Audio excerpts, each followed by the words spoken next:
Alrighty then, let's get the show on the road. Sorry I'm a little late. Was dealing with some sausage issues right here. Now she's followed me into my office. Yeah, I'm feeling better, dude. I was throwing up Wednesday night. And it sounds like Bacon and Cinnamon are fighting now.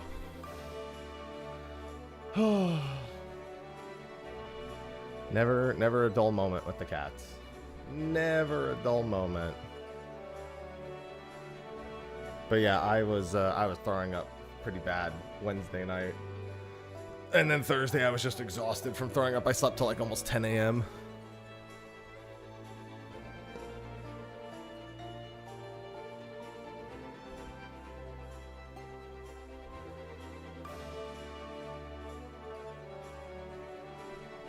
Alright, but I'm feeling better now. That's all that matters. Feeling better now.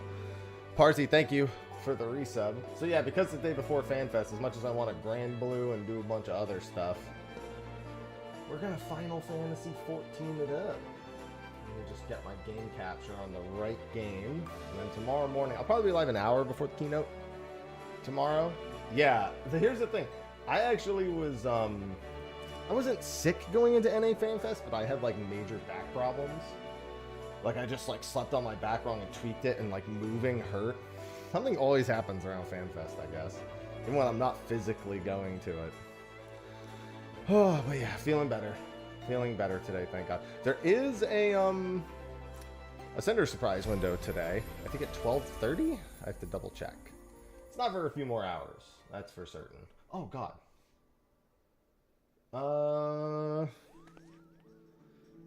Yes, I'll be live at 3 a.m. Eastern.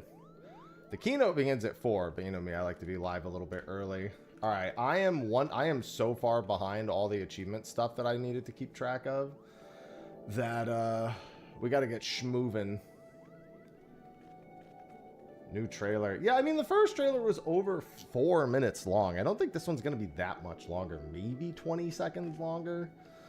The big thing is the music might be a little bit more complete, but not all the way, unless they're ahead of schedule on that. All right, let's...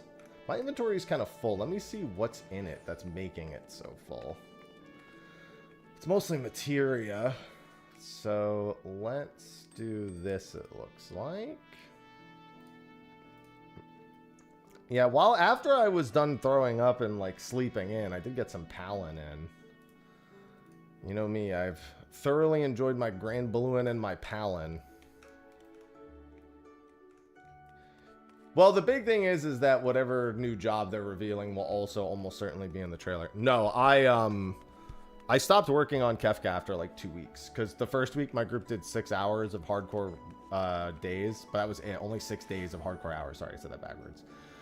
And then after that, we had a couple longer days, and then we basically just started losing all of our raid hours, and I was like, I'm done. Half of my static quit after, like, we had a week where we were supposed to have like 11 hours on the weekend, and it became 5 hours, and like, I quite frankly didn't want to do just 5 hours, because historically 5 hours was like nothing. We would basically get nowhere in 5 hours and all the other days, especially across 2 separate days, so I was like, yeah, I'm good. And in total, like 4 people independently said they wanted to stop. Well, yeah, he basically took a few of the members who didn't want to stop and then grabbed a few people who had already cleared, and then they knocked out a clear. And I'm going to do my clear with Ulti Project. I mean, last minute, I've had the same prediction for the past, like, 4 months, Dragon. I mean, it's not a distraction. You're here in my stream asking me a question. That's as on topic as it gets, I think. Not saying anyone has to be asking me questions, but you know what I'm saying? Yeah. That ain't off topic. The whole stream is the topic. You good, you good. I ain't no stickler for no, only talk about what I'm talking about. Me, fee, fi, fo, fum. The clown was dumb. Let's see. Let's do this. I need to craft. First time we're going to FanFest. You're going to Berlin? Honestly, there's not a whole lot. Just stay hygienic. I always say bring hand sanitizer, and literally anytime you interact with anything or anyone, use it. I'd also say shower morning and evening. It's very easy to get sick at all Fanfests. So I always just tell people to do your normal hygienic routine, but do it twice. And yeah, deodorant. Other than that, just don't be a fucking dickhead, and you're probably as long as that's not a struggle for you, you'd probably be alright. Yeah, I'm ready for the 4 a.m. wake up. I'll be asleep by like 6 to 7. I hate that, but that's the truth of it. PM tonight. Good shout. Yeah, and don't, honestly, some people like to bring fucking like vitamin C. I always say you can if it makes you feel better, but it's pretty fucking useless. No, I was throwing up. I had explosive mouth poop Wednesday night. That's a form of it, I guess, if you think about it. It's just like that episode of South Park. Just passing around the trash can. I need to go to Tuliolal.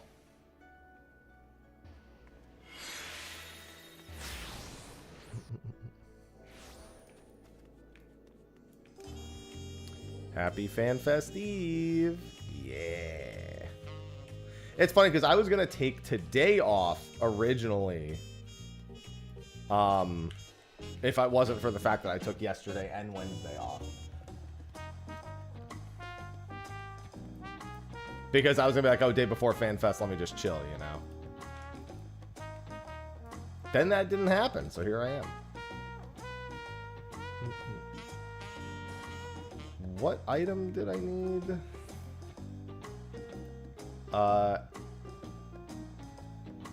Shaco packaging. Is that the shocking supplies? Yes, it is. Okay.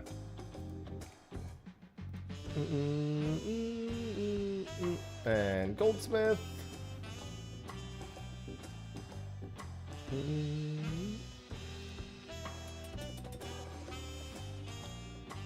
15 minutes. I got mine set for an hour and 15 minutes. I mean, I'm gonna be live before. Drops enabled yet? Probably not. No, I think it's only during the thing itself. Right, I totally forgot about that. There's fucking watch time badges, aren't there? There's no sub badges, right? It was only watch time badges. I was at FanFest for the first one, so I don't remember what the badges, like how it worked. Because obviously I wasn't like streaming or anything. What was I doing? Oh, it should be live? Oh, I guess it is live then. Didn't say what time. Did the Lone Stone bot say it was already? Because normally those would go live at 10 a.m. Eastern, but obviously it's a bit case by case, I suppose.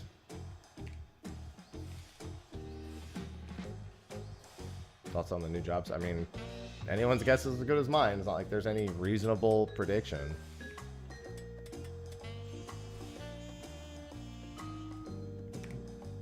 Anyone that's more or less reasonable, I suppose.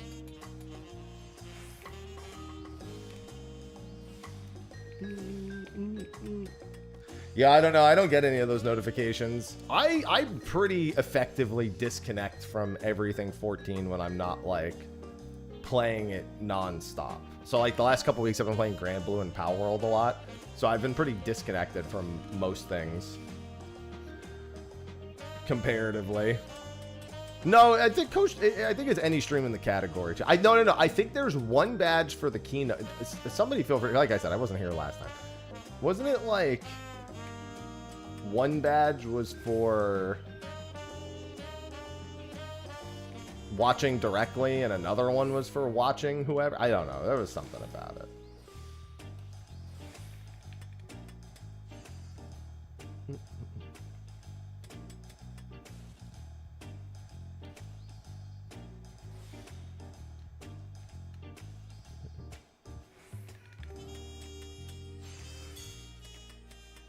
Yeah, that's how. So I was right. It was one for watching each.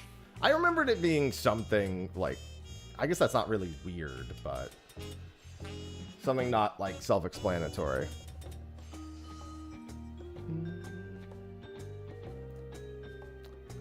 Ivy, what's up, girl?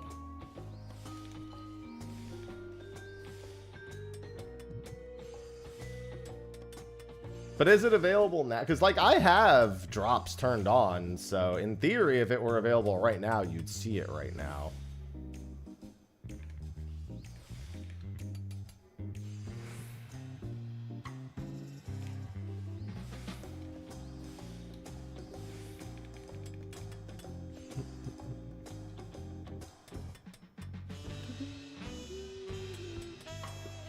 I did see the Leon S. Kennedy looking ass tech presentation, yeah.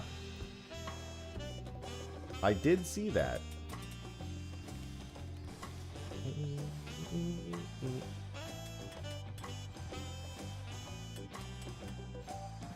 I could probably just do this, to be honest. Yeah. Yeah, normally when it says it's today, it would be 10 a.m. 10 a.m. Eastern. That is the normal start time. Ivy, what, girl? What's wrong with you? Hey. Yeah, you do get both for watching directly, but of course you're going to want to be here when you watch, right? Of course.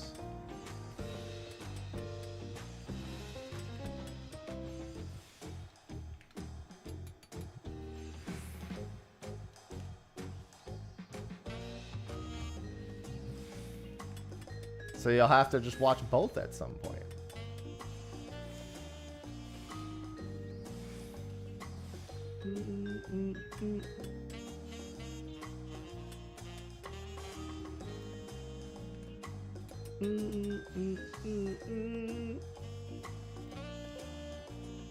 Alright, let's remember to do that.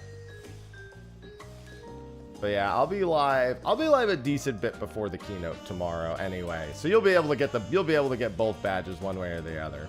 Unfortunately, I can't co-stream it on YouTube as well. Or at least here's the thing, I could, but they warned against it.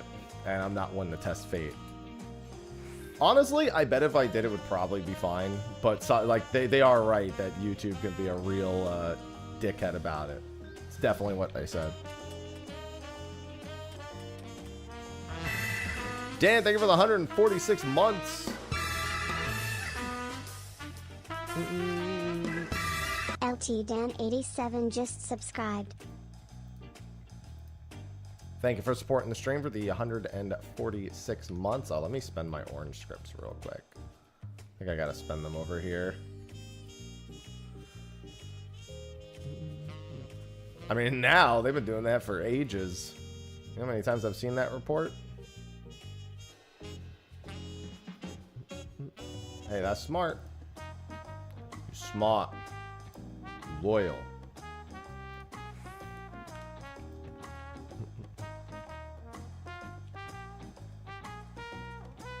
To do big fishing. Hey, they have big fishing in 11. They only have like 8 fish. Actually, I don't even think they have that many. They do have it though. My last big fish is available again today. I think it's my last opportunity to catch it before the next 6 get added on Tuesday. There might be one more opportunity this weekend, but I don't remember. Sarah, thank you for the 17 months. Yeah, I do have a Cinder surprise window today. I think at 12:30. Let me check. Happy Friday. Happy Friday indeed. Tomorrow will be Happy Saturday. Yep. 12:50. So we are doing a Cinder surprise attempt today. It's alright. I've got a ton of achievement related stuff to catch up on. I have been slacking. I haven't been doing anything.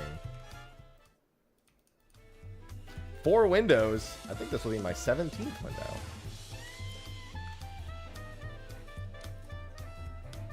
It's my only one left at the moment, though. Who else was I working on? Andon? Yeah, it was Andon. Yeah, I gotta go spend some leave quests pronto. I think I can get a leave quest achievement. Yeah, they're not up yet, Broken. Any recommendations think you could do to get into the game as a max job player? You could do in the game as a max job? I mean, there's a lot of things you can do, but honestly, it's what you don't have at max that you may also be considering doing. Exploring new jobs, crafting, gathering, fishing, treasure maps. Like, I do achievement hunting now. When I'm logged in and there's not like something brand new, I just default to achievement hunting now. I needed to go to Ilmeg. I always tell people just not to think so much. Just pick an activity, try it, and see if you like it. Deep dungeon solos for some people. Popping into extremes or savages or mount farms or any of that stuff. All works.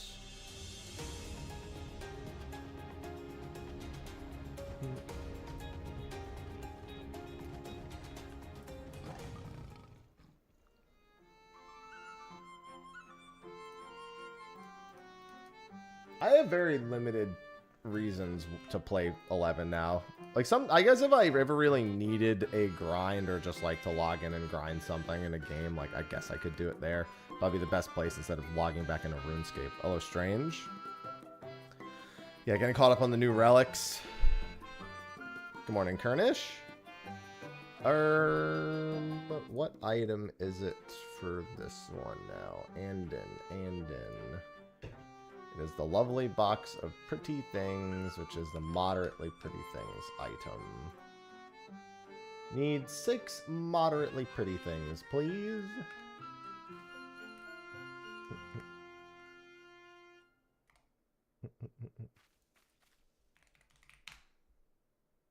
Lovely box of pretty things. Oh, I could have just... I don't know why I did that. I could have just train dyed it.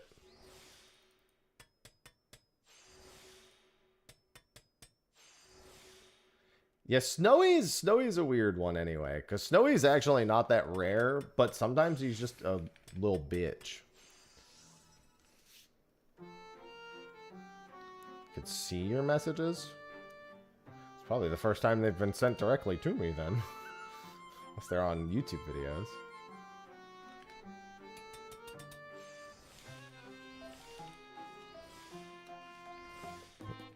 Oh yeah, the one that they seemingly wanted to sabotage Xehanort because they did literally no marketing for it until like a week ago. And even then, there was like a trailer and they said, alright, now stop asking. Hello, Elsa Turao. I don't think anyone who's an Avatar fan is happy with Paramount right now because I'm happy. Anyway. Because the funny thing is, everyone saw the trailer like, this looks like the greatest thing since Avatar The Last Airbender.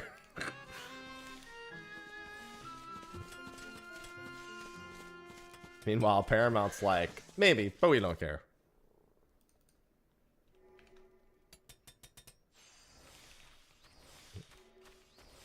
It's like, Paramount? Other people do care? Don't you want to sell your service? Man, unrelated, but for some reason you bring up Avatar reminded me that we're literally like a week and a half away from Game Freak's game, aren't we? From Beast of Reincarnation. I really want to see how that goes because I want to see if Game Freak isn't making a Pokemon game, how they do.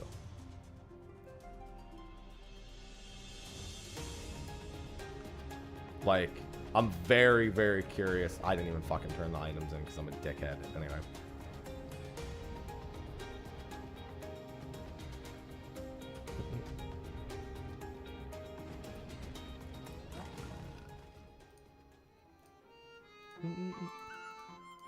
But yeah, I really want to see how Beast of Reincarnation does.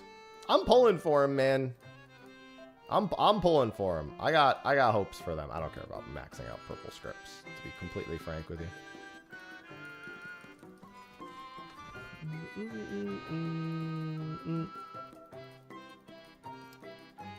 Yeah, once 10 AM rolls around, we'll take a look at the drops. Drops.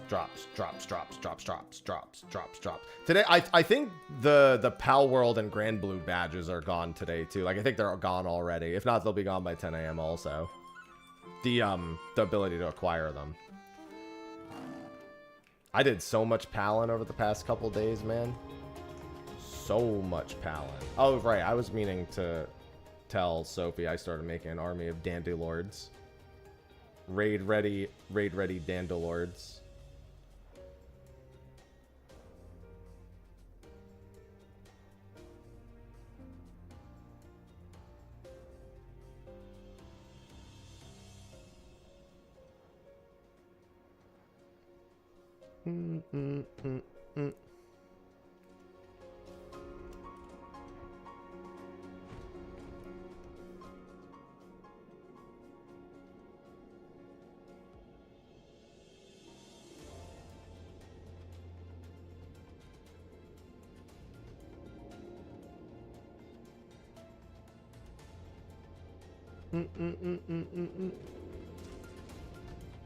Felania? What about... Oh, wait. Oh, I'm sorry. I thought you were talking about Fiena for a second. No, Felania... No, yeah, no, that's fair. One actual attempt... Listen, here's the thing. There are a lot of, like, really shitty fish in this game in terms of, like, acquisition. But I'll tell you this more than anything. Getting whale done fast is the biggest relief. Like... Being stuck with egg last is so fucking casual for me. It doesn't like I'm never even really that mad when I don't get it. Because setting up for egg and attempting egg is so fucking chill compared to something like whale or ruby dragon. I just show up and catch 10 eggs and then I just fucking speed cast. There's no like technically there's a strategy there, but it's not that big a deal. I think I had goldsmith large-scale tradecraft to do for an achievement. Yes. All right, I'm gonna get this achievement done so I can burn through some of my leaf quest allowances. Let me make sure I know exactly how many I need, though.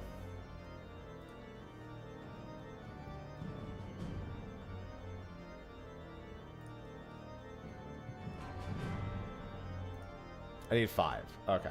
So that was 1, 2, 3, 4, 5. All right, let's go get all those items. Almost done. Been like one. Yeah, I mean, it's 25 weeks per. The thing is it's one of those things where if I had been doing it the whole time, then I'd only have Tusul Jah to work on right now. But instead, I have, like, most of them to work on.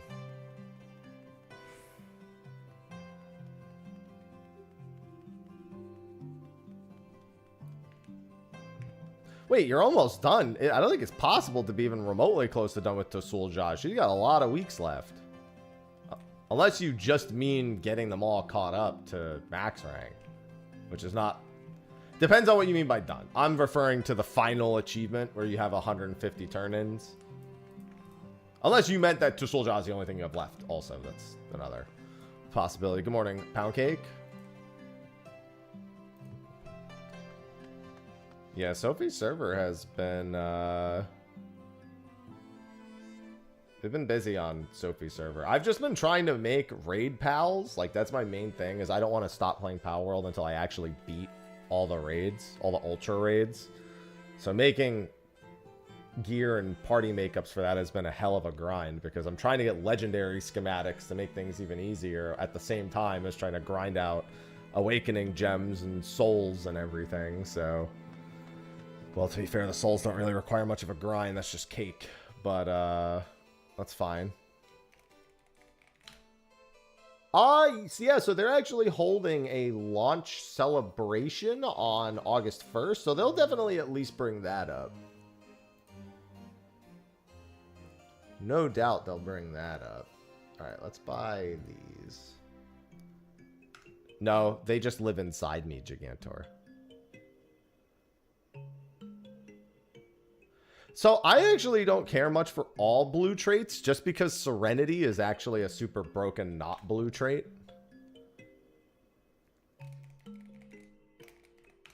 Heart Silver Magnifiers can be bought from an NPC. Yes, they can. Okay, what about the Memorian Rings of Slaying?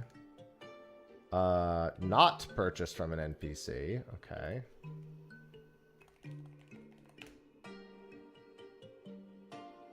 Really? This isn't sold by an NPC, huh? Interesting. Are you fucking kidding me, dude? I need to make... Oh, I'm just gonna craft it. How do I craft this fucking thing?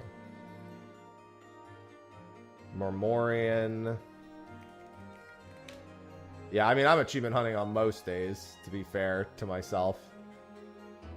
Oh, I need 3? Are you fucking kidding me, dude? There's a shop that sells Mormorians.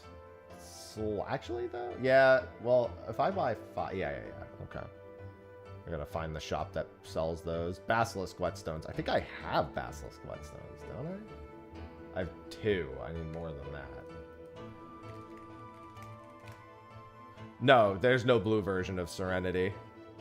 I've become pretty extensively knowledgeable on how the traits work, thanks to Sophie being the one who did the initial research and me just just subscribed. following suit Wanted with to what she thank knows. you And properly yeah. happy. Been watching you since Stormblood and your example keeps me on track with my own dive into Twitch.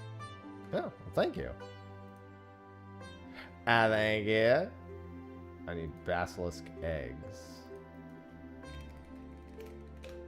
Thank you for the 2nd month. Welcome back. I don't do nothing special.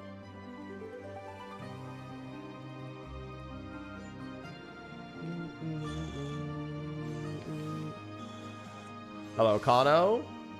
Yeah, I mean, I think a lot of people thought it was going to start on Friday. I actually, until like 2 weeks ago, thought that too, and then I double-checked because I really needed to know which.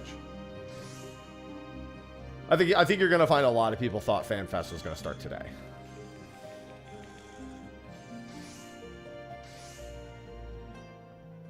Not what? Because I don't fucking have anything on my... If anything, you would consider the Patreon to be kind of pointless in that case, but, you know, I'll take it.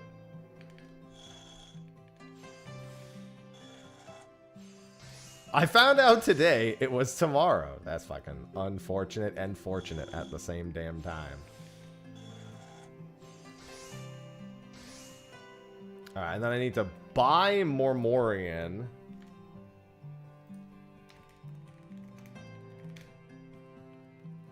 What NPC can I buy that at? Ul'dah, Steps of Thal at Silius, and then what was the other item I needed? Grade 1 Strength Solvent. Steps of Thal, Steps of Thal. Really? You didn't immediately...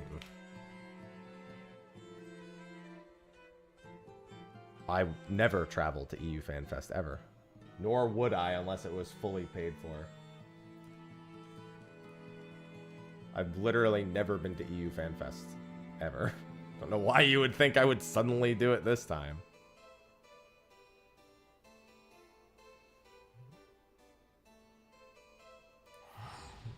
Only time I've ever been to a Fanfest other than NA was when Square flew me out to Japan. Which was a very interesting trip. That was the wrong teleport. Idiot. Idiot me. That's also the wrong teleport. Idiot me. There we go. 3rd time's the charm.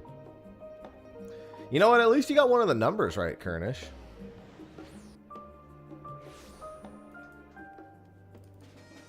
Ain't no way I'm getting up at 3 a.m. Yeah, I mean, I'll have a YouTube video doing an overview of it afterwards. The live letter is not until, like, what, 6 hours? 5-6 hours afterwards? Something like that.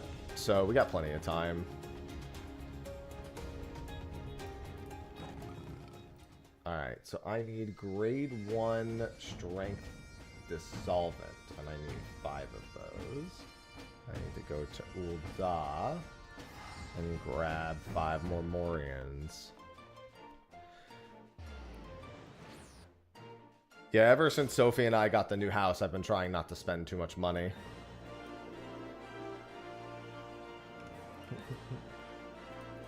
I do not have a whole lot of money in my bank account. And I gotta build it back over time.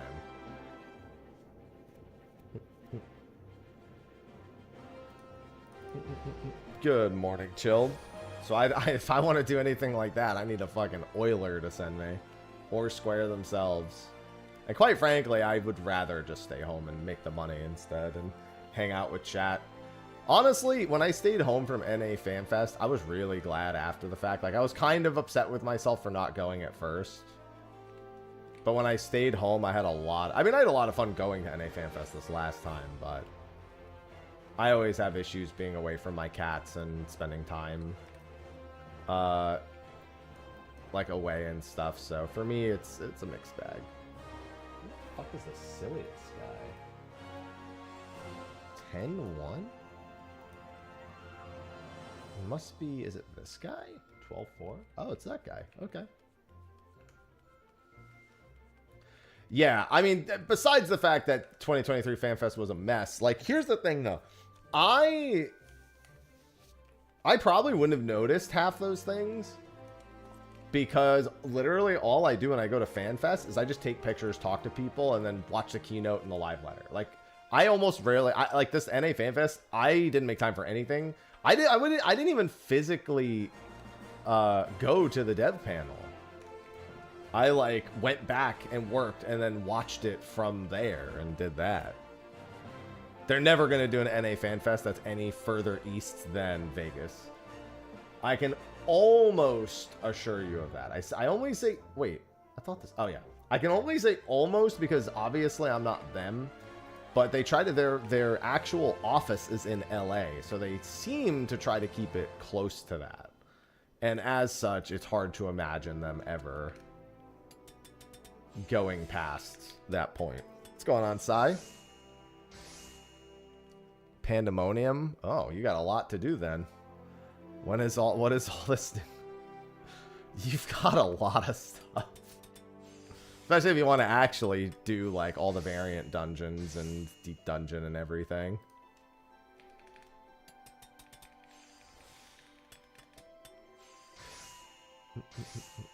So here's the thing. I know some of them in Mali.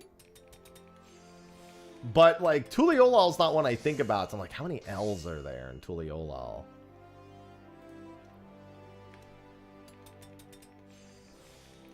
It's funny because I was ready for like Wachumekimeki or Mewat Soen, but I wasn't ready for the other ones that they are. There's a couple of other ones I would have been okay with, but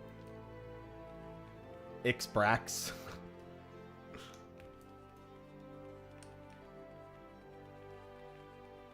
I did not deserve to win that belt, but I'm glad I did.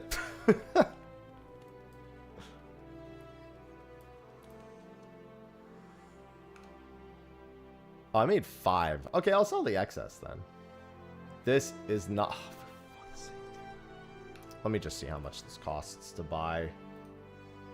I mean, I have to make these items anyway, sooner or later. I was going to say, all of these should be sold right here. Like, this guy should sell all those things. I literally only won the belt because of it being a popularity. Like, it being cheering based. Saying it's popularity is kind of rough because, let's be honest, it's not like the other people on the stage aren't incredibly popular.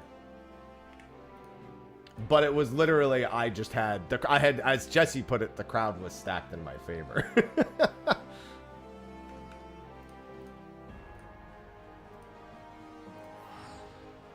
The catwalk definitely helped. I put in some fucking work. I've watched enough RuPaul's Drag Race to know how to get it, alright?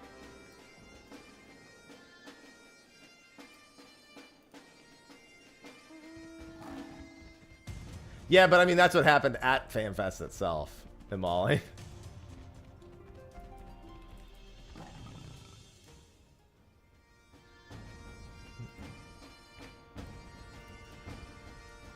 I was like, and now I'm ready to slay.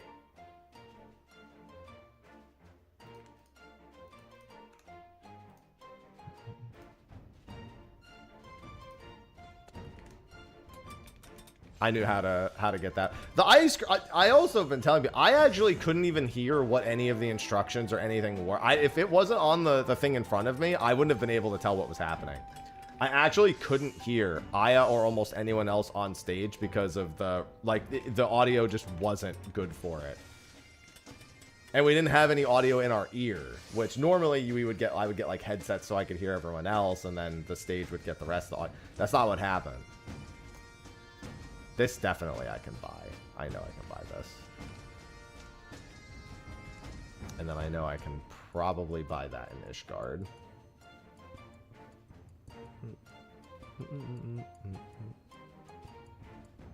Can I buy that in Ishgard? Guess we'll find out. I'm motivated. Yeah, I went full Virgil on that. Listen, here's the thing. They didn't tell us about that belt. That belt was, they left that belt a complete mystery to all of us. So at first, I felt bad that I was like, oh, I won. I was like, oh, I'm getting a prize. And then I saw the belt and I was shocked because I was like, they did not tell us about that at all.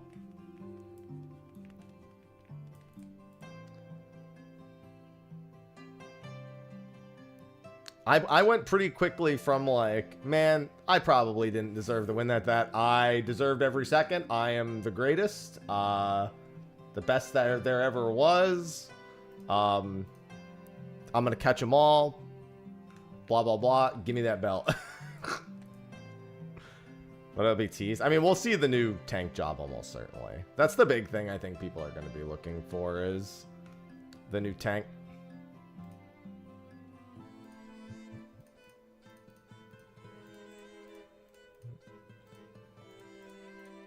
Obviously, there's going to be a bunch of other stuff. We know of at least 5 things that are being revealed tomorrow. Or are being spoken about more tomorrow. And among them is the new job. One of the new jobs. We'll also get something teasing the next job, obviously. Whether it be Koji wearing a shirt or Yoshi P wearing a shirt during the live, because he'll probably cosplay tomorrow. Let me go to the plaza.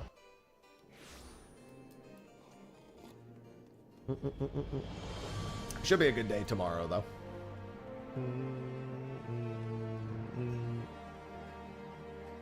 Should be quite a good time. Yeah, I did.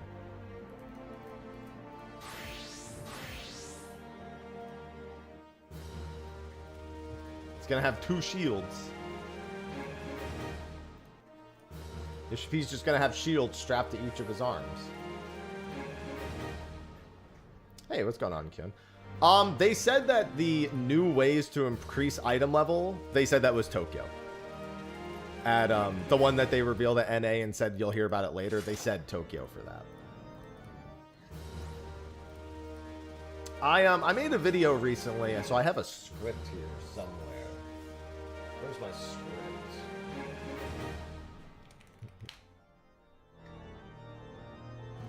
It was going over literally everything people needed to know.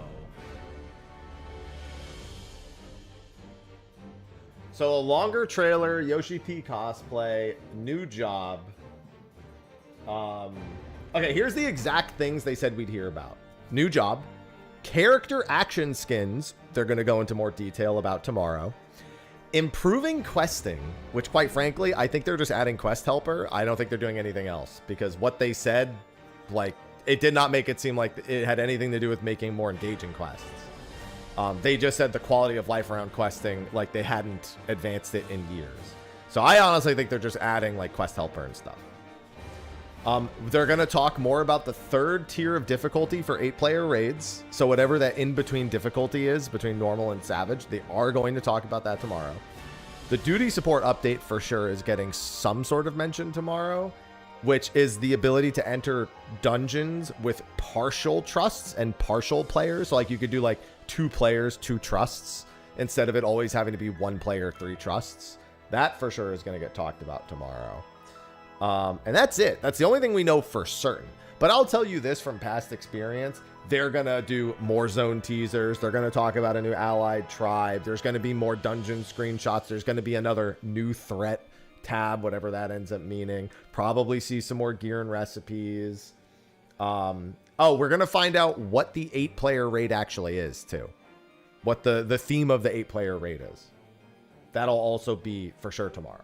And anything else is speculation or just based on like past. I expect to hear about the Switch 2 launch at the very end. I also expect to hear about, what's it called? Any other collaborations they're doing, which I think the Gold Saucer collaboration for sure is getting mentioned tomorrow. Now, you might be saying they haven't confirmed a Gold Saucer collaboration. And to that I say, if they're not doing a Gold Saucer collaboration, honestly, there's no reason for them to be treating it like they have been. Because they have been like, there's a Gold Saucer update in 7.5x, but we can't tell you about it yet. It's because it's going to be a collaboration. Let's be real. An actual date for regional queuing is quite possible. That's also high on the list. I think it's a Final Fantasy VII Gold Saucer collaboration. That's what I think. And I think it's actually going to start like If I had to guess, like 2 weeks into August. That's my prediction. Real life gambling in 14. Isn't that, don't they already have that with Mahjong?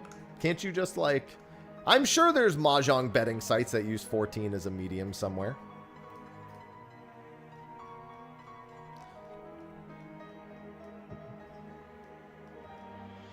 I'm so ready for the Fortnite collaboration. I mean, people want Corsair from 11. Here's the thing. There's literally no reason for me to say it can or can't be Corsair. I think that it's impossible to tell. And that there's almost no point in saying yes or no to almost anything. What I will say is this. Even if it were Corsair from 11, it's not really going to be Corsair. Like, it's not the Corsair 11 players would want.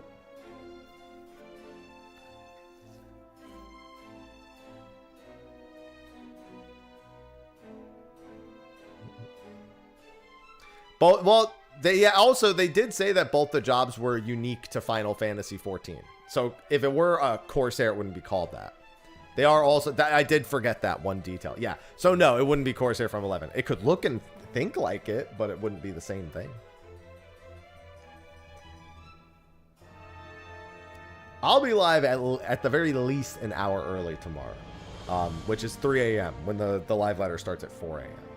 I will probably be too restless to sleep all the way till then. You want out, Temmie?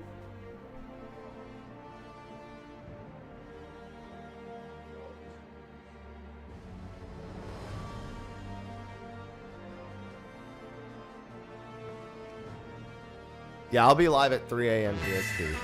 Mello, thanks for the 72 months. Alright, so now I need to do... Mellow_madness just subscribed. Morning /O. Quests. Well, your friend would tell them that based on precedent, there's zero reason to expect it.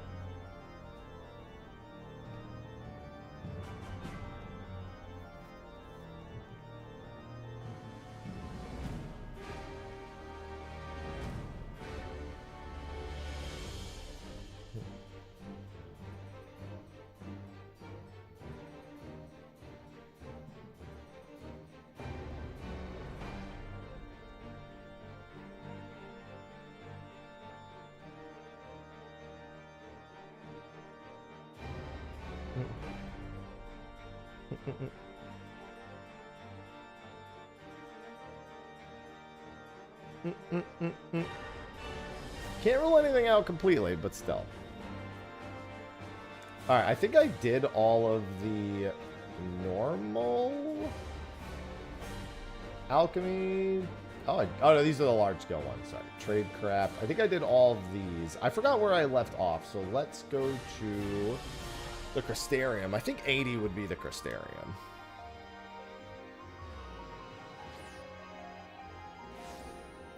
Yeah, I really shouldn't be drinking much coffee today because I need as little in my system, as little caffeine in my system as possible to fall asleep early.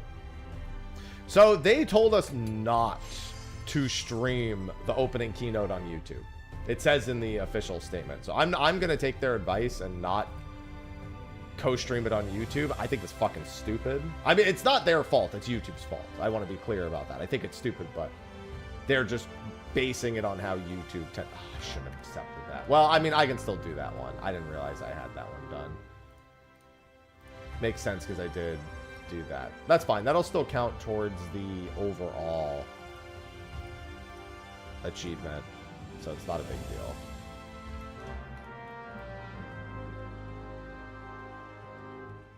Commanding Craftsman's Syrup. I can't fucking buy... Alright, just take me to a market board. It's fine.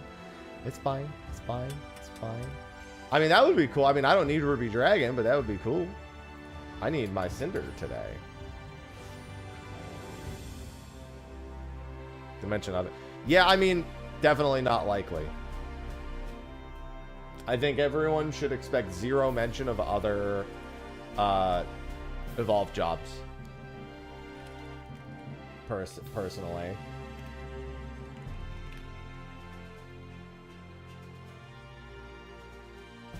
Alright, that's good.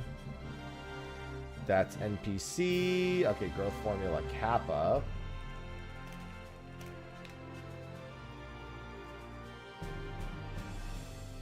Just one growth formula kappa? Okay.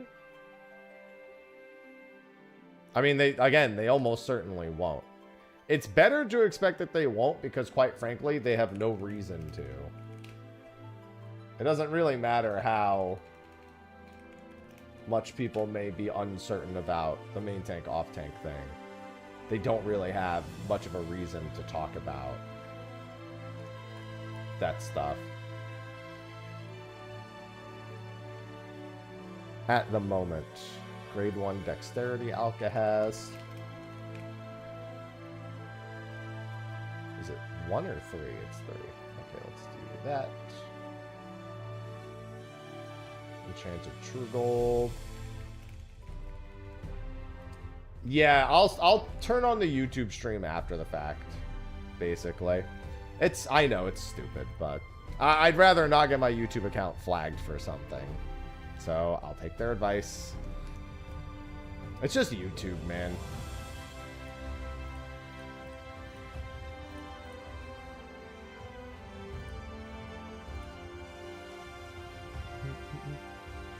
Okay, everything else here can be purchased, so they might be purchasable here.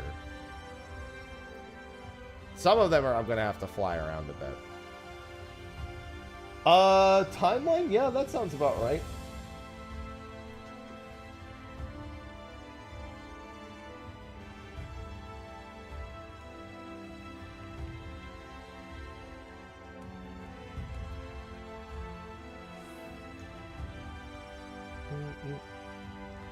That is the correct timing.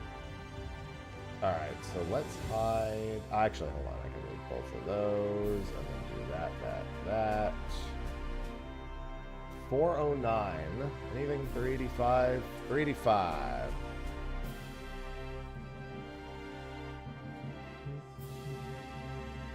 Small Skin Codex. Wait. Oh, there it is. I was like, wait, what? Where is that? Glider skin, and then what are these? Oh, that's all of them. Okay. So I just need those 3 items. That's 395, 403, 409. 403 is Blue Spirit Codex. And then... Hi, Temmie. No, they're just asking what the usual timeline would be. Like, when do we usually hear that stuff? It's a simple inquiry of expectation.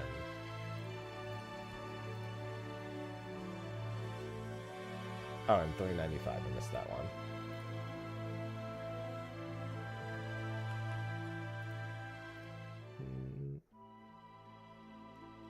Glider Skin Grimoire. Alright. Romnus, welcome back. Romnus just subscribed for 9 months. There's a lot of timeline stuff to get right, so it's good to check in on some of that stuff. Very easy to get lost in the sauce, as the Italians say. Of course, we're talking about pasta sauce.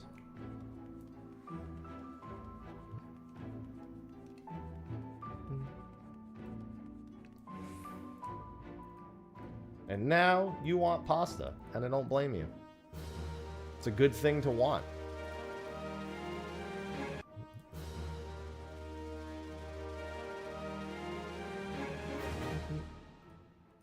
Because now I want it. I made a bunch of, like, pork loin yesterday. Pork loin! L-I-O-N loin! Oh, that fucking clip.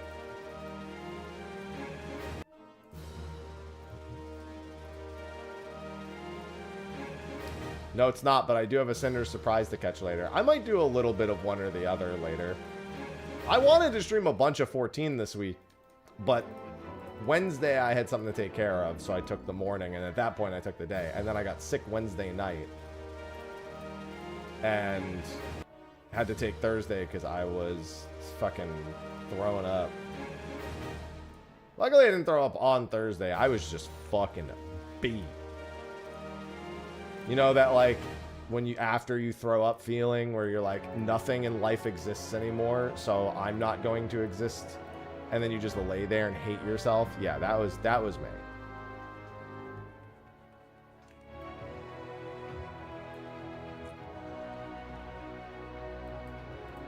I slept until like 10 a.m.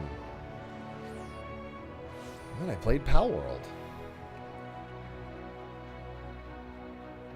God, I do not miss working in an office and having sicknesses travel through the office.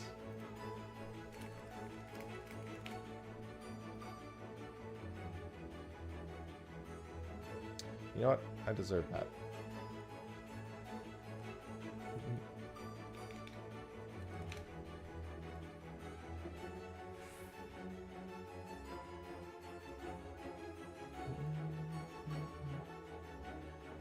Do I need 3? It'll be cheaper to just get these 3 separately and downgrade the one. Oh, yeah, I just need to downgrade it. And then the Dwarven Mithril Codex, hopefully I can just buy over here. Lower quality. Time flies when you're playing Power World. It sure do. Tell me, what are you doing back there, pal? 415. Is that this? That's 515. 415. Dwarven Mithril Codex. Alright. That's all of this zone done. I might not have been done with Stormblood now that I think about it. I might still have some Stormblood alchemy quests. I should check after this.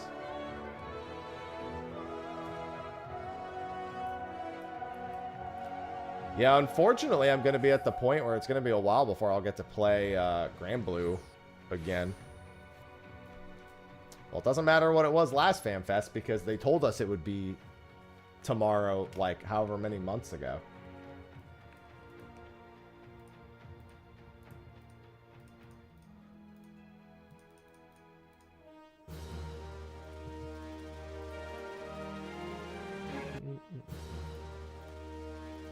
Doesn't matter what it was before when all we need to know is what it is now.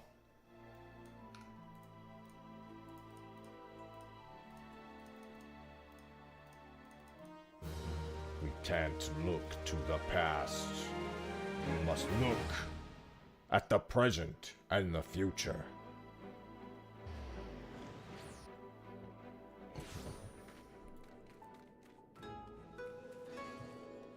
I mean, Grand Blue's already done Final Fantasy collaborations before.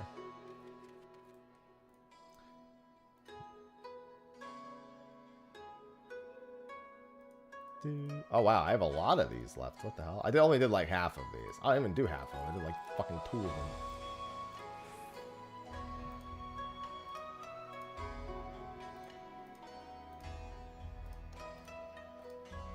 Arrgh.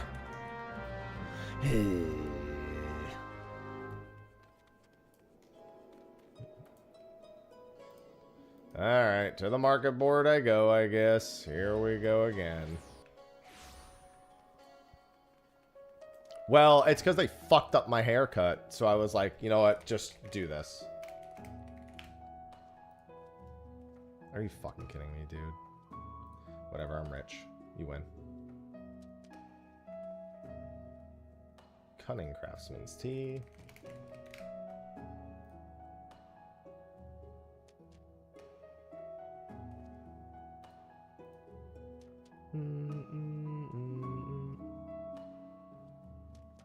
Alright, let me see what else I can't actually buy. Hell no, dude. I was in California before.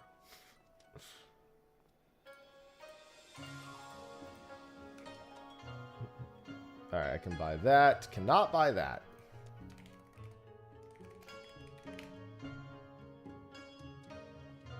Command Grinding Craftsman's Tea.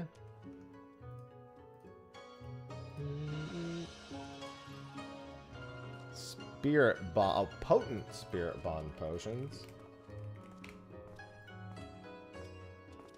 Need 3 of those.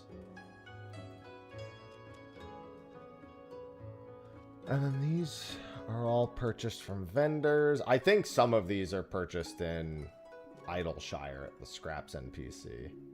I'll have to double check. Can you do this, please? Thank you. And then let's just check these ones. Persimmon tannin. Okay. The rest can be purchased. So let's do that and that.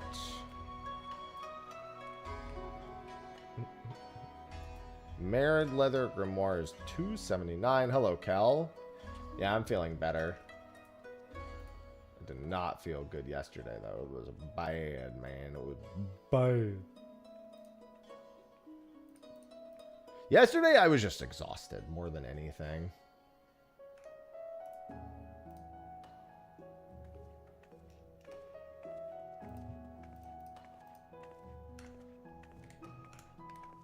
It was Wednesday night that was particularly bad. Beetle glue, and that's it.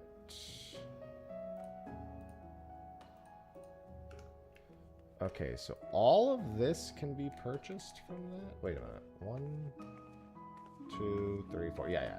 Okay. No, I don't know what it was. I have an idea, but, you know, I'm very ready. I'm always ready. Alright.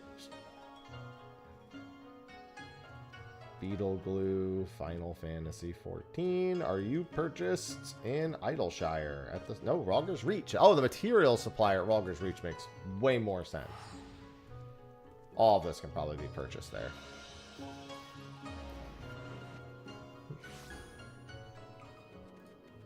Yeah, I gotta get caught up. I gotta burn through these allowances because I've been sitting on allowances. I literally haven't like played almost at all other than Cinder surprise attempts in several weeks.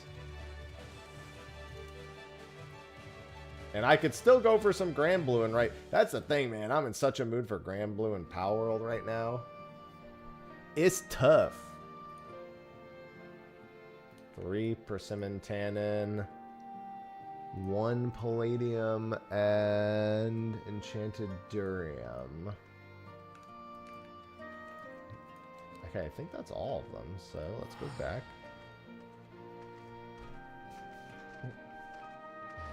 Still chasing Stone Scale? You might be chasing him for a while. He's an asshole. Hello, Snow. I'm doing good. I'm feeling a lot better this morning.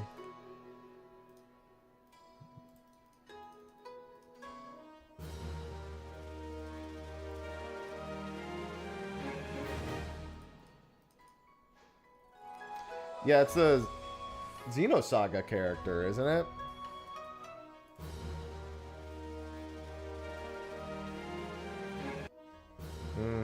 That's crazy that they're adding a Xenosaga. I wonder how differently I'll feel about... Because, like...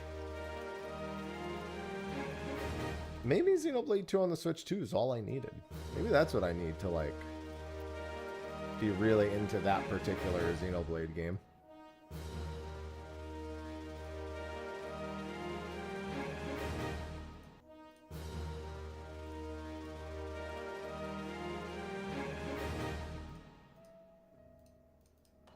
No, they get a 30. Isn't Cosmos one of them?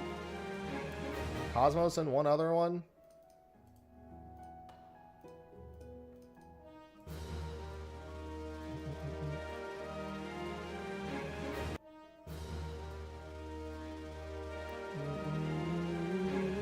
Telos, yeah, there you go. Gazelle Skin Codex I can certainly buy here. I got Cosmos pretty early, I remember. It was one of my, like, very early Blade gets.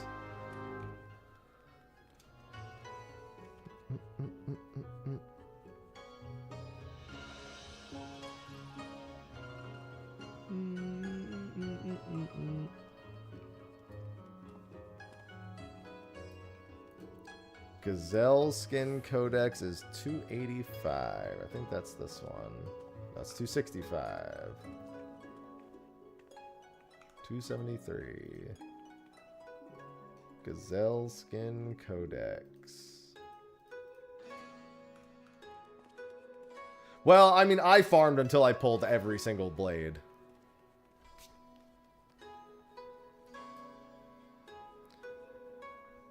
I remember farming it in the Ice Lake area. I think the giant like snake boss in the center was like one of the best sources of the legendary pulls. I just remember going to a giant frozen lake and just like farming it there.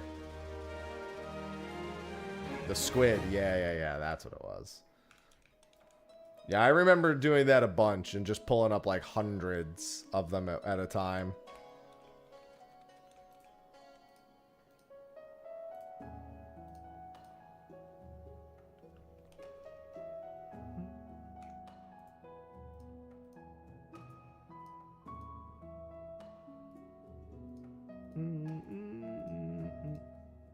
Oh yeah, I was gonna sell these rings.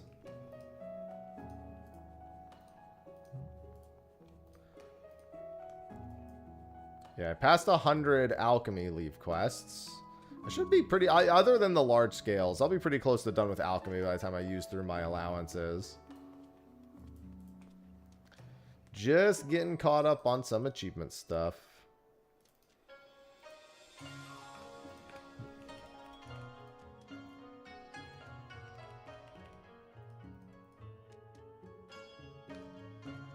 Well, yeah, I mean, but I smashed the squid until I had every single blade. Like, I got her pretty early, and then that squid, I smashed a lot more than that. Oh, right. That's another thing I haven't been doing, man.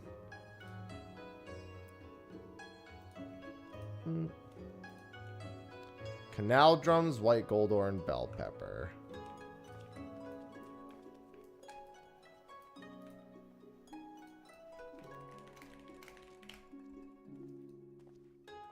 I don't think you're supposed to look forward to it, so it's probably, you know, it sounds like you're just on pace for how you should be feeling.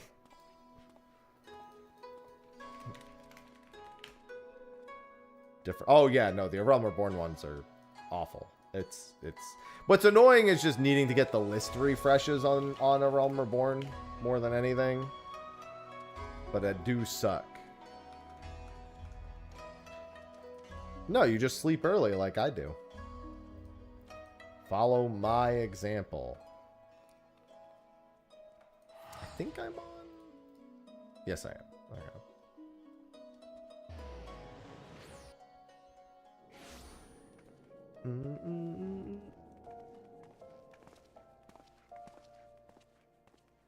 Just go to work at midnight. Exactly.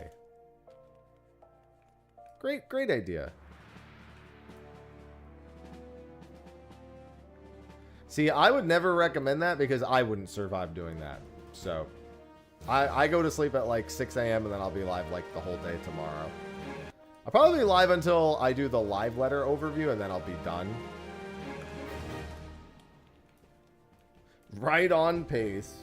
My cats normally wake me up. I might even, if Sophie's up, I might tell her to wake me up when she goes to sleep. Although she usually falls asleep not quite the time I want to wake up. But I've been sleeping like a brick like the past several nights. Like my cats haven't even been waking me up till almost 6 a.m. Which is a big surprise because Cinnamon used to wake me up at 5 a.m. But Sophie's been feeding him like kind of late. So he's been behaving better. It's only Bacon who now wakes me up at 6 a.m. That's sometimes the problem.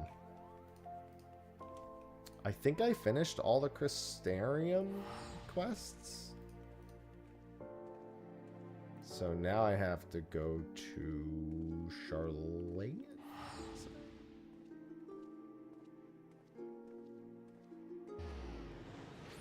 Honestly, I can understand that. If you're going to wake up at that time, playing Tokon is probably one of your better bets.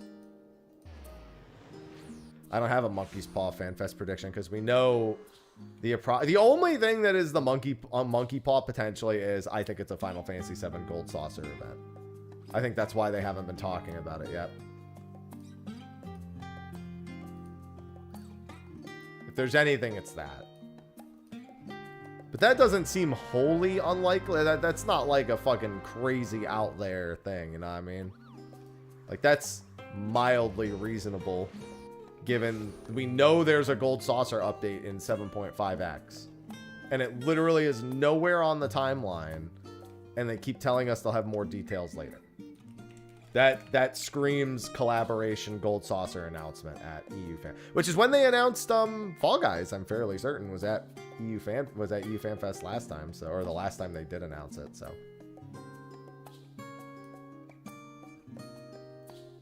I think it's another gold saucer collaboration.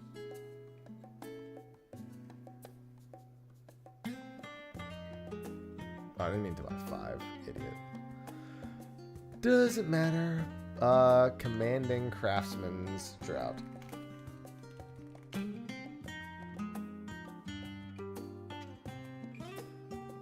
Yeah, it's the Fortnite collaboration. Everyone knows that. Obviously.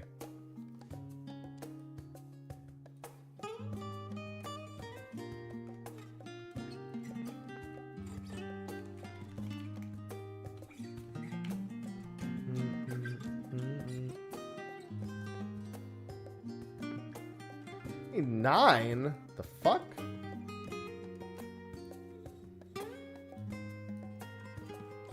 Seven, 9. The fuck? I have 3. Yes, okay.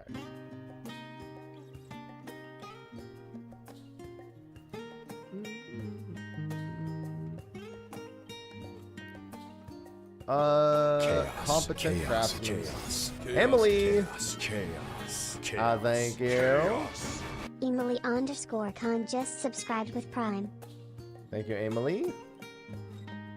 Welcome back. Lower the quality. That's not what I wanted to do. Lower the quality of all of them. Stack them together.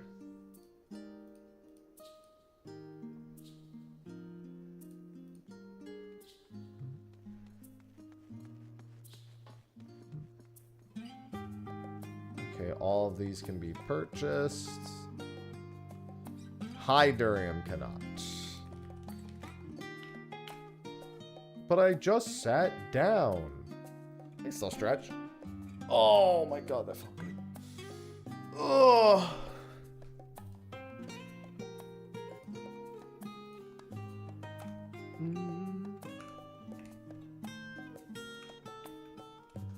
Hi, Ivy.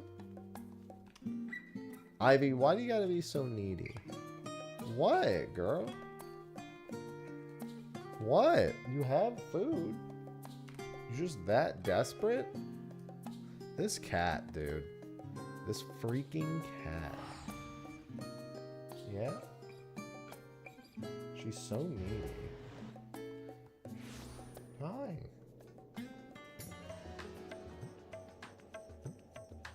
She wants up on my lap. Let me back up so you can get a better jump angle, girl.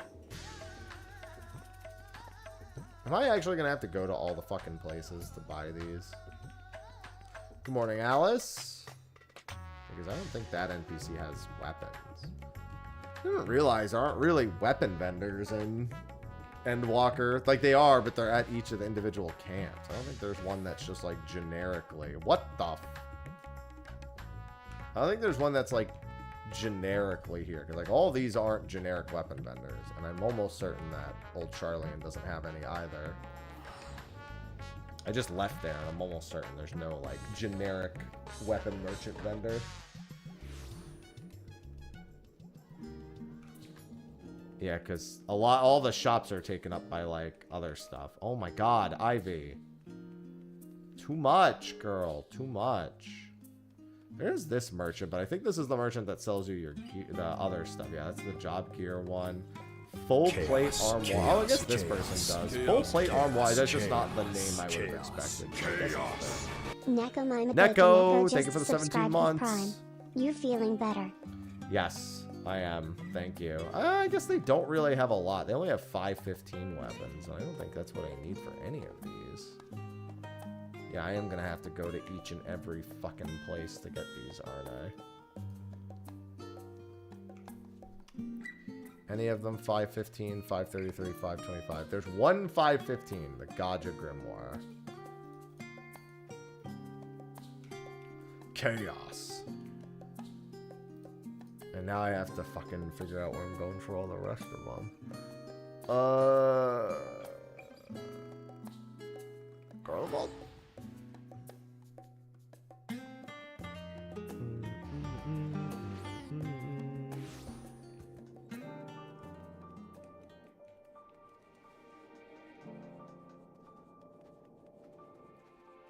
Hello, Mr. Junkmonger. 525. So that's going to be the Luncheon Toadskin Codex. And then go up the list again. And that's going to be 533. Which, if I had to guess, would either be here or Labyrinthos. I'll be live at least an hour early. Maybe more, because if I can't stay asleep. The moment I wake up, I'm going live and I'll like grab breakfast and coffee and all that while that's going on.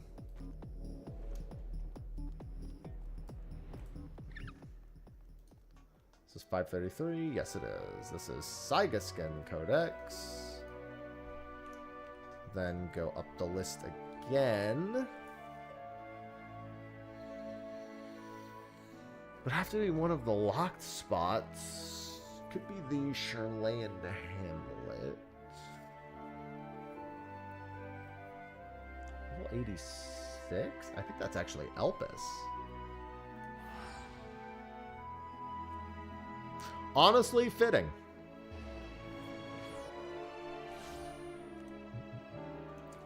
On brand. On brand. Oh my god, Ivy. You're so crazy right now. This is Kambira Skin Grimoire. And finally, Ophia Taro. Is that gonna be Ultima Thule? The Omicron base?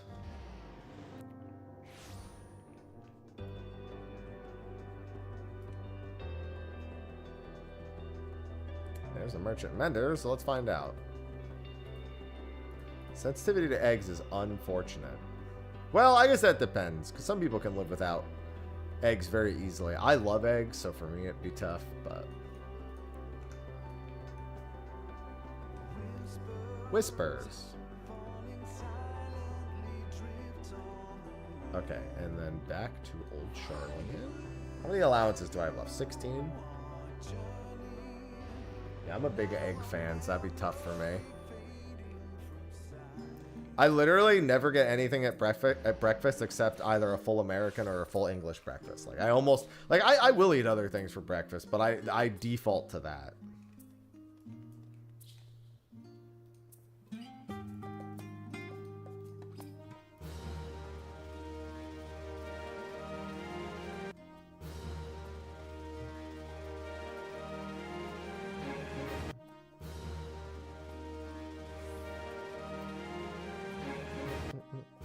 Should be getting another achievement pop-up soon.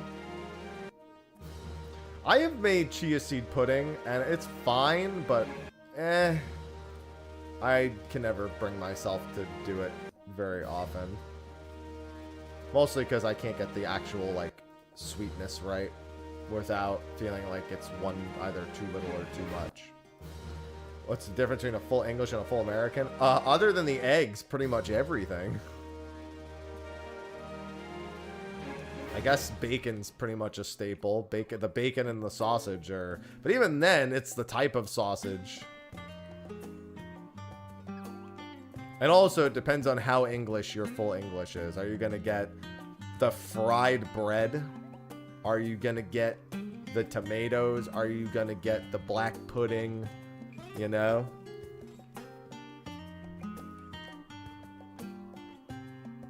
Because I've had several full English breakfasts, and none of them have actually even offered black pudding, surprisingly.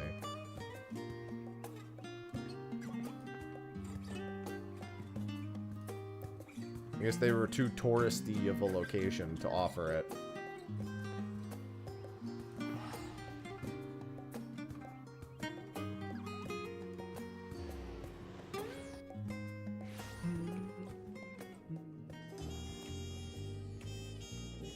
I was ready for it, man. I was ready for them to be like, all right, here's the black pudding.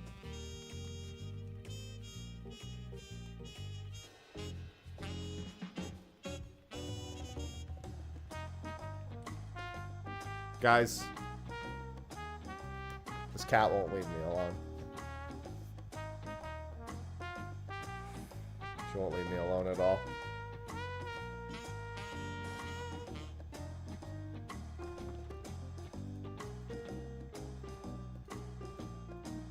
She's digging into my arm, chat. She's digging into the skin. I am in great pain right now. And she does not give one remote fuck. My arm hurts so much. My shoulder hurts so much right now. I am in incredible pain.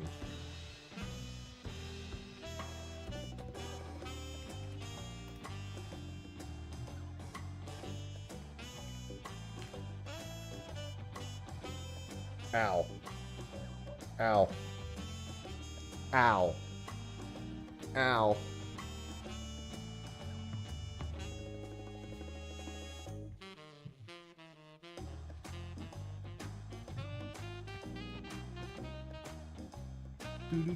Do.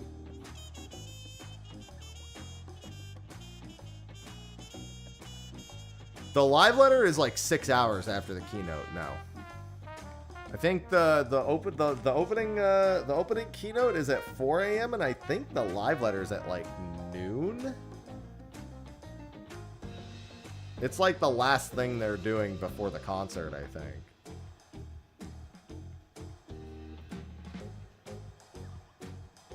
$10:30? Oh no, maybe it ends at noon. Yeah, that's what I'm thinking. But it's not right after. There is something in between.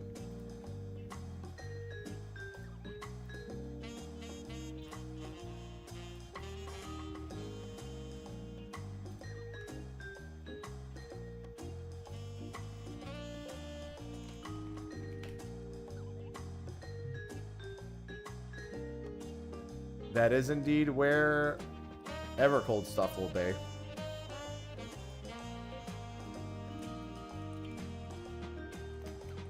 Of intelligence.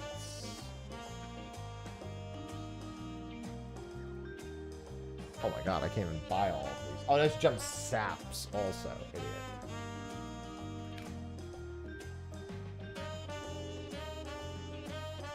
One, two, 3, 4,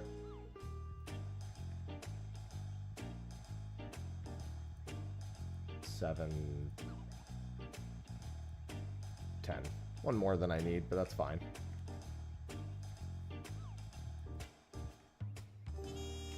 And then growth formula lambda.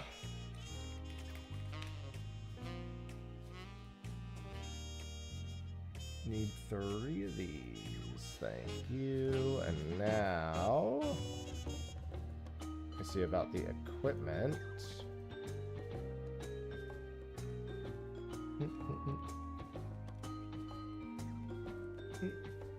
All right, what's the lowest item level 1? I have one. That's 90. That's the apple brush.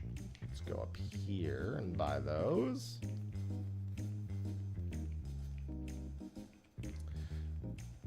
I think the golden saucer announcement will be part of the keynote, personally.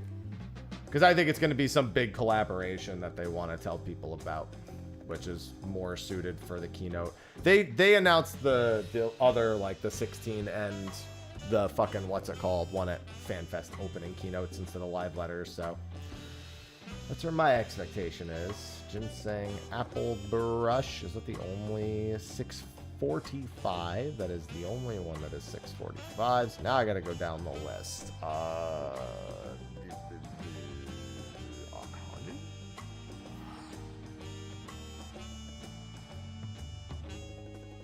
wish they would just sell all the weapons in the city states like they do in the old ones.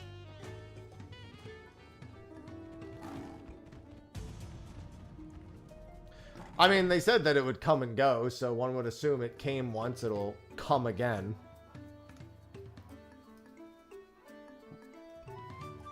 And just keep coming.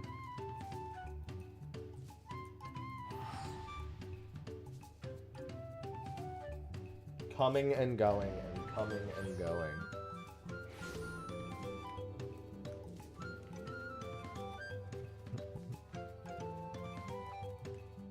Alright, these 92? Oh my fucking god, dude. Why do you all sell the same item level?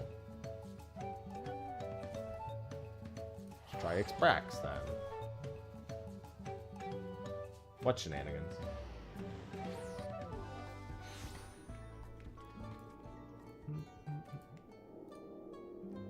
$92. So that's the index.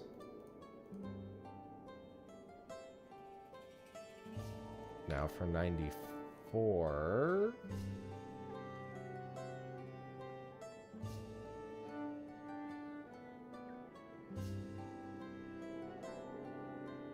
Might be a Mammoth.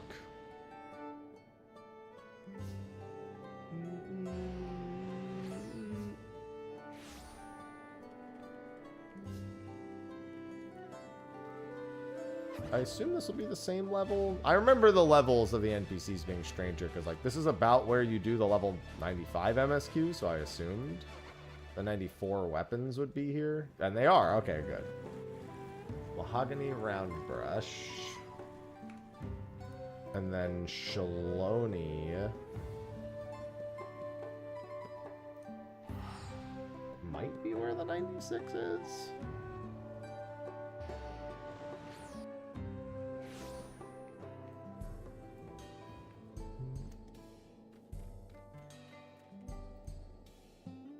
Nope, still 94 here, but is it 94 on the other side? Oh, these are all leave quests.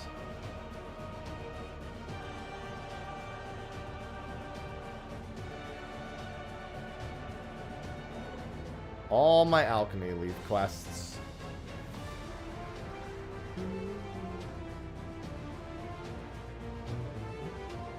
I'll get this one next. Wait. After I turn all these in, I'll be at... I'm missing 2 lead quests somewhere. Might be in Heaven's Ward. Because I'm pretty sure I did all the Realm Reborn ones. Because I should... I'm missing 2 non-large scale quests. Specifically. You still 94? No, you're 96. Okay. Codex. And then finally, in the outskirts. No, if I was going to Fanfest, I would not be home because I'd have to be in Europe.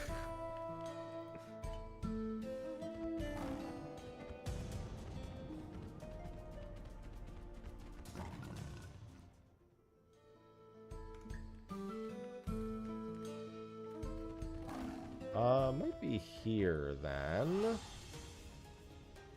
Ivy, what are you doing? Cat, what do you mean? She's right there.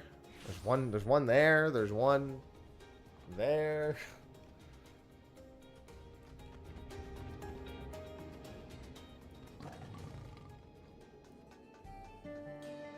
$98, Book of Rakaznar. Alright, that should be all the Tuliyola ones done.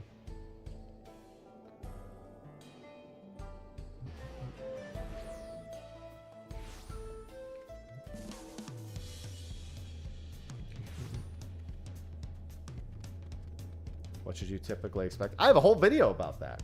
Because they've already told us at the first Fanfest what to expect from the second one. Not to mention, they'll just tell us more of a bunch of stuff that is rather fluff.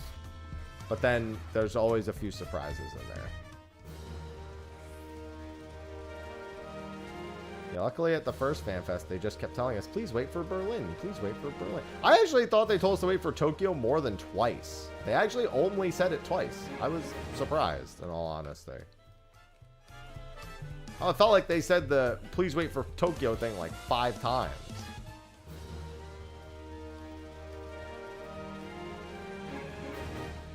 They'll definitely reiterate those 2 things to wait for Tokyo, and I'm sure they'll bring up something else that they can't talk more about till Tokyo as well. My prediction about Berlin is please wait for Tokyo. There you go.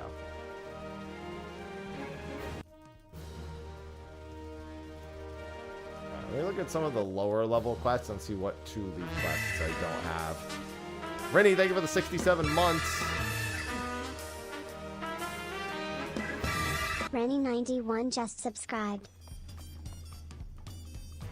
111, 10, 10, 10, 15, 15, 15, 20. Okay, so there's a level 20 lead quest missing. And, oh wait, no, these really only, no, these are only 2 each. Okay, I thought those were 3 each also. Really? Interesting. No, that has to be wrong. Okay, there it is. It's because they're in different zones. Yeah, there should be 4 level 30s. 4 level 20s, 4 level 25s, 6 level 1s, 6 level 5s, 6 level 10s, 6 level 15s, 35, 35, 35, 35, 35. Does this all look right to me?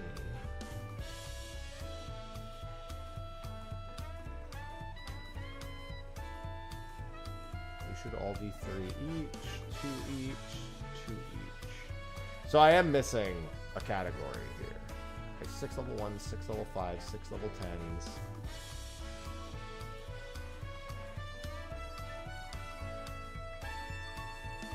There's 6 level 15s? Yes, I have 6 level 15s. No, Beastmaster is in September. That is before Tokyo.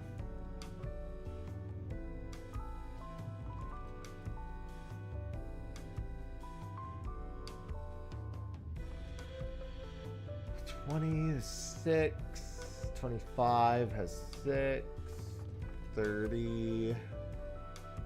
Looks like I'm missing 2 level 30. Okay, so let's go to Eastern Lenosha and grab those. That looks like where I'm missing the 2, because I only have 4 level 30s done.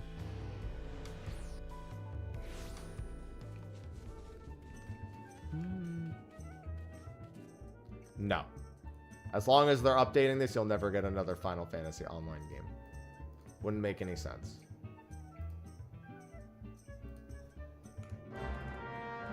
I have high potions of dexterity on me, and Gamma I can buy. Oh no, I can't. What the fuck? You actually can't buy that? That is toxic. No, they will not. Not unless they stop updating this one. No point in competing with yourself on the market. Well, you're literally never going to get that. The closest you'll get to that is the fact that Dragon Quest X exists. They ain't about to have 4 MMOs in-house.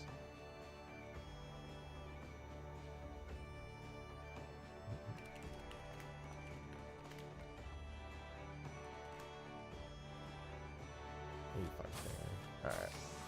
Let's just do that.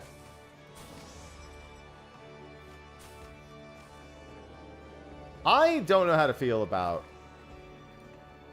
Guild Wars 3 yet.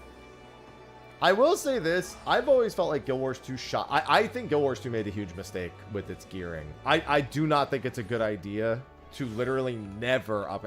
I'm not saying you need to churn through it like 14 does. I think it's a bad idea to literally never provide any sort of gear upgrade or incentive, or barely ever. Sometimes they do, but it's effectively just more legendaries to grind, and the legendaries aren't technically even better than the, most of the time you just get them because then you don't need to, like, it's best in slot for across multiple characters, and you don't need to think about it anymore. It's just kind of weird. It basically means you're only ever playing the game for either the story or the exploration, or because you really want to work on tons of legendaries, and that's it. Because the only place you have any sort of powering up to do is in fractals, and fractals are literally like the worst form of gear progression, because it's not even like you're doing it to get stronger. You're doing it because otherwise the mode just kills you. That's it. It's literally just, you either have it or you fucking die with agony resistance. No, it's on, the last one's on Halloween in Pulica. So if they can do something better with gearing in Guild Wars 3, I might like it better.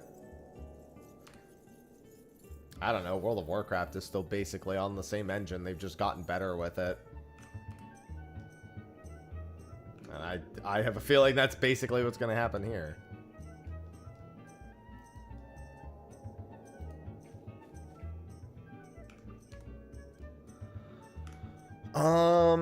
Okay. I only have 4 leave quests left. That's good. Alchemy is completely done other than large scale. I did my weekly customs. I did my turn-ins for the day. I have to go to my island, which is going to be in such bad shape. And I'm not even going to bother with the workshop. I'm just going to go collect and make sure that everything has, like, food and whatnot. There we go.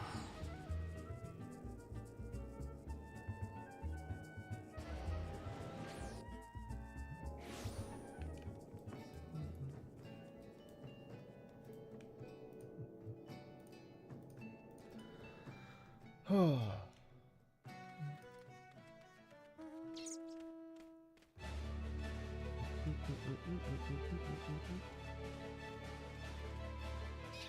think I have workshop stuff to collect. Yeah, I was gonna say, at least have that.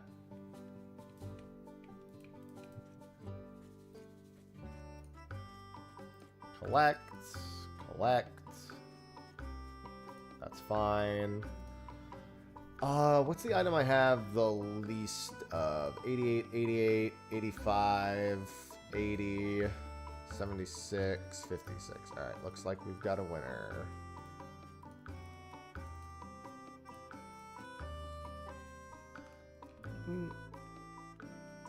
I'm sure I'm out of feed. There's no way I'm not out of feed. It's just like in Power World. I log in and everything's starving to death. Oh, well, actually, I'm not entirely out, but I was very close to out. So I need to give them more island green feed. Is it the one that I craft with 2 of anything? Yeah. And it's 3 each.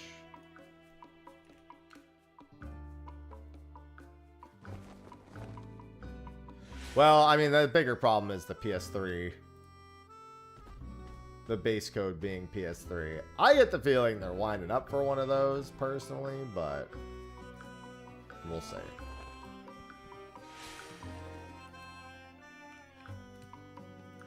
And then you have 355.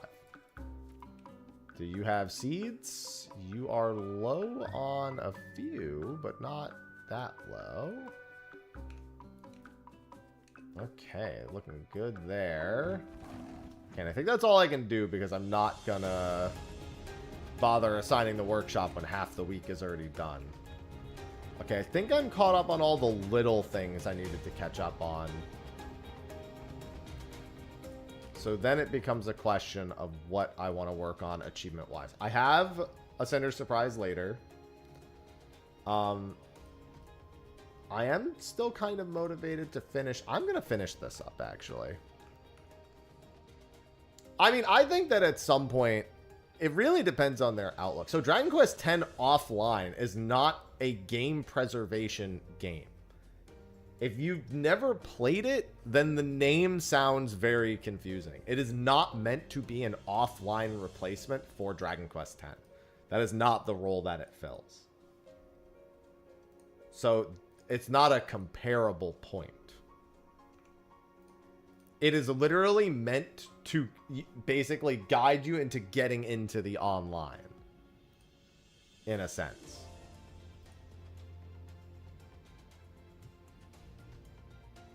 Yeah, I know I'm mounted, but I'm going to teleport and go someplace first anyway.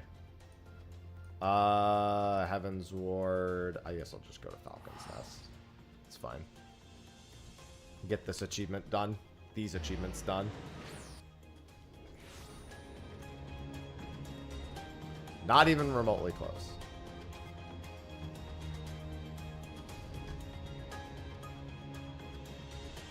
Is it because it says it in another language, Domino?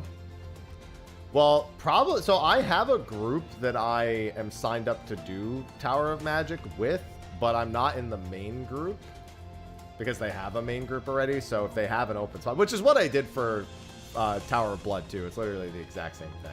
And I still ended up going to a bunch of Tower of Bloods.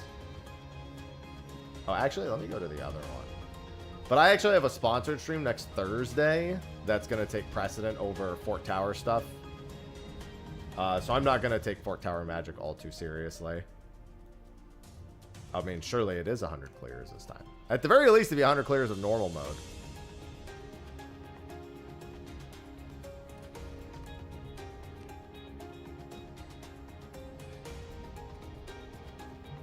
It's going to be 100 clears for normal mode and 100 clears for Savage mode.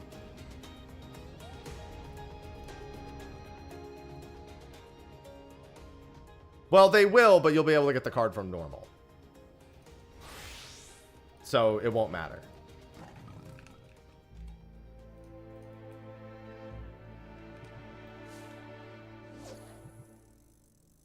No, they'll just do 100 of each. Listen, they're raising the other things to 2,000. Do you think they really give a fuck? Ask yourself that. We already know it. We already have the 2,000 carat achievement as an addition that we already got.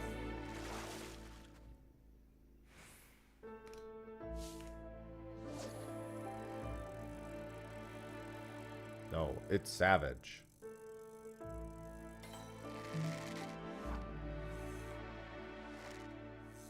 Cool 7 billion gil. No biggie. No biggie.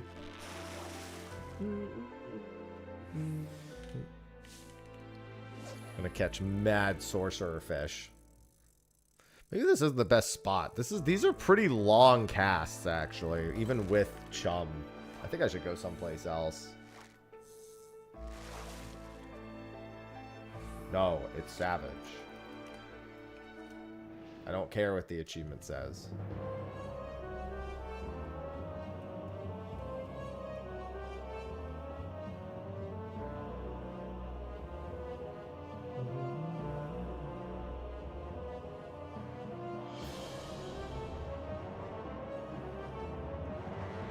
I mean, almost any achievement's rough if you're not working on it. We should also be getting a new Mog Tome event sometime in the near future. I gotta convert all my old things into the maps. All my old currency. My currency from the last one specifically. The thing is, man, I've just got a lot of not 14 games also to play over the next few months. Yeah, the next Mog Tome should be a month before 7.56, so it should start early August.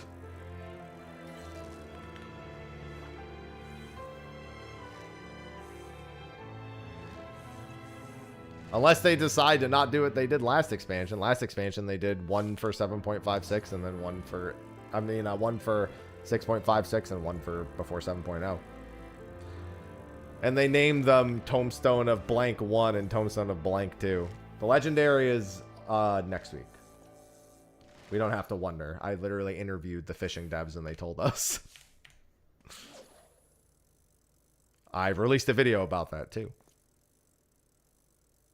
Yeah, there's no wondering on that front. I put that interview out a few weeks ago. Oh, I'm still playing Grand Blue, all right. I don't know when I'm going to have time to do more Grand Blue, and I almost want to do some of it before Cinder Surprise. Because Sunday and Monday, I don't know if I'm doing much Grand Blue. The Fish VOD is out. I put the fishing interview out like 2 weeks ago, guys. It's been weeks that's been on my YouTube channel. Gotta follow my YouTube channel. Turn on the notifications. Morning, hero.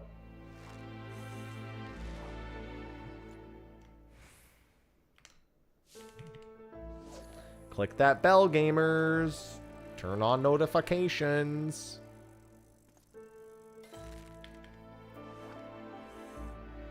I mean, there's no indication of that, Velsies. Could be. There's no firm reason to believe it will be, though. Good morning, Wicked.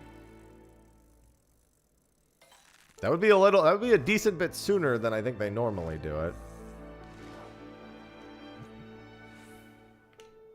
Thing is, with Fanfest tomorrow, I should really play 14 today.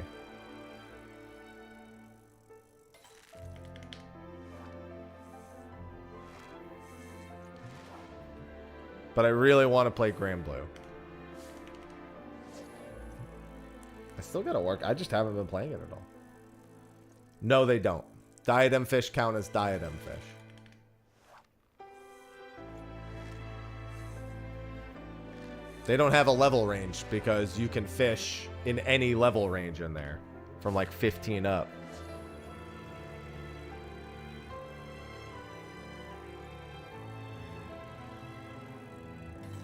Well, I don't need AFK farms. I need active farms because I need to actually get Percy's weapons. And I need to farm Lucilius for Berserker Echo. Lucilius I can AFK, but I want Percy to help make the AFKing faster along with Sig. It's a 4 a.m. keynote for me.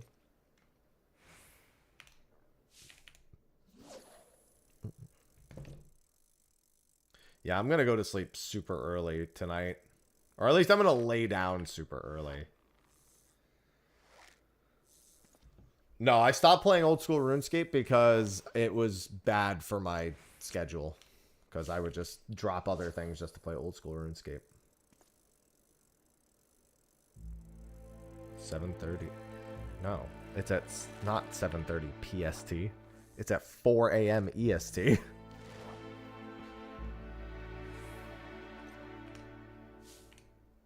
There's a live letter at 10:30 a.m. EST, which you might be thinking. The live letter is at 7:30 a.m. PST, not the keynote. Live letter is the second to last thing they're doing.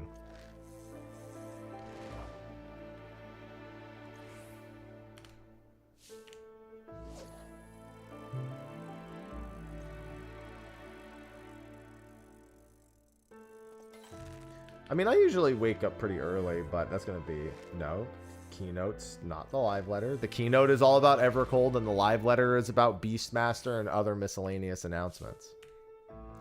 As they have stated for, well, I guess technically the live letter we've only known about for a week and a half now, but the keynote has always been separate from the live letters. They've almost always done a keynote and a live letter of some kind. Last time they did the dev panel was effectively a live letter. Seen the monk relic? Is it the one on, is it the one on the screenshot? Because otherwise there's no way to have seen it. I don't remember which ones were on the preview site.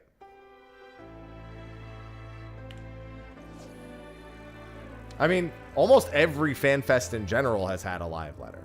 The one with the dev panel was one of the only ones there hasn't been a live letter, but we get the dev panel was effectively a live letter.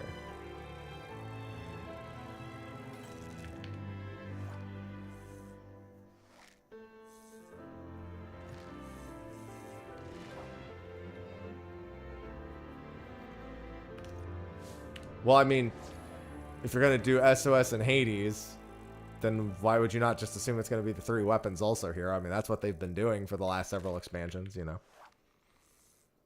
It's always the trial series is 3 of the 5 Unreals. You know? I say always, but they could change it. They could change it because they're like, you thought you knew. You don't know.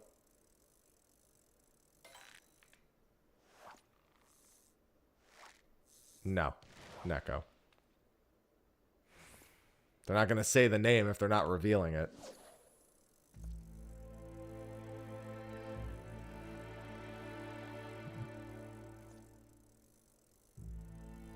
I mean, it's going to be the tank job tomorrow. Unless they just say, hey, fuck it. We're just going to do it different this time. I always say, two doth not make a pattern. Everyone's gotten it in their heads that it's for sure the tank tomorrow, so it'd be pretty funny if it wasn't. Because they've always done tank first. Whenever there's been a tank to be revealed, they've always revealed the tank first.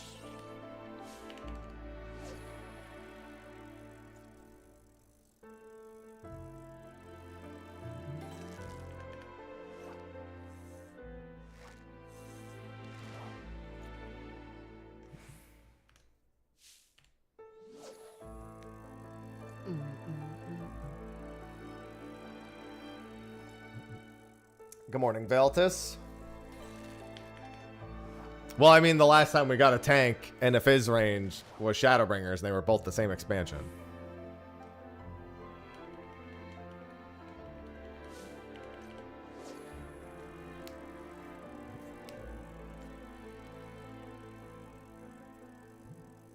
That's why there was a lot of confidence it would be tank and fizz range before we even had Fanfest.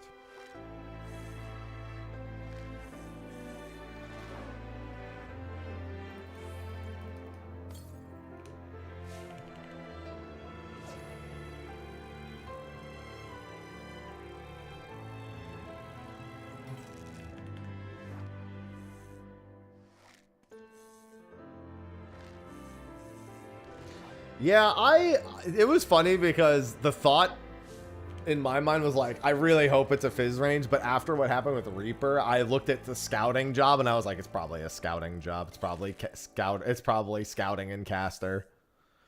Make a bingo card. There's no point in making a bingo card when we already know like 7 to 8 things that are being announced, plus the only entry on the bingo card that would make sense for me is Gold Saucer collaboration. Like, all of the most important stuff we already know for certain we're seeing. And then it's just a matter of which side of a coin you're on. Like, most likely the tank tomorrow, but not necessarily. You know? But we know there's a new job. Yeah, most of the bingo card would just be free because I know what to put on it. New zones, new allied tribes, new dungeons, new threats, new gear and recipes.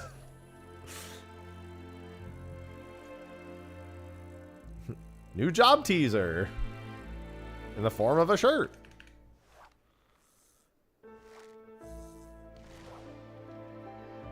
It'd have to be very obscure for the sake of being obscure, and then it would probably be empty.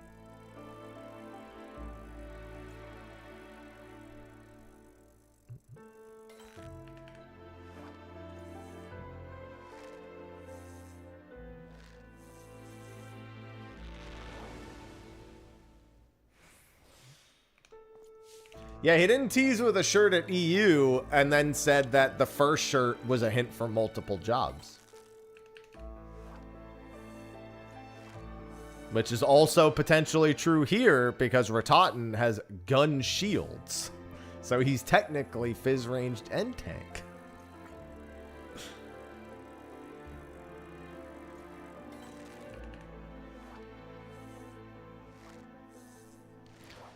They're not gonna, I mean, that wouldn't make any sense, Space, because we've already seen Estinian.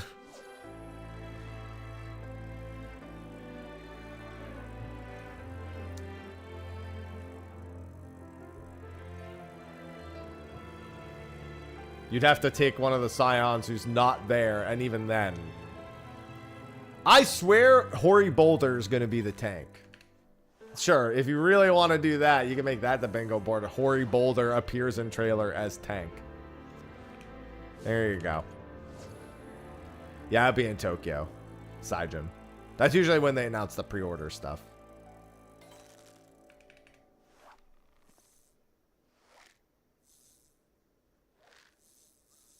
I'm ready for Hoary Boulder to get promoted to A tier Scion. It's Hoary's time.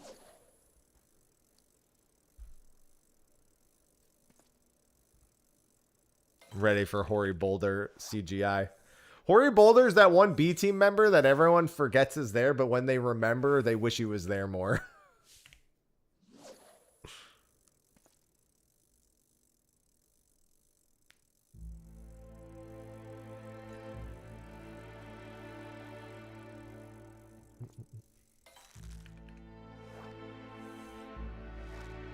That's what I'm saying. He's going to be in the trailer as the new tank.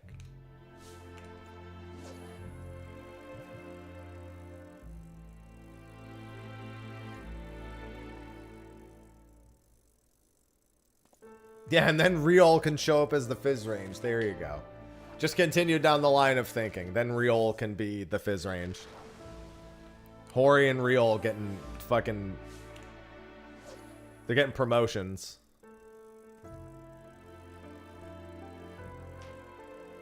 The problem with getting a Fordola appearance is that there's no way she would leave Ehrenwald behind. They're pretty much attached at the hip now. Technically, for them to be attached at the hip, I guess Fordola would have to be sitting, but it's just a, you know, just a phrase.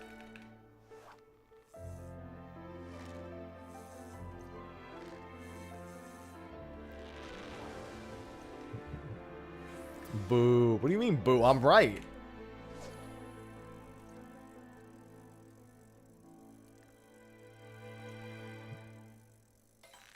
Yeah, Graha. We're going to find Graha's going to be the new tank and the new Fizz range. That's clearly it.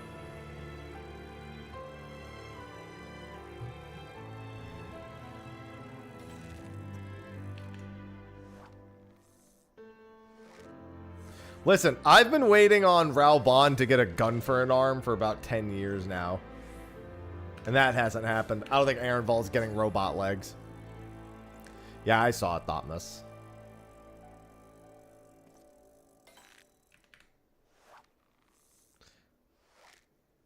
Well, it's kind of tough for Ehrenwald to lean into his heritage because, you know what? Never mind.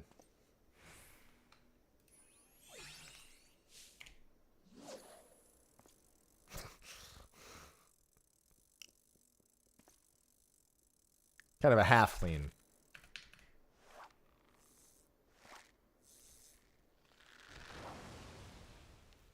Man.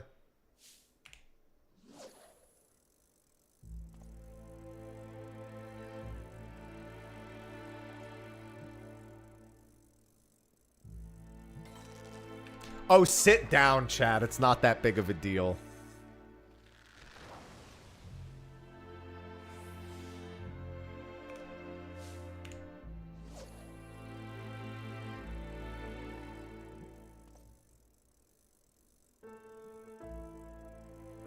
Oh, yeah. Are the drops live yet? 10 a.m. Eastern is normally when they go live. I don't know if they're there yet. They should. Well, not they should be. That's... It's are they or are they not? Like, they tweeted about... Well, yeah. They said today, but I'm saying they weren't available yet. And now I'm asking because chat can just refresh and see if it pops up at the top. I hate this haircut alert. I literally had an interview about that, Penguin. You should go watch the fishing interview on my YouTube channel.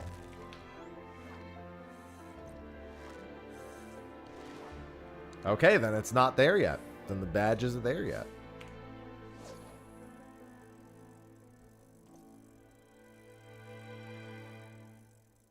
That's fine. You can take 5 seconds out to go watch it. And by 5 seconds, I mean, I think it's like 18 minutes. For the knowledge. No, I want my hair back. I only got this done because they fucked up my haircut. Otherwise, I would have long hair still.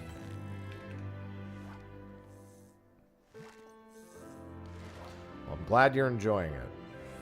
Watch it during the ad break. Yeah, just put it on 8 times speed and watch it during the ad break.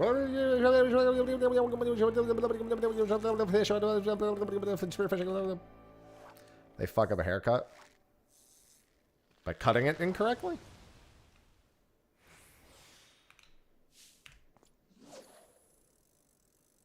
What there are no preliminary patch notes. Why would you think there's preliminary patch notes? That's not a thing. That's not a thing for anything but main patches, ever.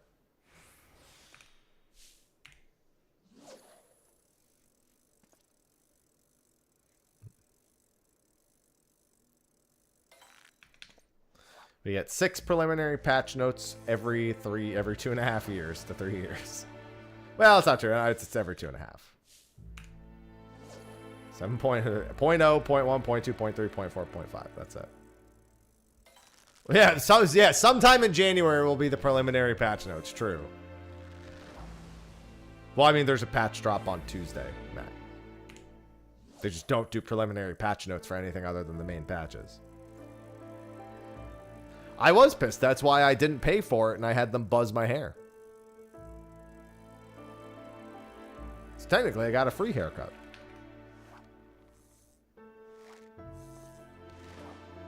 Because I've had my hair buzzed many times in the past, so at least I knew I could go back to all reliable.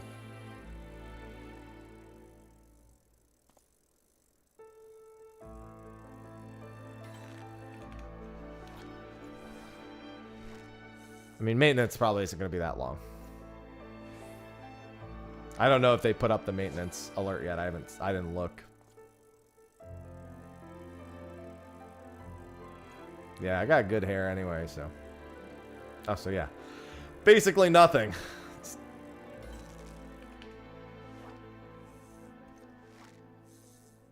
Oh, 4 p.m. It's a little long. That screams to me that they're doing... there's no reason for that patch to take 14 hours. 2 a.m. to 6... Oh. What the fuck did Penguin say then? 4 p.m. to 6 a.m.?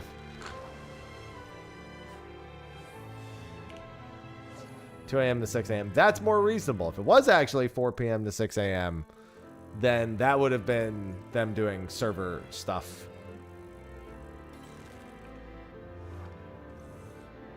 Ahead of the beta test, which only beat Japan, but they would probably do that. You know, they would still just do it for every region.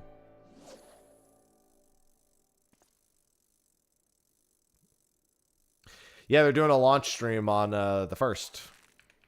Because people like to have everything ready for, in case you need them for relics. I don't think. I think the tomes is enough, quite frankly. Fat type to the P. Fat with a PH.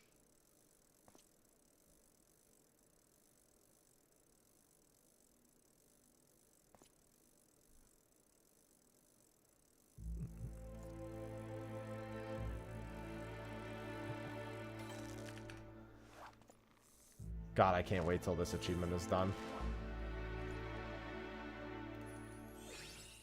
Yeah, it's because you never know. Simple as that.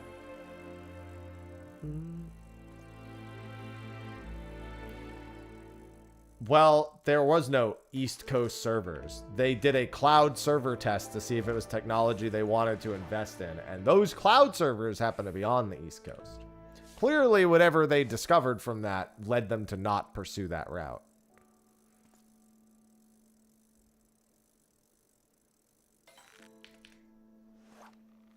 True story. That was teased at the last EU Fanfest. They announced the cloud server test at the last EU Fanfest.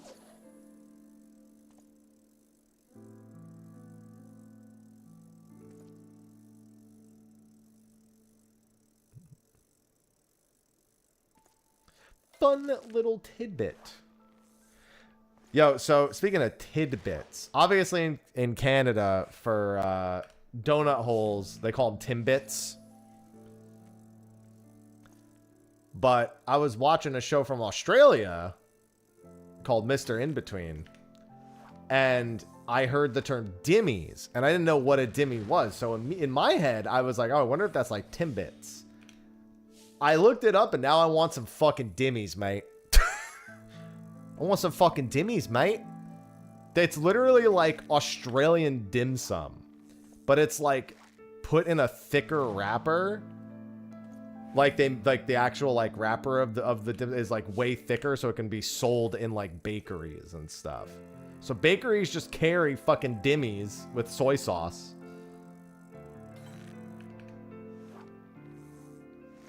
And I'm like, I want some fucking dimmies.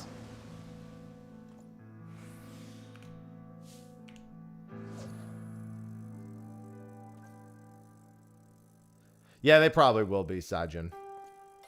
It'll probably be... I think it'll be after 0.56, personally. I think it'll be like early October for Japan, and then probably November for everyone else. Oh yeah, Dimmies over Timmy's any day. Timmy's, I can live without Timbits, you know? But Dimmies, that sounds up my alley, man. That's a great show, Mr. In-Between. Big fan.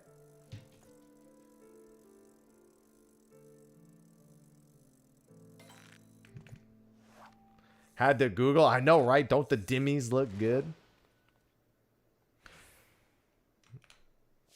Now I need them. Yeah, just imagine being able to walk into your fucking local bakery and get a fucking bag of Dimmies. That sounds like the life right there. Granted, that means you would be in Australia and they'd probably cost like $16,000 or something, but whatever.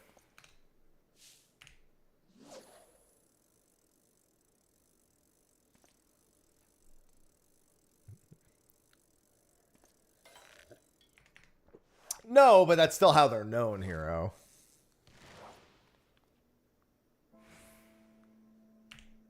Better come with a car. I mean, the Australian dollar, I just assume everything costs thousands of Australian dollars.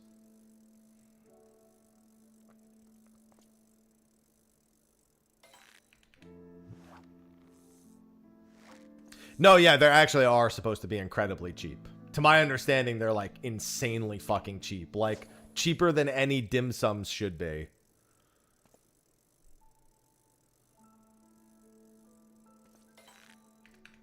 You just literally get like a few dimmies in a bag, and then you just pour the soy sauce over them in the bag.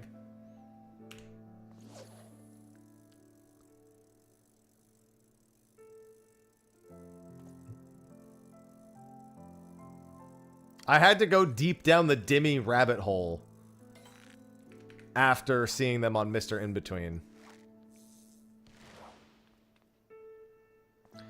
Literally throughout all of like season 1, anytime someone's like, "You hungry?" He's like, "Dimmies." Gotta have some dimmies, some soy sauce.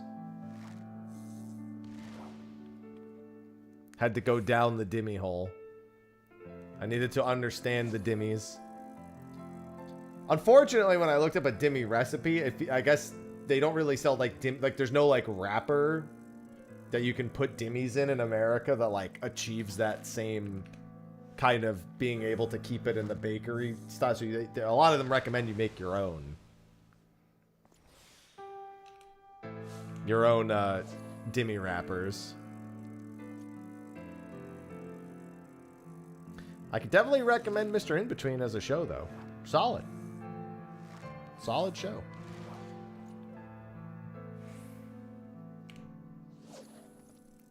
Doug Dimmy Dome or Dimsdale Dimmy Domes, where the dimmies are done demurely. Well, you wouldn't. The whole point is that you can buy them at the bakery. Like you'd be like, you could get a donut and a dimmy, sweet and savory. You know, that's the benefit of the dimmy. What's the show about? A hitman. Shiani, thank you for the 58 months. Welcome back.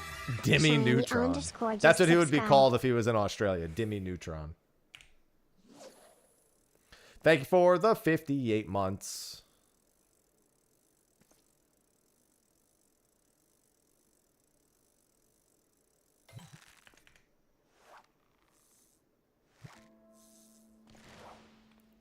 I'm a big fan of Mr. In-Between now. I had seen like a short clip of it, and then I had seen more short clips of it. And then I was like, I should watch this show. And then I did, and I was like, well, I still have one season left, but I kind of know how that season's going to go already. Yeah, the Hitman, dude, he just really likes dimmies.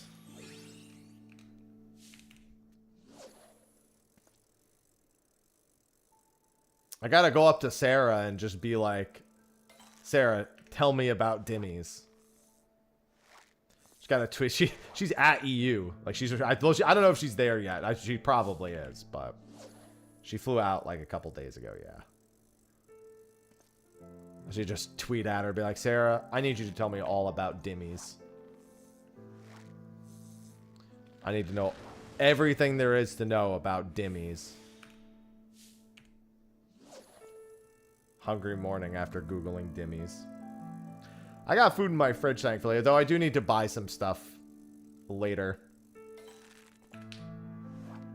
Because I need some, like, you know, cold coffee for the morning. You know, something I can just pour real quick so I don't have to make it. That's the Fanfest plan. No. That literally has no bearing on anything, Penguin.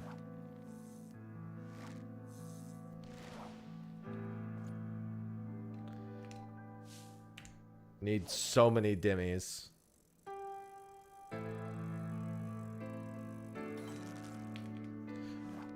Just not for now. Yeah, now you're gonna make some fucking dimmies. Yeah, I mean, it is literally just like the average baking supplies and then the filling. I think you need like, you know, you need like minced meat and carrots and a couple other things. Onions. Realistically, whatever you want to stuff the dimmy with.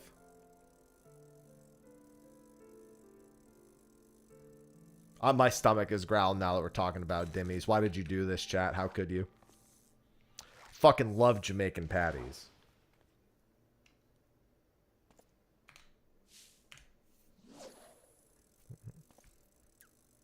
I had a Jamaican science teacher in high school, and she always used to bring in like her like homemade jerk chicken or like Jamaican patties and stuff like that.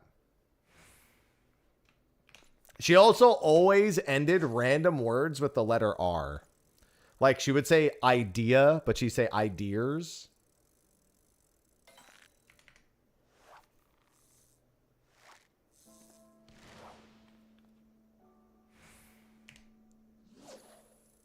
Hello, Dante.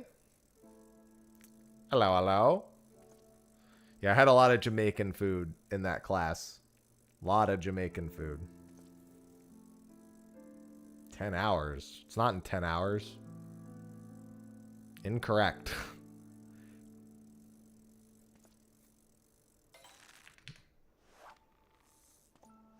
There you go.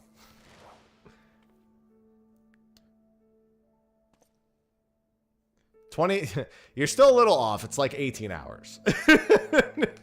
Getting there, though. Getting closer. It's a little less than 18 hours.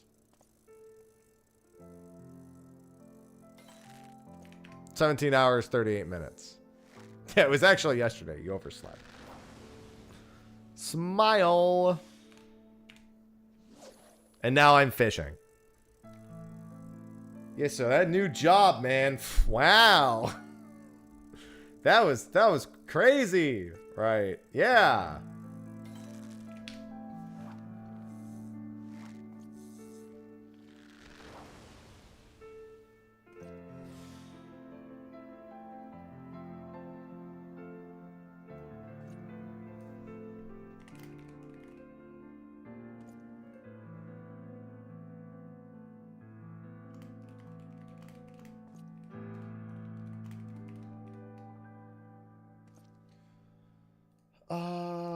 Let me just see something real quick. There's something I need to be doing alongside of this.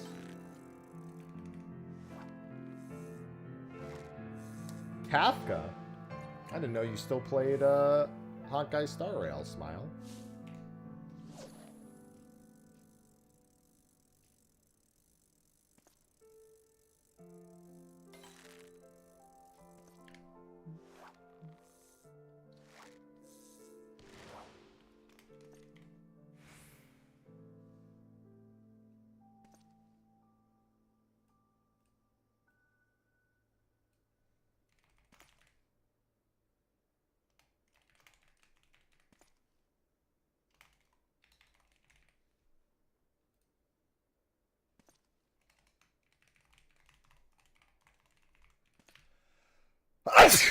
Excuse me.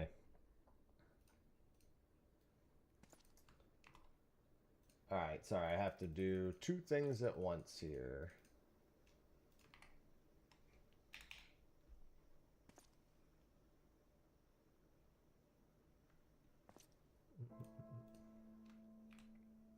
Thanks.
Oh, hold on.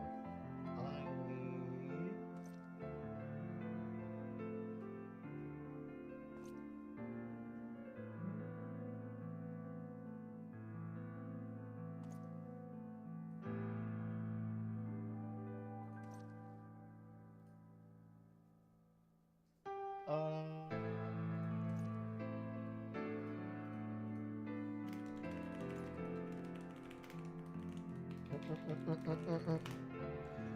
Less than... What the hell? Horny Gilgamesh... Alright. That was a hell of a thing to tab back into.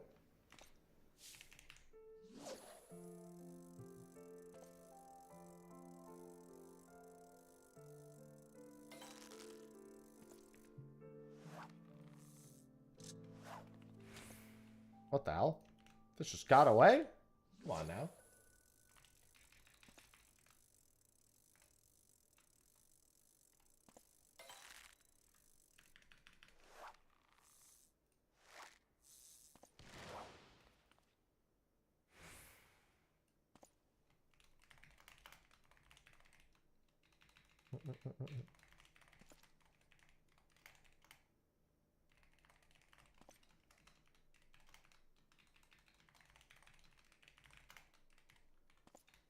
Alright, let me just cross-check this. So I've got some stuff that I should have done. Wait, what the hell? What the? Stop it. Oh.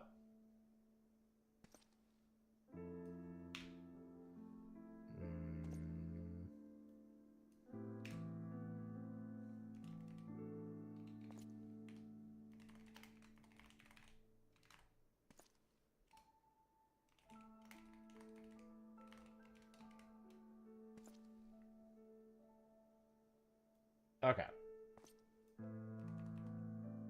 No freaking way.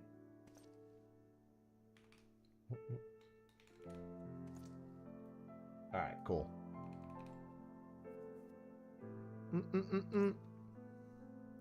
That's so funny, Penguin. It's like, I think these have been recommended backwards.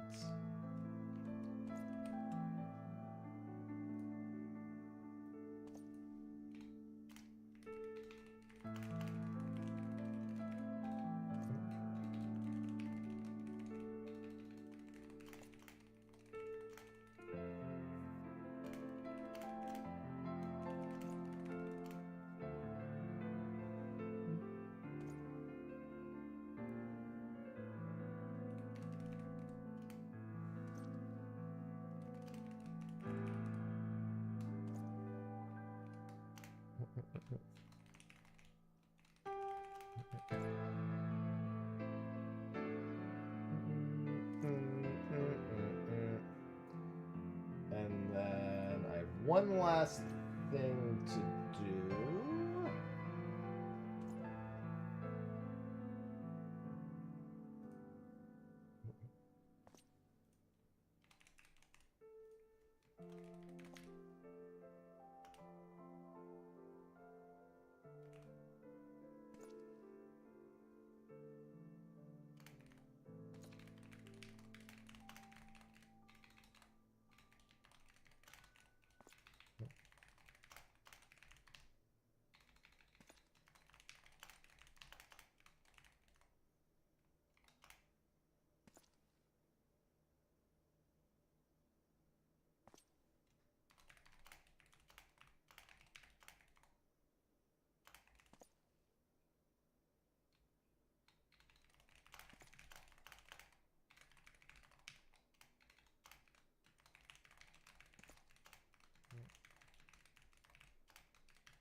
All right.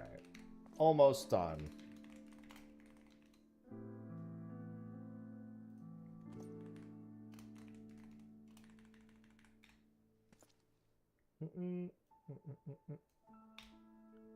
Cinder? I mean, Cinder being less evil would definitely be preferred. Listen, I've got him right here.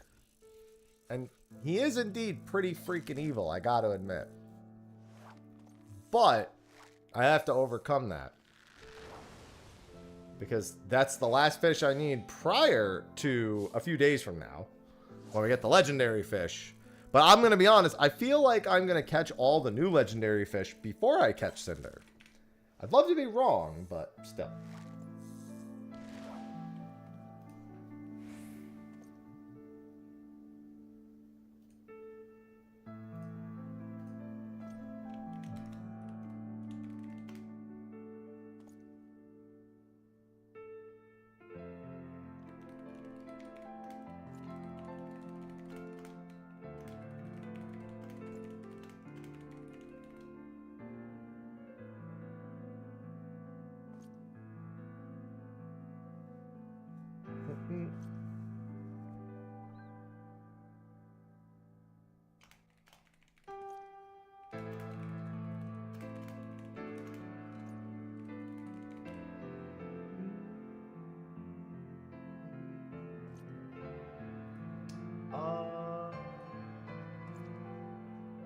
One last thing.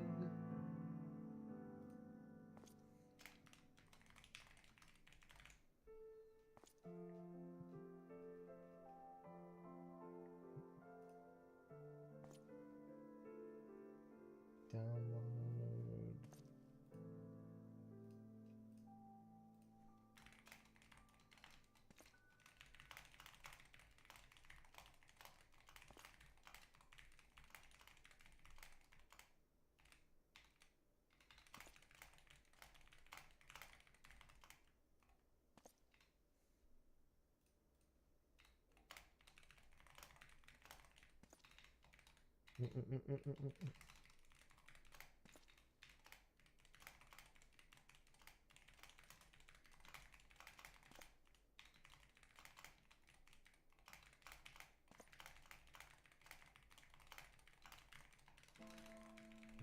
All right, email almost sent. Yesterday I was sick, so I didn't take care of this one thing for an email. I also have a video that needs to go live today. I imagine it would taste like balut too, although it's already cracked open, so maybe it's a little bit much. Hello, Rises. Hello.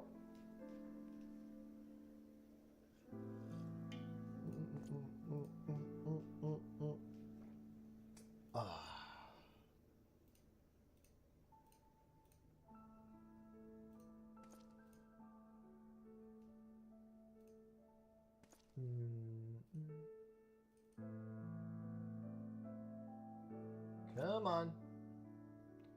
Email, work with me here. Thank you. All right. How's it going? It's going better today now that I'm not sick. Got a few achievements done. What did I get? Like 3? I think 3 leave quest achievements. Trying to get this Heavensward fishing achievement, and then in 2 hours or so, I've got Cinder's surprise.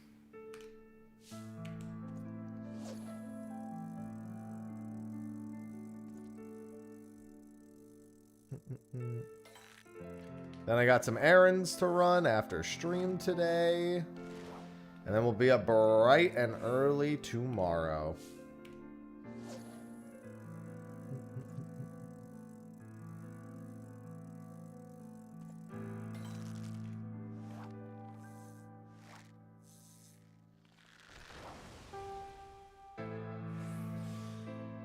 Yeah, it was not great. I don't like when I have to throw up, but man, did I feel so good after I threw up. Oh. Cinder's always a bitch. Still, ain't never gonna stop being a bitch.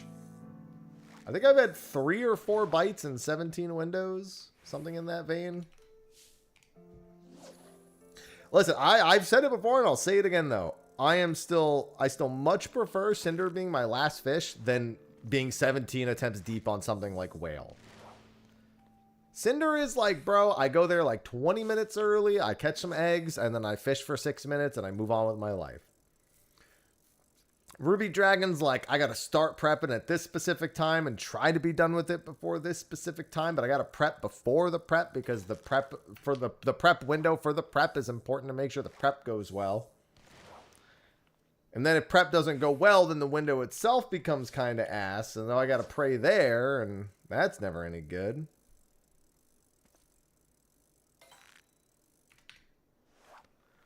I'll be asleep at like 7 p.m. or so. Probably. That'll be the latest I'll be asleep. It'll be by 7 p.m. Probably gonna lay down by like maybe an hour earlier. Good morning, Rad. Or Whale, where I gotta be there at least an hour in advance and hope that goes well. Ugh. Yeah, I'm glad I don't have to do Whale. Lancet, Whale, Ruby, all those are in the past. Don't need to give a shit about them. I have Cinder, and then I got to see what's going on with the Legendaries starting on Tuesday. I wonder how long it'll take for the new Legendaries to be found. Oh yeah, I'm very ready for tomorrow. No longer sick. I'm feeling good.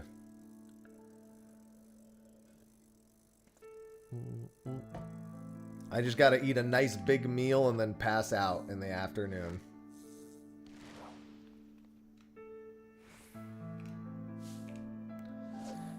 Yesterday, I got like 3+ hours of extra sleep. I like woke up, started doing my morning routine. And then by like 6:40, 6:50, I was like, there's no way today is happening.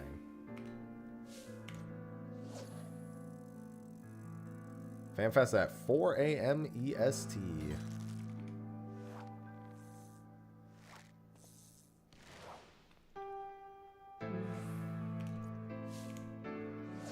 Wonder if I think I should have this achievement done before Cinder. I don't know, actually. This achievement does take a hot minute. I'm just chumming along, hoping for the best here. Yeah, I'll be live bright and early. In fact, let me set my 8 billion alarms right now. I'm going to set a 2:15 a.m. alarm. Hello, Nuclear. Yeah, the Shaloni one I'm concerned about because of what that one's. I don't know what to expect for that one because Tokatoa, it seems more like it's a ruby dragon than a lancet fish.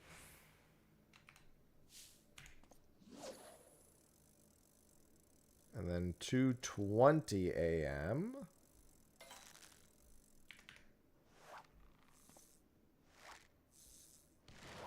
Yeah, 15 hours and 37 minutes from now. God, I'm so hungry after all that time. I ate this morning, too. I just had a bagel, but even still. Talking about all them dimmies got me hungry.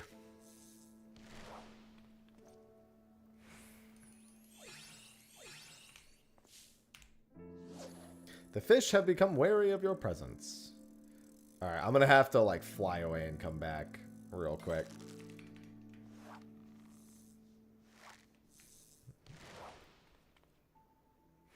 What if I had bacon and cinnamon dimmies? Let's just fly away and come back briefly.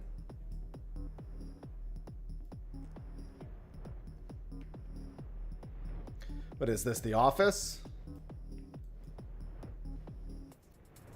I like the smell of bacon in the morning.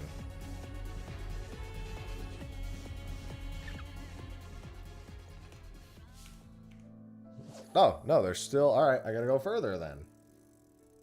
Well, I mean, I'll still cast this line and stuff. Honestly, the Tokatoa window is going to be weird because Tokatoa is hard enough to catch on its own. It's literally just going to be like if you catch a Tokatoa and mooch it, you have a chance. And if you don't catch the Tokatoa... Because, like, Tokatoa is hard enough to catch on its own. The idea of mooch looping it is going to be like just fucking prey. Because in all honesty, if that's not how it's done, I'm going to be fucking shocked. It could also be that you need to catch like 2 Tokatoas, but you know, they added the mooch loop because it's hard to catch. But it might genuinely be a really bad one. Well, I mean, we probably won't see anything about that tomorrow, Nuclear. We'll see the character action skins tomorrow for sure, though.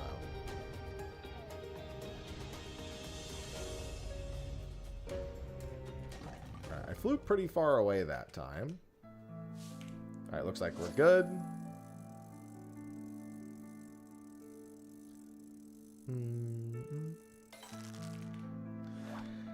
Yeah, that's the one I suspect will probably get found first. I know there's a couple of other conditions. I think there was a new, like, intuition or something that was found in one of them.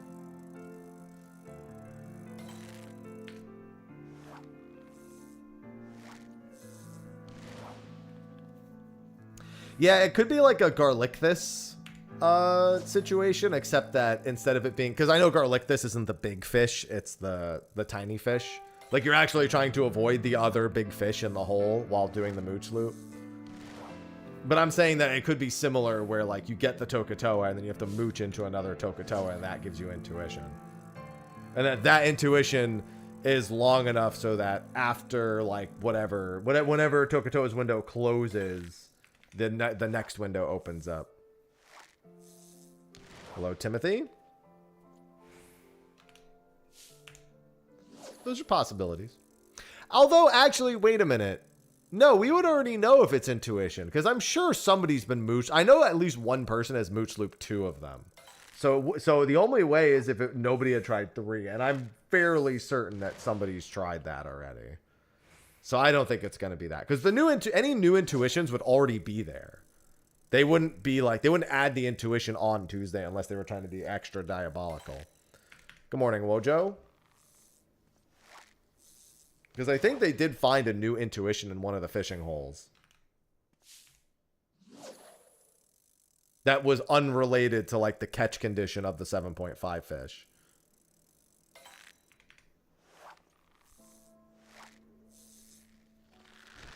I don't know. I remember they found some other things. There's a new mooch fish that mooches into nothing in Kozama-uka. Yeah, that's what I'm thinking.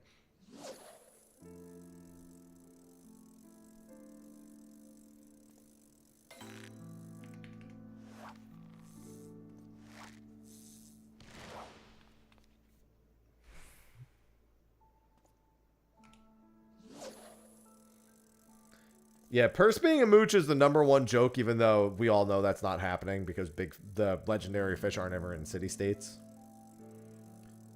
But it's still fun, and we would already have it. It would already be moochable. But it's still a funny joke.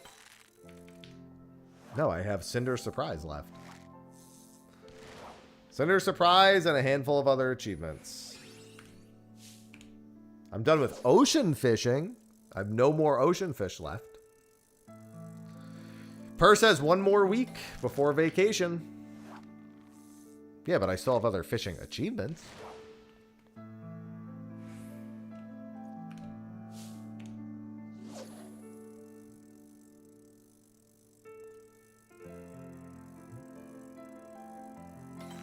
I still have to do all the diadem fish to boot.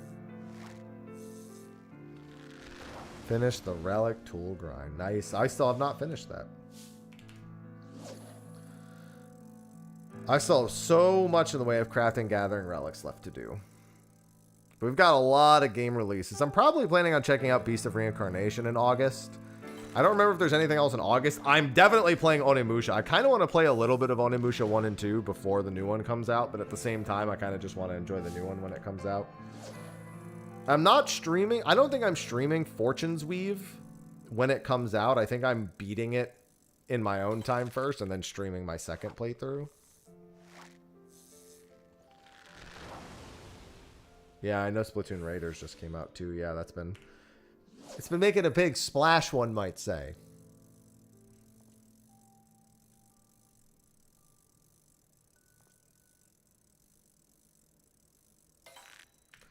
Yeah, this is the 3,000 catches in Heaven's Word. I'm pretty close to done with this.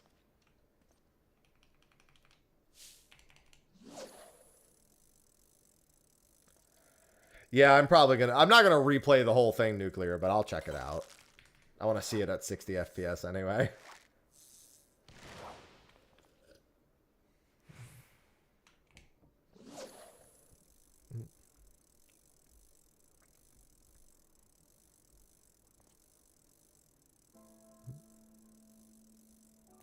Thing is I still want to be putting time into Granblue also. I'm at the point with Granblue though. I kind of want them to say if they're doing anything else because they had mentioned doing skins post-release, but I want to hear if they say they're doing anything else because I don't think they've said anything at all.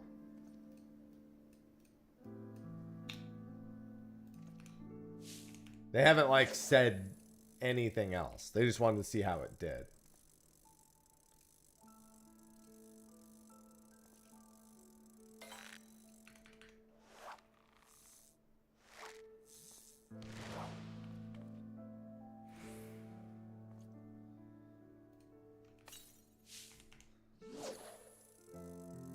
I want more. The first 7 episodes of the Granblue Fantasy animation are free to watch on YouTube, but only till July 31st.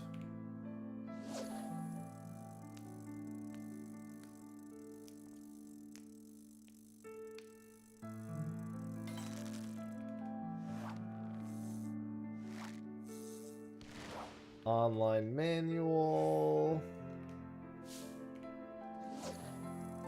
The first 7 episodes of the Granblue anime are available on YouTube.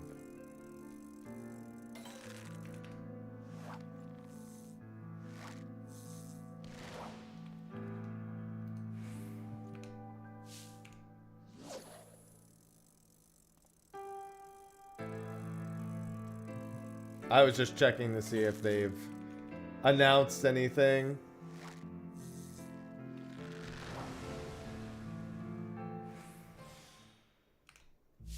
I just want them to say they'll do something else with Endless Ragnarok. Or to say they won't, in all honesty.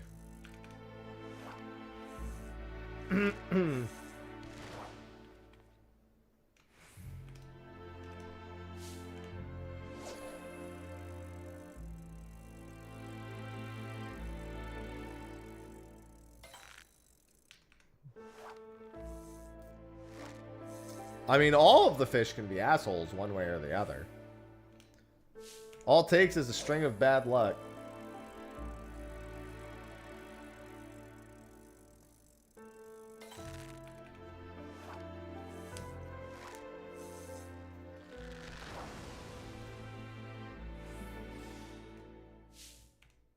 Fish just kinda suck.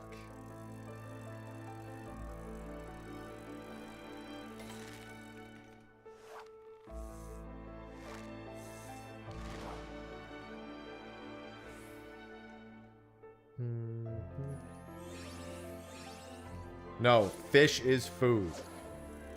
Dead end food. Joel is food.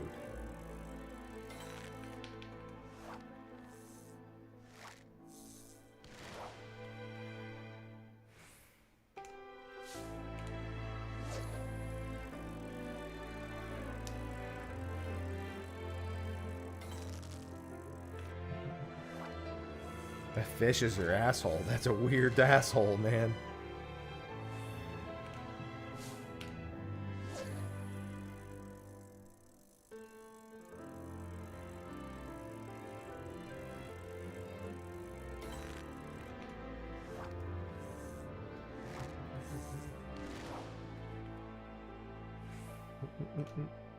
Good morning, Hacha.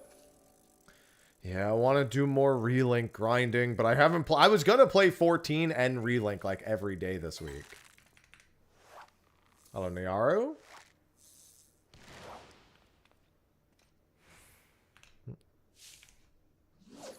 But then I was sick yesterday.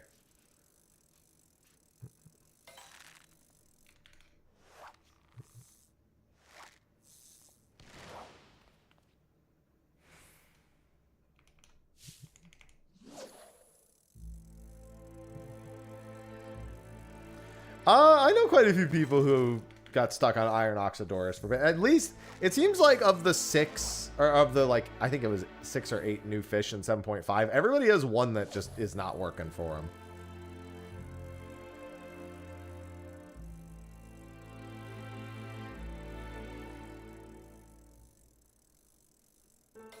Yeah, see, there's somebody else who says Iron Oxydorus is treating them like shit. Like, there's, like, it's not a hard fish, but it's just treating people like shit. That just happens with some fish, man.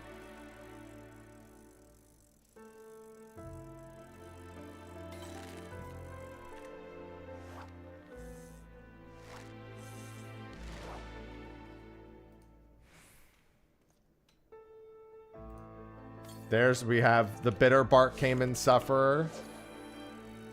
I'll be happy when these 3,000 fish are caught. I would give up all 3,000 of these fish for one Cinder Surprise. Although the amount of time actively spent fishing will probably be a lot higher for this overall.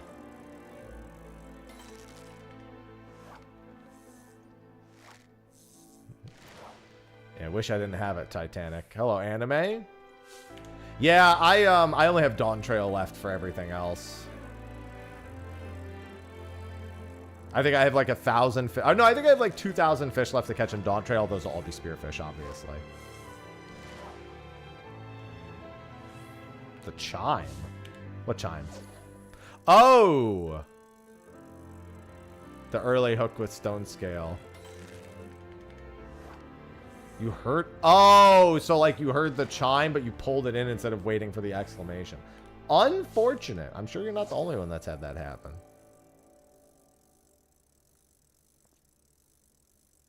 Dude, speaking about a population system, for some reason this morning, I watched a YouTube video about beavers being reintroduced to the otter in the UK. And how a lot of ecologists were like worried that like the salmon population would suffer more from the dams being built, but they actually increased the population because it was easier for them to swim in the, yeah.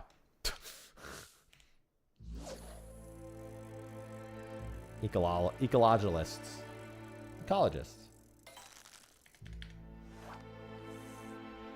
Yeah, beavers being reintroduced to a giant stretch of water has actually benefited the wildlife in there.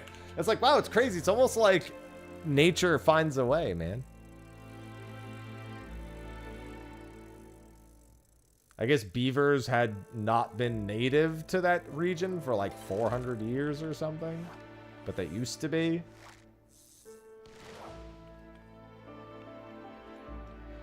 I mean, I got my hair cut out of choice, but they fucked it up, so I asked them to just buzz it down so it could grow back correctly.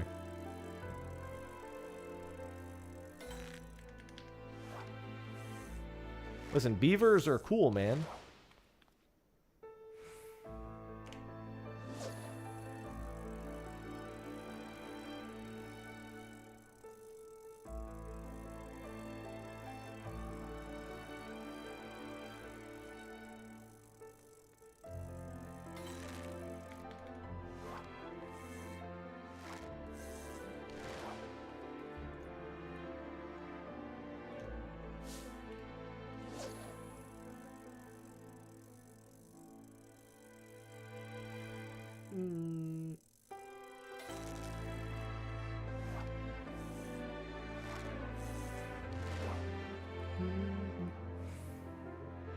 Well,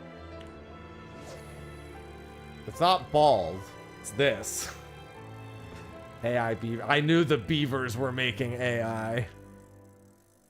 They are taking the water. They were building the dam so that they could reserve the water for their data centers. Obviously, that's what beavers were doing. It was a ploy all along.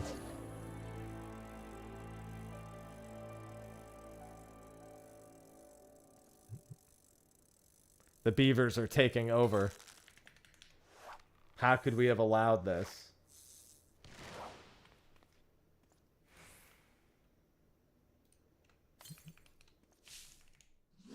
I've got what? A little bit under 2 hours? Will I have this done actually? I guess I'm curious. No, I will definitely not have this. Jesus Christ, I forgot how slow this is. Ugh. I'm chipping away at it, but I still need like 500 more fucking fish.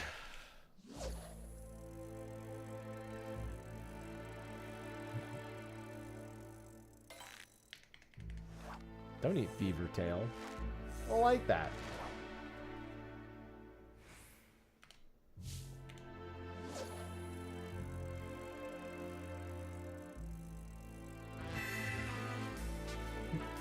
Virtual, thanks for the 56 months. Nope. Double hook has no value Virtual in this Souls achievement. just subscribe. You're better off chumming.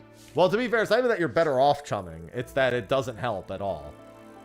But also, even if it did, you'd be losing 4 chums to do 1 double hook. So you'd be sitting through the longer hook times anyway. Yeah, it's 3K catches, not 3K fish. It's the same with the mining and botany achievements. Yeah. Those you also can't speed up by, like, using skills, other than just hitting the node more and more and more. Wee howdy.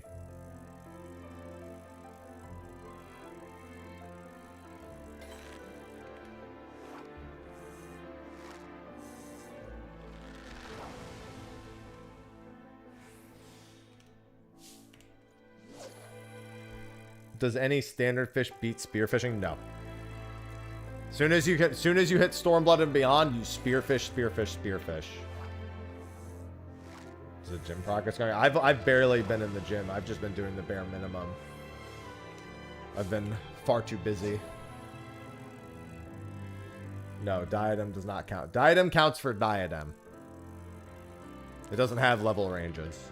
Yeah, I always sleep before. I always sleep and wake up early for every early 14 thing. Always.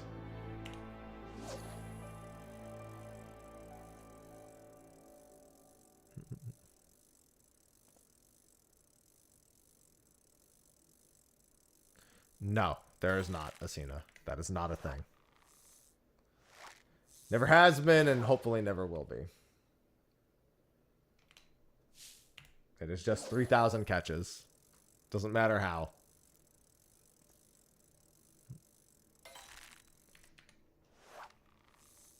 Yeah, I should tell Sophie to try to get to sleep a little early tonight, because I'm not going to be able to be that quiet.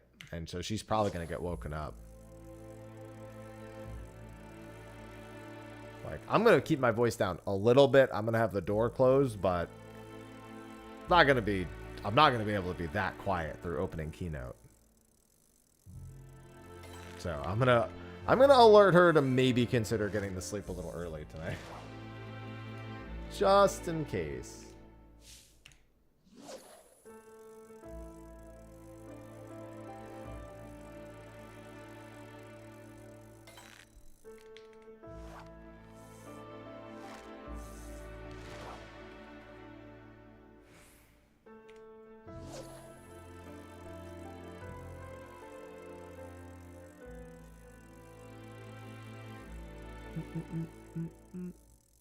Shout in low volume.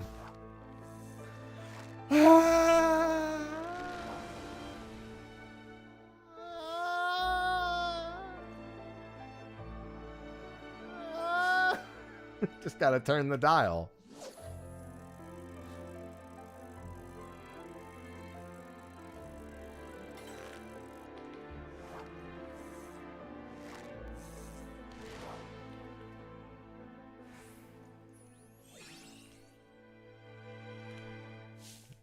Yeah, I think my cats would destroy that, Asina.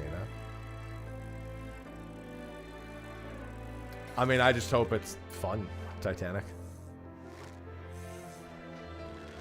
Yeah, Square's good like that.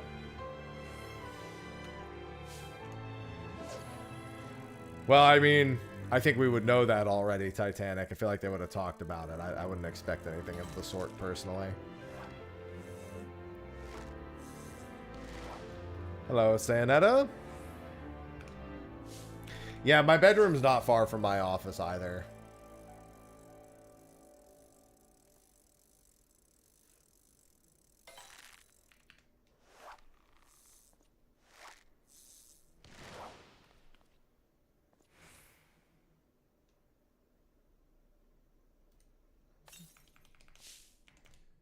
I mean, I'm not going to be screaming top of my lungs, but still.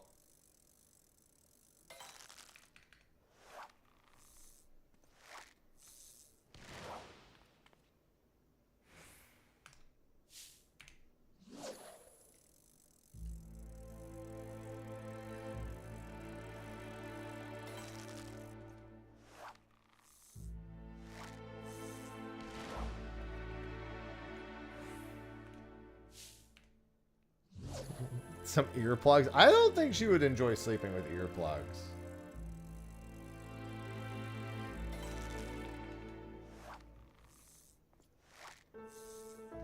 Yeah, megaphone.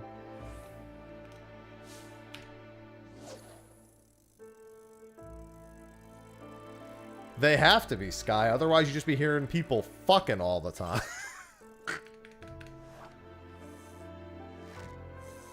Granted, I've been in hotels without good sound isolation. And I know.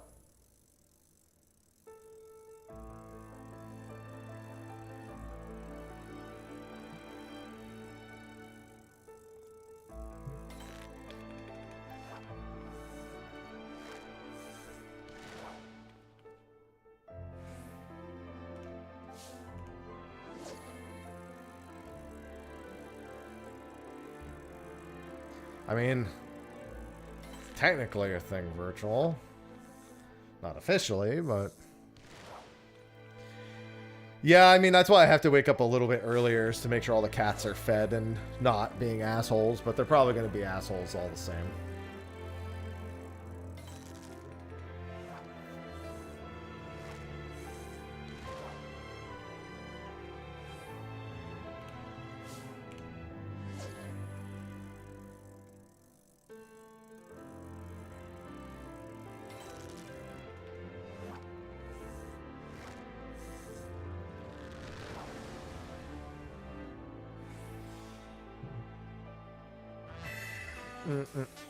Loop! Thank you for the 57 months. L0up_gar0 you just subscribed. Howdy. Howdy.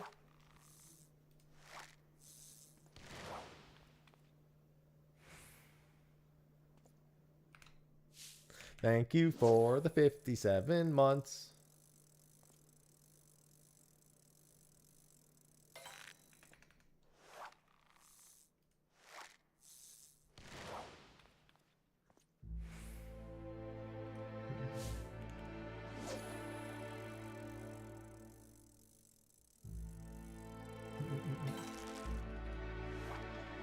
God, I can't wait till the Heavensward fishing achievement is done. This achievement is so ass, dude.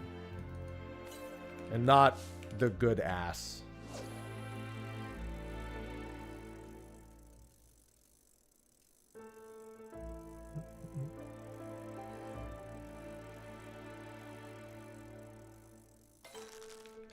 Hey, dreams can be wild, Titanic. Don't let them be memes, though.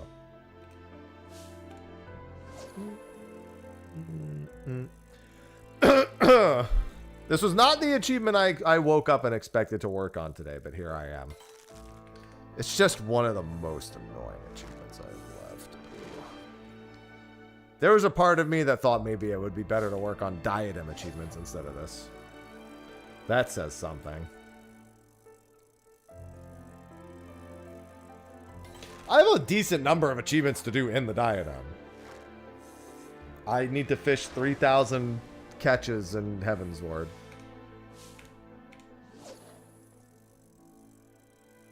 Well, they confirmed updates, but all I remember them saying was the skins. You're talking about the one that they released the day of the launch. I only remember them mentioning skins.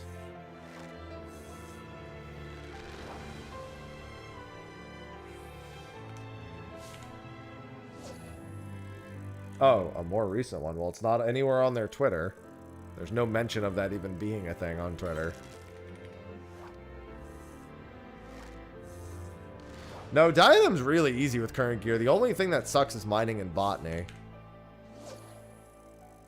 Hello, Vantalize. Yeah, I mean, their social media literally has zero mention of any community stream this week. Zero.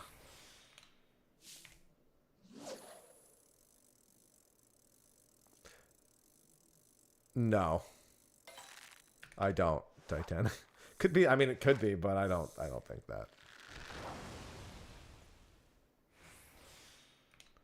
Yeah, I think the crafting classes in Diadem are like 440 cents total, but the gathering is ridiculous.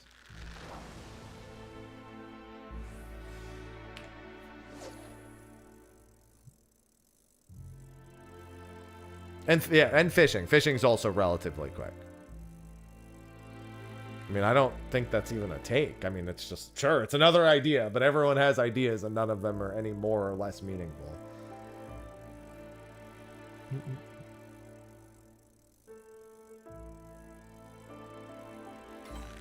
Hard to blame them when it comes to how long mining and botany takes, Neve. That's something that, like, eventually you throw a lockout at, like, a day at most, and then you just say, fuck it. Yeah, the problem with doing the gathering first, though, is it's fucking terrible. The worst part about the gathering is actually not how long it takes. It's that it takes so long because to do it optimally, you need to get shittier point totals.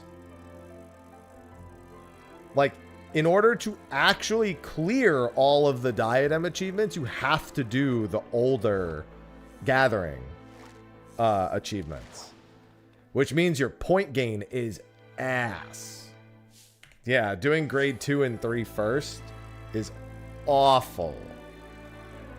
Once you get to grade 4, the point intake goes up considerably, but you're automatically doing like tens of thousands of materials on just dog shit. The football lockouts, the football / diadem lockouts. I don't take anything from it. I mean, it's just Ratatan. I don't think it means anything more or less at the moment. It's funny, but I don't think that has anything to do with anything else, personally.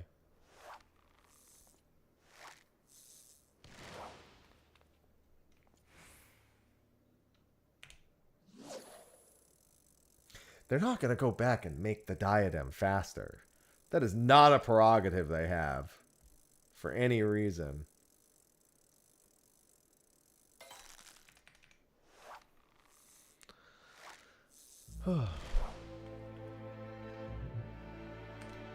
They haven't even gone back and made Hydatos faster after all these years. And that's the only part of Eureka that still sucks. Is getting through Hydatos's, like, numeric, like, the crystals for the relic.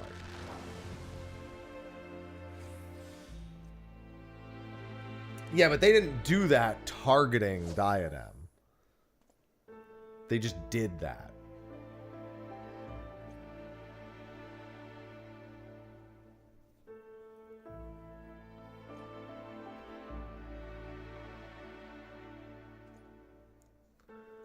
But unless they make it so that you just gather an unfucking godly amount of items all at once, which has no real place anywhere else in the game. Yeah, Hydatos is by far the slowest step of all of Eureka. Pagos, ironically, the fastest. On average, the fastest.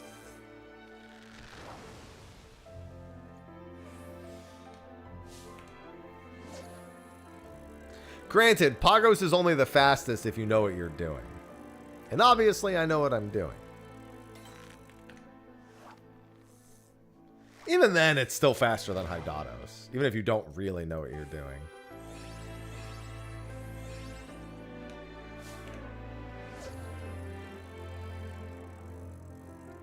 Low bar, but still. Being faster than Hydatos is not a praiseworthy achievement.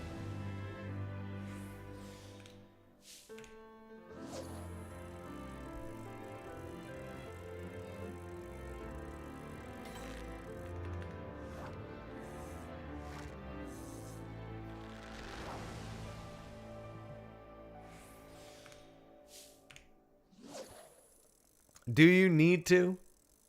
Is that a need? The only thing you might need is to support this stream by using its sponsor, Exit Lag, which can help improve your ping and improve your stability to Final Fantasy XIV and other online games. So type !Exit Lag and use discount code Mr. Happy to save 50% off your first year and get 3 30-day keys, which you can use for yourself or give to a friend. Thanks to Exit Lag for sponsoring. Sometimes the chat layup is just that easy.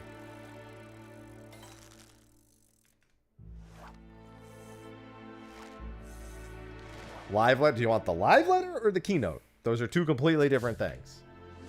Because the live letter is in like 23 hours. Could you go over it again? Just type !Exit Lag. It'll have everything you need. Although I need to update the command because that's not... It doesn't give Discord Nitro right now. It gives 3 30-day free keys. I don't think any of the currencies from this one will work in the next one. I think it's going to be completely different currencies. Even if they did, honestly, yeah, no, I don't think it will be. I think it'll be a different currency altogether. Maybe silvers to carry over and golds will change, but you never know. I do think it'll be like Bozia. They don't want people instantly jumping in and like buying the new jobs or anything. They want you to have to at least go out and do some stuff first. I mean, we don't know anything about it, Fallen. We know like the bare minimum of information. Could be ass, could be good. Who knows? Need something tangible.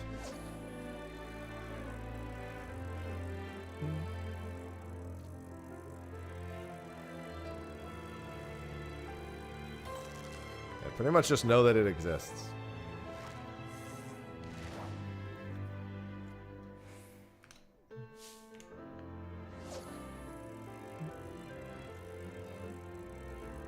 That's the keynote. That is at 4 a.m. Eastern for rail.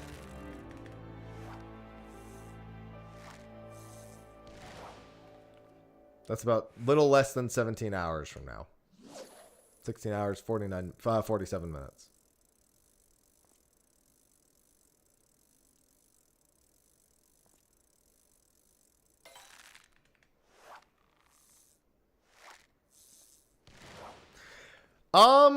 It probably won't change anything because I think any explorer... The only thing I'm a little worried about is Eureka. BA runs are going to be a little weirder to coordinate because all of the communities from before will have to be sharing a data center now. I don't think they'll... I mean, they might, but I don't think they'll do that. That's... If you're gonna do the duty finder and the party finder regionally, I don't think you start making exceptions for things outside, because the only things that are exceptions right now are like are Diadem and Cosmic, and those are server specific. Those aren't even in the duty. Those aren't even like tied to the duty finder servers. I did Titanic, which is why I won't be co-streaming it on YouTube.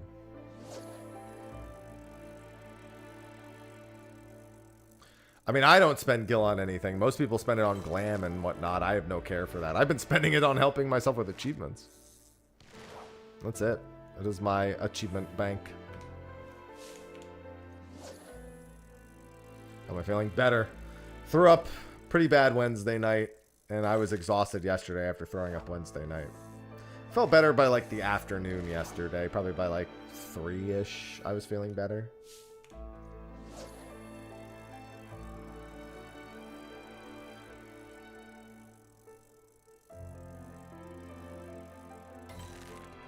Fortunately, I didn't throw up at all yesterday. I was just fucking beat.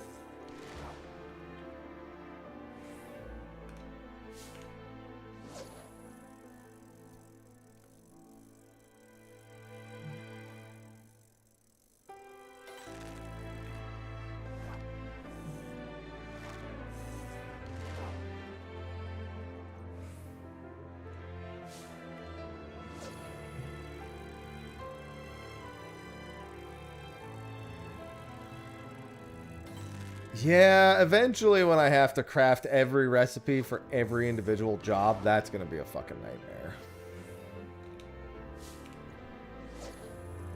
Especially because I'm not the kind of person who will plan the whole thing out and gather every material ahead of time. I'll literally just go down the list, and as I need materials, I'll just fucking buy them. And or gather them. The big concern is going to be like when crafting something for one, when it's like a generic material, I probably just hold on to it. But there's a good chance I'll have to craft multiple of them because, you know, they'll need it across the board for a ton of different recipes. That's probably going to be, for me, the worst achievement in the game to work on.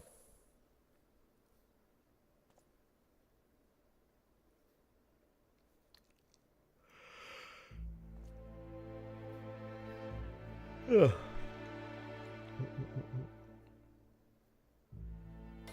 Right now, I just want to get through some of the other more minorly tedious things like fucking fishing 3,000 times.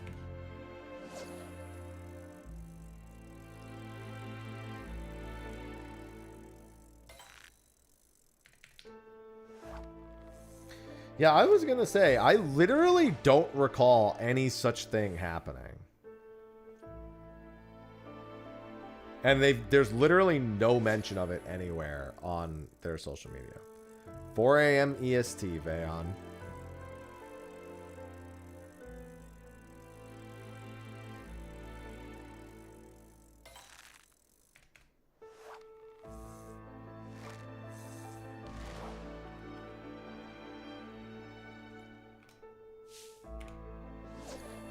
I mean... No?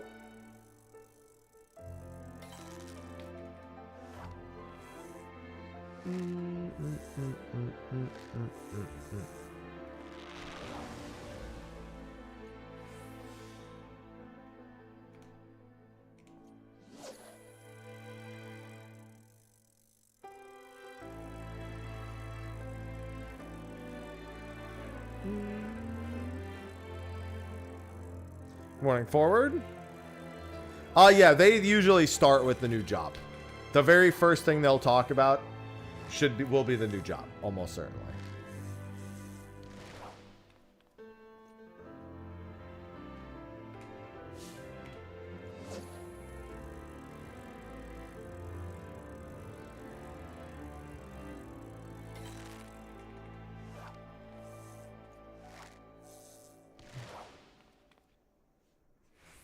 Yeah, I also quickly checked and don't see anything.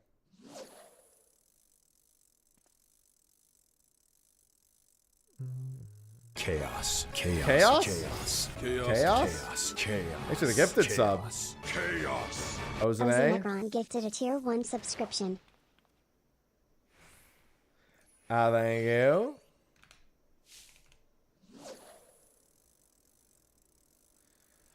Yeah, I know a bunch of housing. Honestly, crafting the housing items will be nice because I'll probably resell those. And you don't need to craft master recipe items. I don't think master recipe items count. Yeah, I remember because there's several master recipe items where I was like, oh god, of course I need to, and someone's like, oh, those don't count. And I was like, oh, how many fishies? I don't know, probably like 400 in this fishing hole-ish.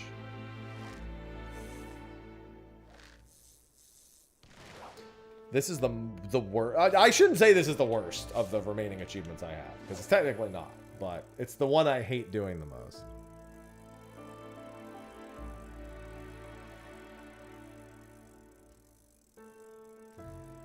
No, you're off, Zoof. You're off. It's 4 a.m. EST. Well, yeah, I need to fish 3,000 fish. I need to catch 3,000, do 3,000 catches in this hole.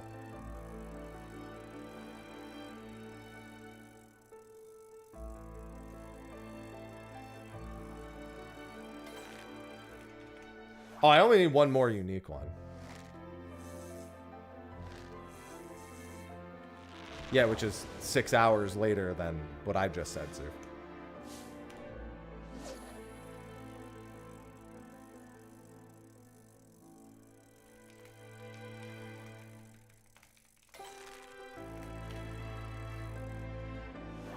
Yeah, there's a 6-hour difference between Berlin and Eastern.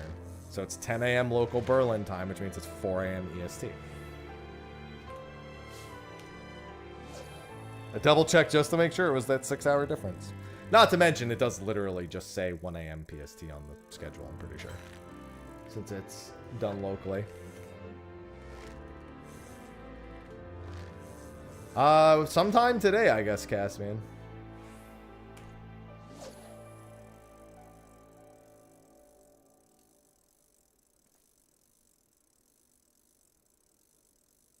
Not staying up till 4 a.m.? No, it's 4 a.m. Eastern. So if you're CST, that means you'd be earlier, not later.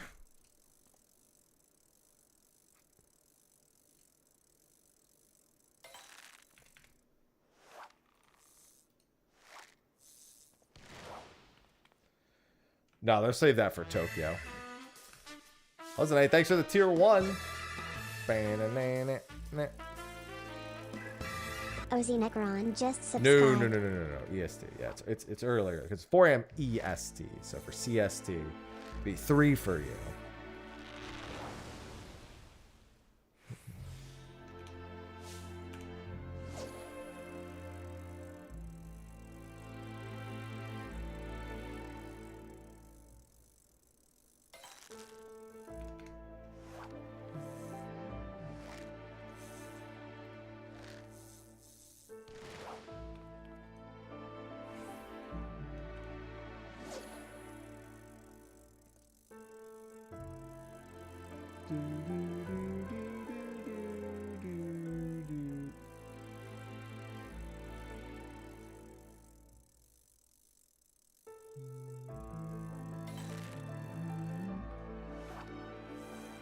I'll get plenty of sleep. Yes, the key. Just to be clear, because what Zooft was saying was incorrect. As we can see right here, the opening keynote begins at 4 a.m. EST. I mean, I'm literally telling you when it is.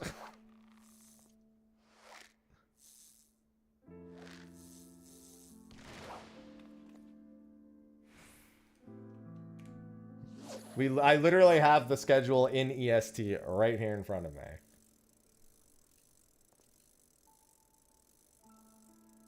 It is 4 a.m. EST, which is 6 hours before Berlin time. I think you might be forgetting that one of your regions might have daylight saving and the other doesn't. I'm not gonna lie.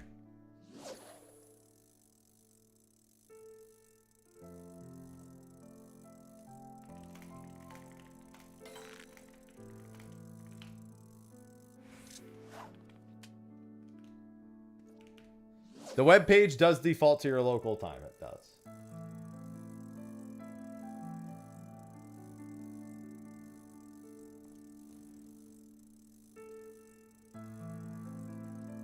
Oh, sorry. I thought you said s.africa, and I thought it was a link.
So right now it is 5:24 p.m. in Berlin. So add 12 hours and 36 minutes and then add 4 more hours. You're literally just leaving out 2 hours.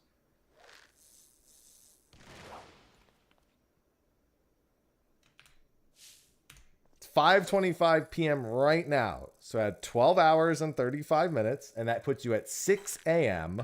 And then it's 4 hours after that. I think you're just doing the math wrong, Zoot. all that's happening is you're just doing the math wrong.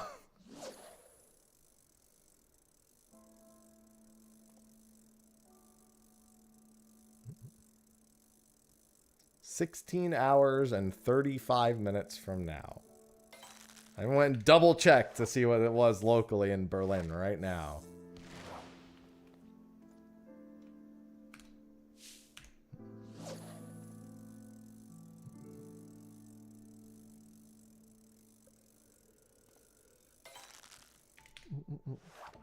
Or more accurately, it's 1725 right now. Another way of looking at it is that from 1800 Berlin, you would just subtract 8 hours, right? Because that would be, you know, and then subtract that from 24. And you have 16 hours right there.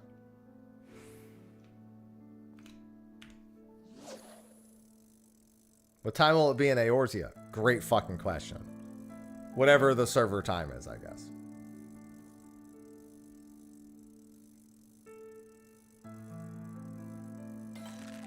Yeah, this was a simple case of bad math. Happens to the best of us.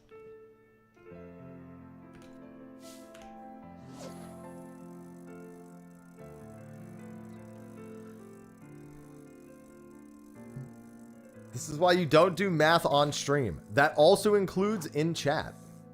Chat shouldn't do math. Streamers shouldn't do math. Math is too dangerous.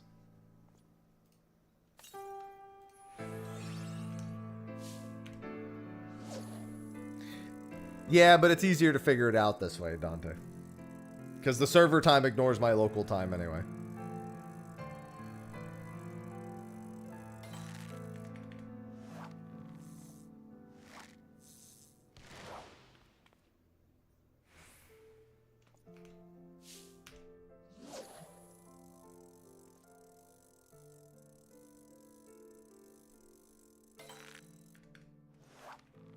Mm-hmm. Yeah, 16 hours and 33 minutes from now. There you go. Now the math is correct.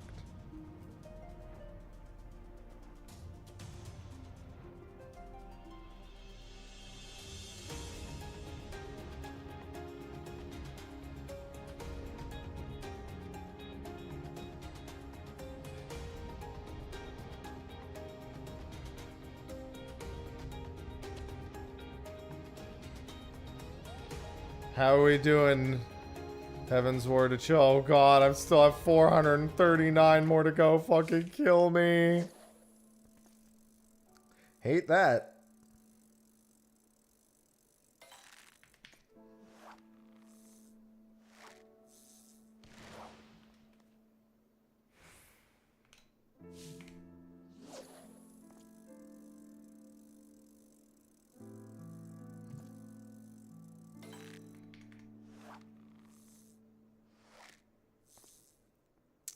I don't watch any clips. I very rarely catch short form of most anything, especially games I'm actively playing. Only when Sophie sends me things do I see them. This makes me want to log out and do Grand Blue. But, I mean, I'm just going to do this until Cinder time, and then after Cinder, I'll probably wrap for the day. This achievement's got to get done sooner or later.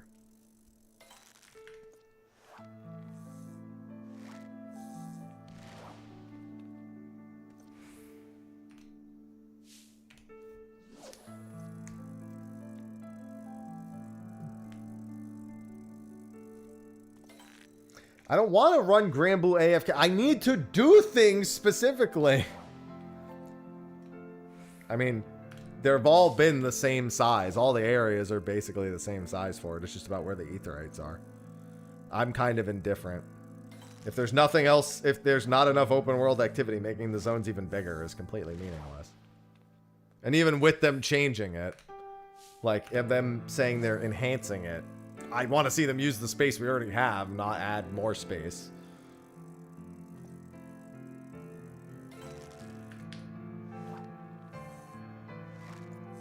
What do you mean? I got 2 good summons. What are you talking about? This already happened.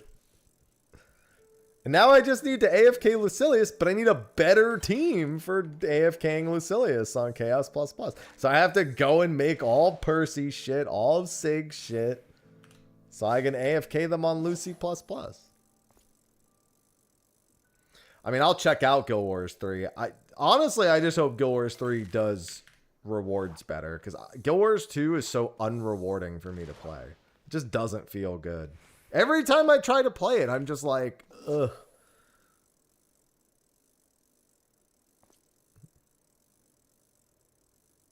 Thanks for flooding my inventory with like 1 billion pieces of garbage that are only useful if I'm breaking them down to make stuff for legendaries. Dude, those Ion 2 numbers were fucking crazy. So Korea held an Ion 2 like community stream style thing, and 90% of the comments were negative out of like 10,000 total comments. There were only 10% average positive comments. Negative, yeah. 90%. Nobody should be fucking surprised by that, though.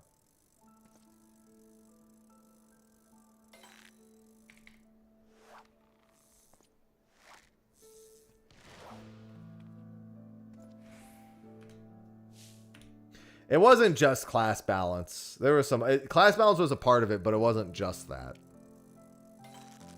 It specifically makes note that it wasn't just class balance.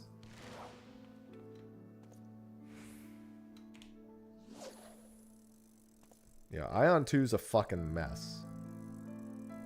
So if I do play it when it comes out, it'll be for shits and gigs. Or because I'm being paid. One of the two will be true. And even then, I'd still be doing it for shits and gigs. It's not like I would be seriously attempting to play it after the sponsored segment.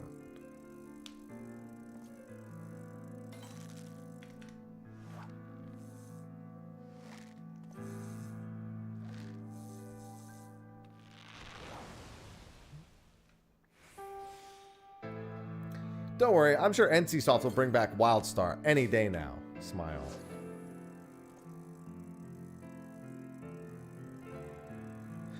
No, 90% of MMOs nowadays launch broken, and by the time they're fixed, they're also end of service. Or are surviving off of the very few whales who still play.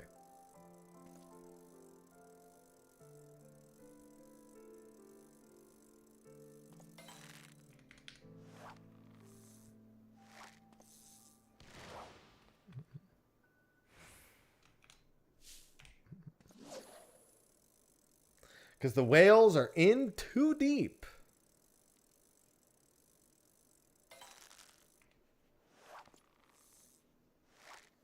I'm not going to lie. If I had this kind of income where I could be a whale, I would start a secondary. I would do a secondary channel where all I do is talk about foods in the areas in Charleston and or wherever I'm visiting. And I would rate them based on how they are when you go to the restaurant or get it delivered, and then how well it refrigerates as leftovers. That's what I would do with my whale money. It would be on delivery food. Local cuisine.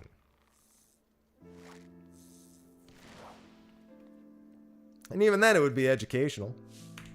Someone's in Charleston, they'll know what they could do. Or then, like, I'll go to another town. Be like, now I'm in this township, and I'm going to try it here.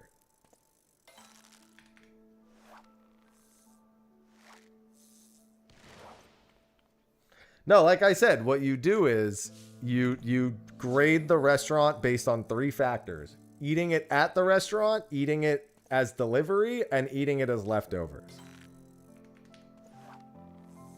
Those are the 3 measurements. Sometimes there are restaurants where it's like they shouldn't be doing delivery because the food just doesn't travel well. There's a place that we ordered from that has like the best nachos in Charleston, we were told. And I'm always worried about nachos in delivery because they just get, like, have anyone ever tried ordering nachos at delivery and they're just fucking soggy as hell? It's the worst. So what they do is they deliver everything separately and then you put the nachos together yourself. And I was like, that's why they're the best nachos. That's why they're the best delivery, because they give you a giant tray of the nachos and then they give you a separate tray of the meat and a separate tray of the cheese and and I'm just like, they've solved this issue. I'm Mr. Happy.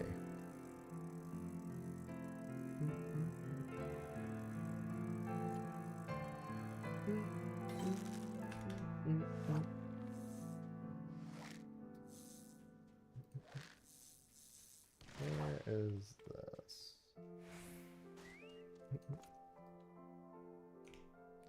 Who are you?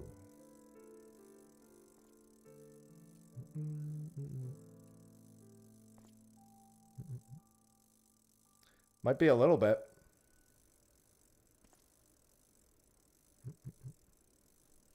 Be happy when these 3,000 fucking fish are caught.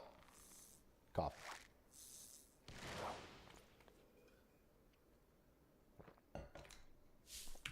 So many fish. So many fish. It's too many fish. I still have to do, I think I need like 2,000 Dawn Trail fish. Which is fine, because those are all going to get stabbed.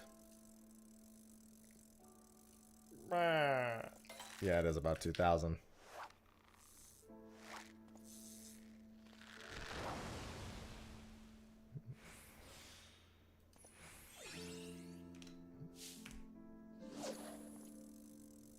Well, it's not all in one go. I'm not doing 3,000 of them right now. I think that would take like 20 hours straight in order to do it reasonably. And that's with using like on cooldown high cordials too.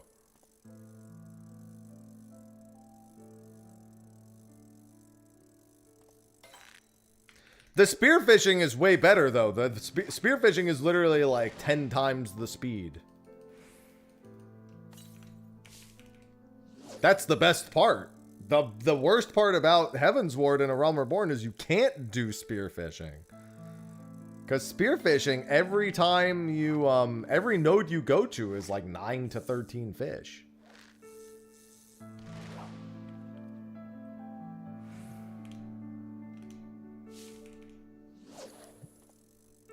In the time I can do like maybe 2 fish normally, it's like 25 to 30. It's like, it's at most like 26 fish normally. And that's a stretch. You almost never actually get 26 fish. I'd say it's on average, you usually do 8 to 10 in a node. So it's more like 16 to 20 fish. At the speed you would normally do 2. Yeah, except that it takes like 3 hours to do the fish instead of 20 hours. I mean, if you think about it, spearfishing is evolved mode. My fishing interview left me very interested in what they might consider. I honestly didn't even consider them using different jig heads for spearfishing, for legendaries, or what their concern is for that.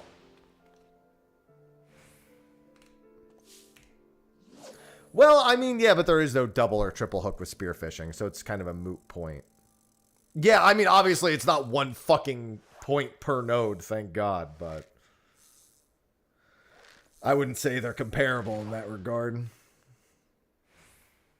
Because these nodes also don't go anywhere. I just sit here and then I have to move every, like, 45 minutes or so.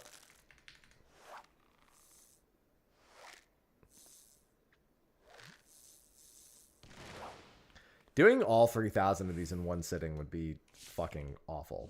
There was a point where Sophie was playing her playthrough, and I think it was 3 houses. It might have been Path of Radiance at the time, because every time I play through a Fire Emblem game, she usually plays through it like a little behind where I am.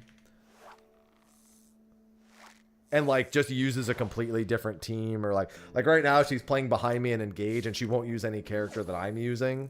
So she can't use All Christ, she can't use Tamara, She can't use, what's it called? Panette. She can't use, Pandreo. She can't use Jean. The only exception being the MC, of course.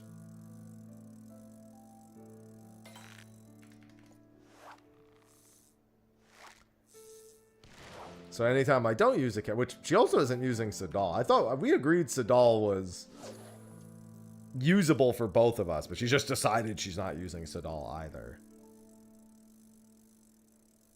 But when she was playing that, I literally like pulled out her laptop, not even my laptop, because her laptop was closer. Logged into my character and just started fucking doing this achievement, but for A Realm Reborn.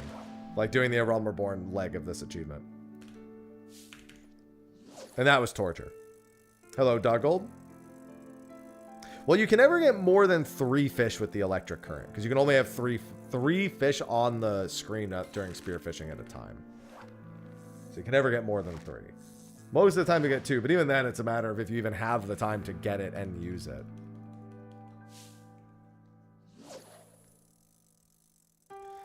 All the same, those 2,000 spearfish are going to take like a fraction of the fucking time. It's going to be crazy.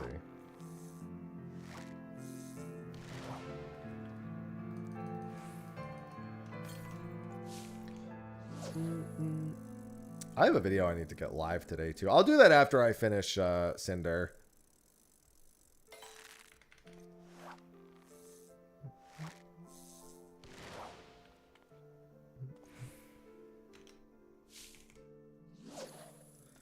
The achievement grind.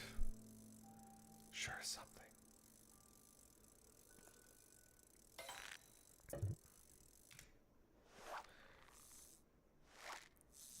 Well, I mean, there's not really anything that isn't a skill-based difficult achievement is going to be difficult on the sense of it. The game just fucking hates you. So, like, me having 3 million ocean fishing points, not particular. Honestly, me having every ocean fishing achievement's probably the hardest achievement I have. Like, I've soloed Palace of the Dead to 200, but I didn't do it from floor 1. So I've technically done Necromancer, but just didn't, like, do it all the way. Because the first 50 floors are a non-factor. It's just boring as fuck.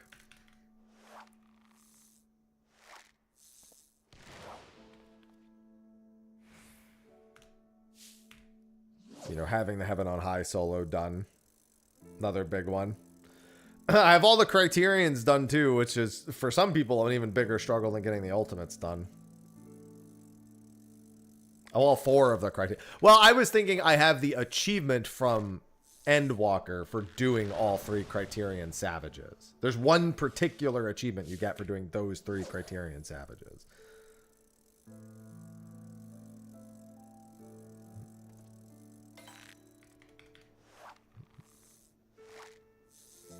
Well, I mean, I have to go back and do Necromancer anyway. Yeah, I honestly would recommend fish eyesing Henotis. Well, okay, here's the thing. I would only fish eyes Henotis Grandis if there's no other fish you need at the time. If you're still, like, in the trenches on big fish, I wouldn't fish eyes Henotis Grandis. I only was doing it because I had no other fish up at the time. And I fucking hate that turtle. But that is how I got my Henotis Grandis. I did get it with fish eyes.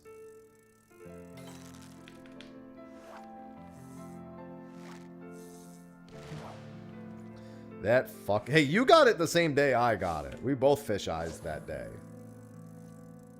Yeah, I never even thought of doing fish eyes for fucking Henotis Grandis until somebody suggested it, and I'm like, what? You're fucking right. Holy shit. Those changes only apply to the new one, Dante.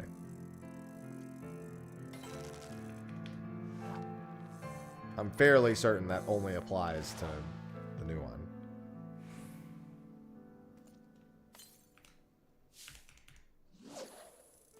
I can die. Oh, so they did make a change there too. I actually don't know how it affects Necromancer.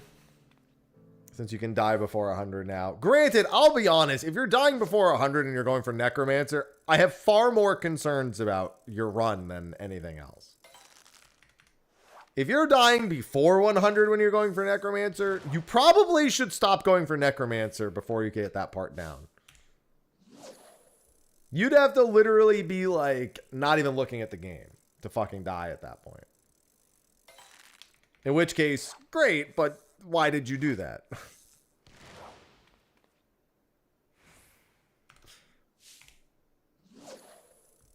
If you're like, I'm going for Necromancer, but I keep dying on floor 70. I'd be like, that's not Necromancer that you're going for at this point. You can practice all the bosses? No, you still, if you die above 100, you still can't go to 180. The only boss you should really need practice on is 180 and 190. And you still wouldn't, like, if you are dying before floor 100, you're not making it to floor 180.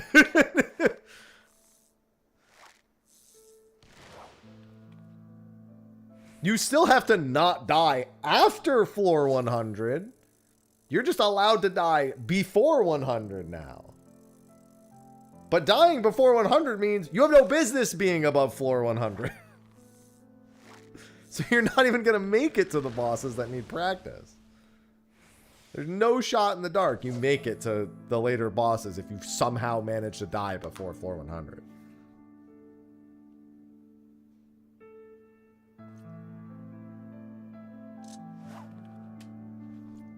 Nothing bites. Well, that's fucking cool.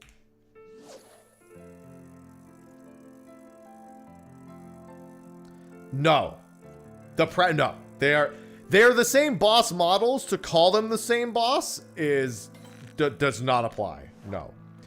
But being able to beat the floor 80 boss in no way will help you beat the floor 180 boss. No.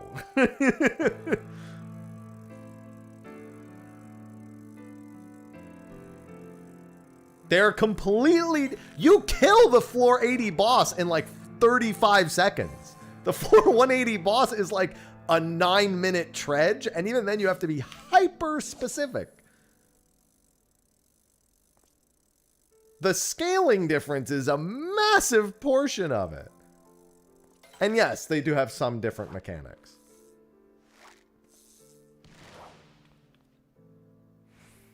Not to mention the importance of your palms, and managing your palms is far more important to Palace of the Dead than the boss mechanics for the most part. And I think most people would say Warrior or Machinist are probably the easiest Palace solos right now. I think Machinist is the easiest. Warrior is the... Warrior, you kind of have to be a little bit more confident in order to get through it fast enough. You have to know a few tricks for it to be like really, really smooth sailing, because you have the self-healing to make it easy, but you really need to do floor 180 correctly, and you need to know how to do it. And it's a little more daunting to do on tanks. The big concern ends up being time on tanks, whereas on Machinist, the big concern ends up being not fucking dying. Well, Evolved should make floor 180 a lot easier.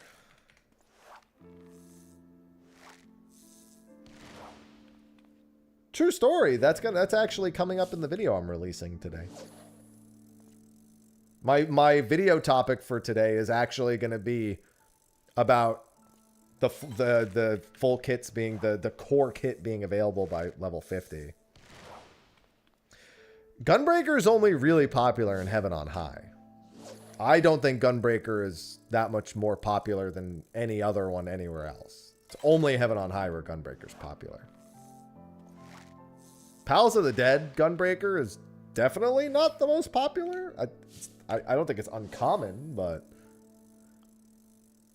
Machinist is definitely the most popular Palace of the Dead specific one.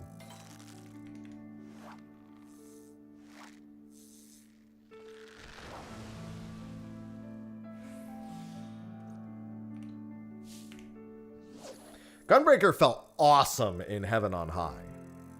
When I did my Heaven on High solo, I did it on Gunbreaker. Oh, that was my jam.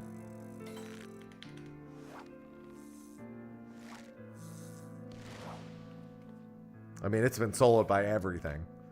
Classes, jobs, you name it. The last fish I'm missing, Cinder. Cinder has a window in exactly 1 hour.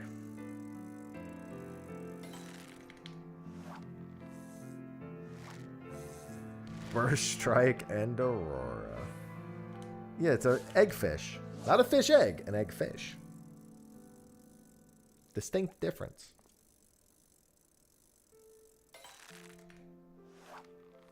But we're getting new legendary fish on Tuesday, so I'm technically about to be missing 7 fish. Well, yeah, like I said, they've done it on classes. It's been done as every class and every job.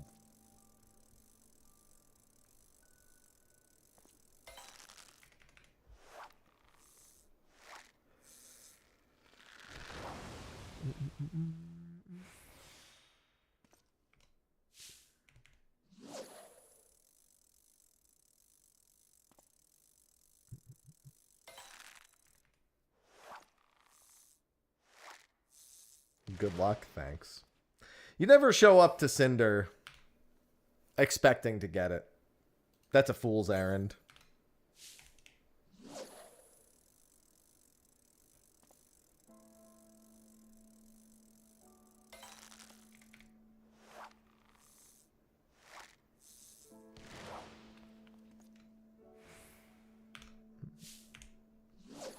You just do it.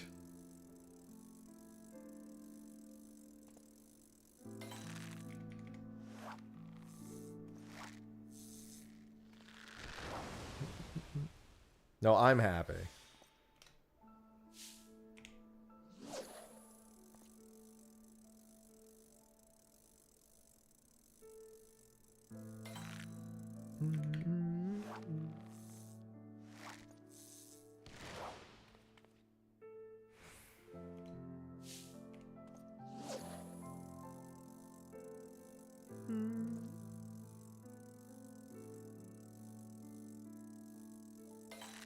Jesus, I just looked on social and the fucking... They're doing some new skins and fucking Duelim. They've got Renoa and Gaia swims... Renoa, Gaia, and who the fuck is that? Oh, is that... And that's... I think that's, Warrior of, Light from Final Fantasy 3. They just all have swimsuit fucking skins. I'm not surprised. Onion Knight, yeah, Onion Knight. I haven't... Terra's picture isn't here. You know, I don't know why I didn't think they were going to do that. It never even occurred to me, but that should have been a fucking, like, expected thing for them to do, because they want to actually make some money on that one.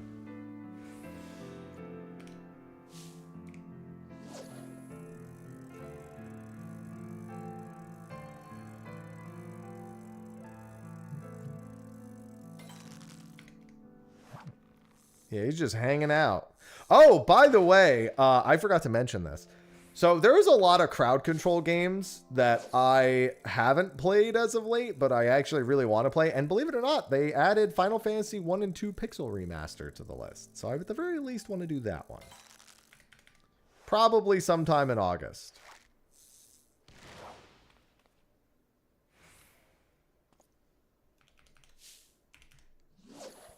There's been quite a few I've wanted to do.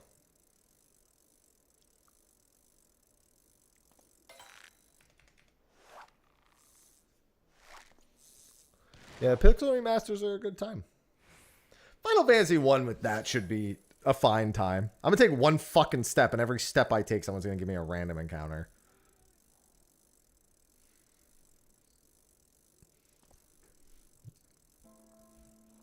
Yeah, Sausage? What's up?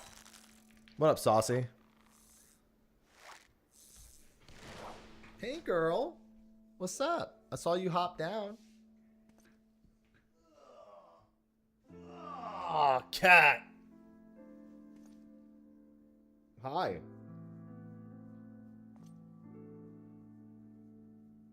Cat.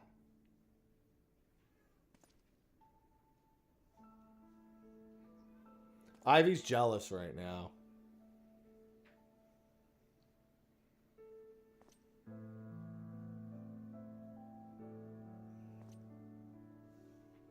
Watch out, Ivy. Sausage is coming down.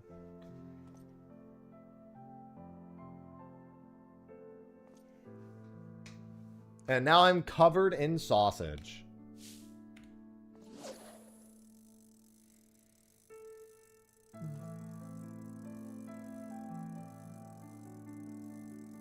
Normally I'd be more okay with that, but this isn't delicious sausage.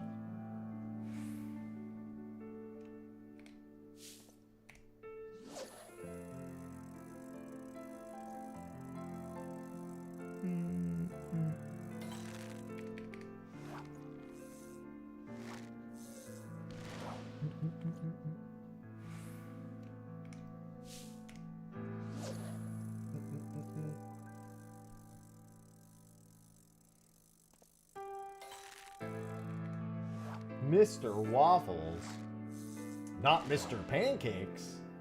Had to do it. Let me check something.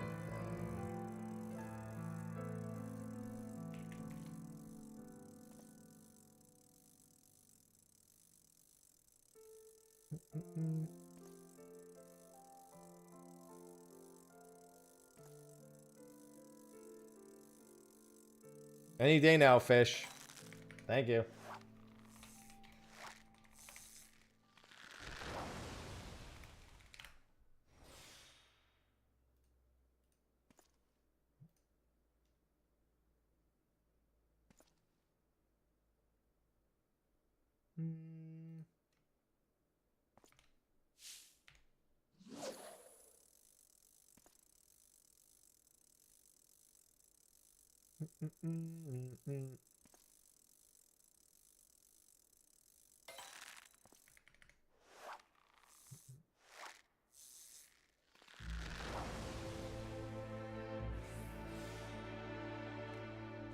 Good afternoon, Fargan. I'm still debating if I want to try to co-stream on YouTube, man. Like, just to see. Like, worst case scenario.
One second.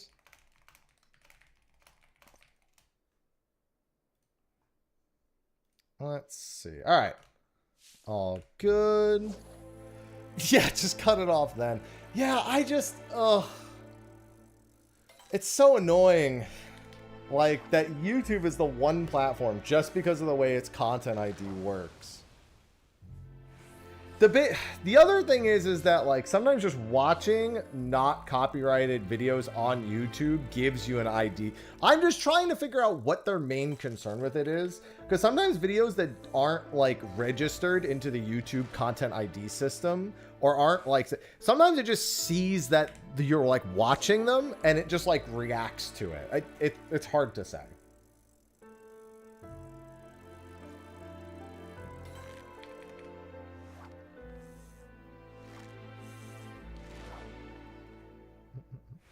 Dude, there is somebody who is so upset in my comment section that I said Guild Wars 2's lack of progression is ass.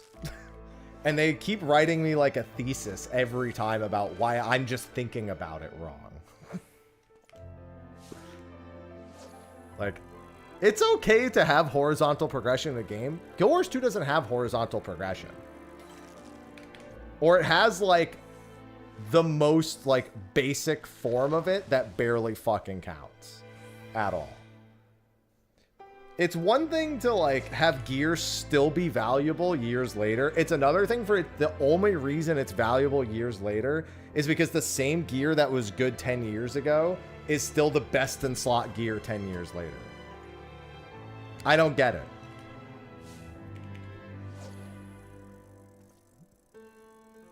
Because I actually like the way Guild Wars 2 plays. But it just doesn't feel good. Like, doing all the content and then just getting nothing out of it. Like, there's nothing to get from most of the content. There's, like, a few world events that have, like, ultra rare drops. And it's like, okay, I'll do those every, like, what, 4 hours? Why is nothing biting all of a sudden? Did I get the message? No, I didn't get the message. I guess I could reset it anyway. Yeah, there's not really an end game goal. Like, is it cool that the world feels more living and breathing and alive? Sure. But who gives a shit? All there is to really, if you really want to continuously play Guild Wars 2,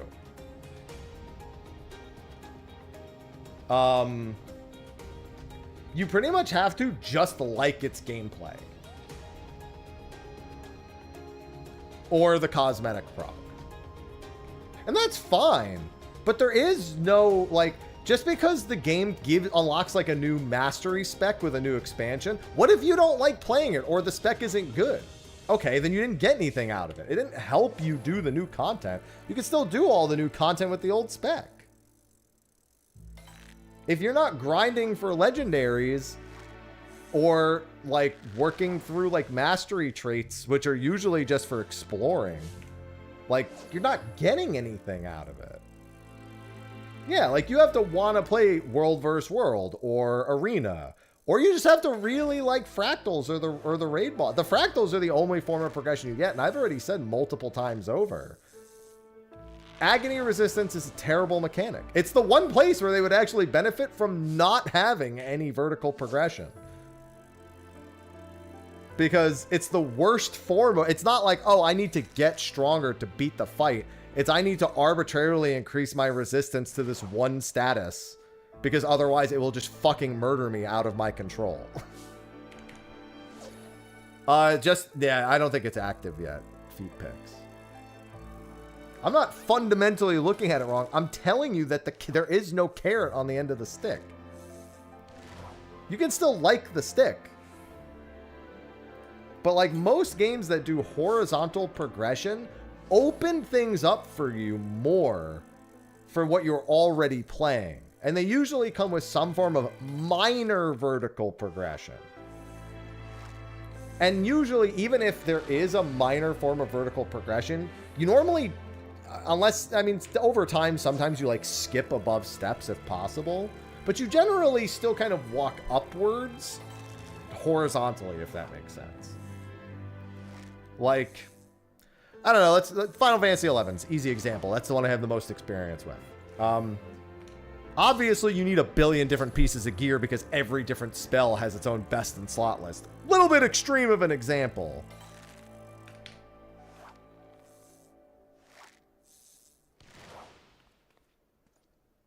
Yeah, but they haven't started yet today, Duggold. They're not active yet. Or at least unless they just became active in the last 5 minutes. Which it would tell you in chat if they were.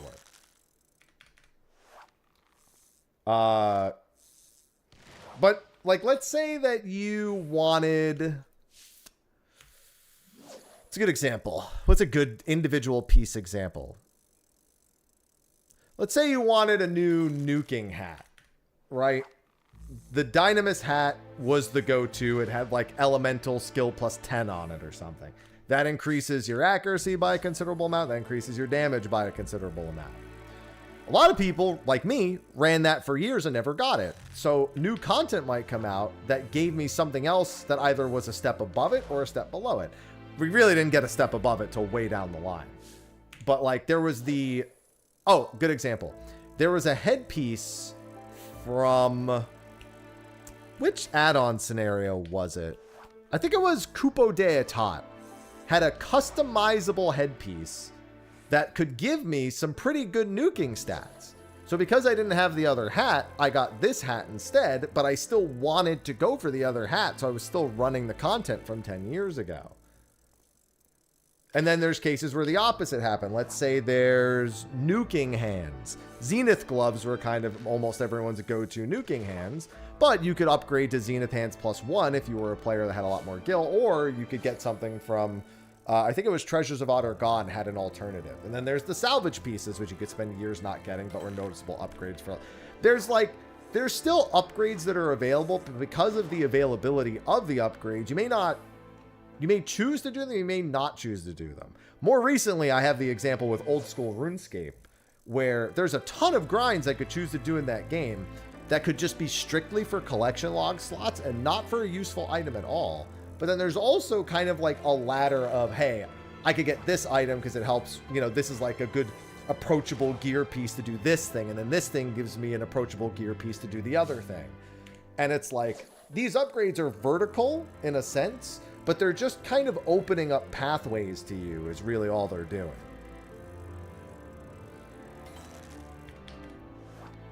Yeah, I mean, genuinely speaking, there's nothing wrong with liking running around doing open world content in Guild Wars. There's nothing wrong with liking doing world versus world or PvP and finding genuine value in that. But there's all, don't sit here and act like it's some like godly system that has no faults and that anyone who disagrees is looking through it in the wrong lens.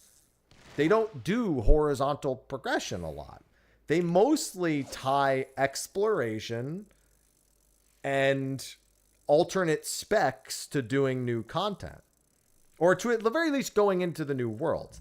Then the raids or the strikes or the new fractals, those usually come with some form of cosmetic or, you know, proof of clear, which ultimately you could argue is the same as Final Fantasy XIV.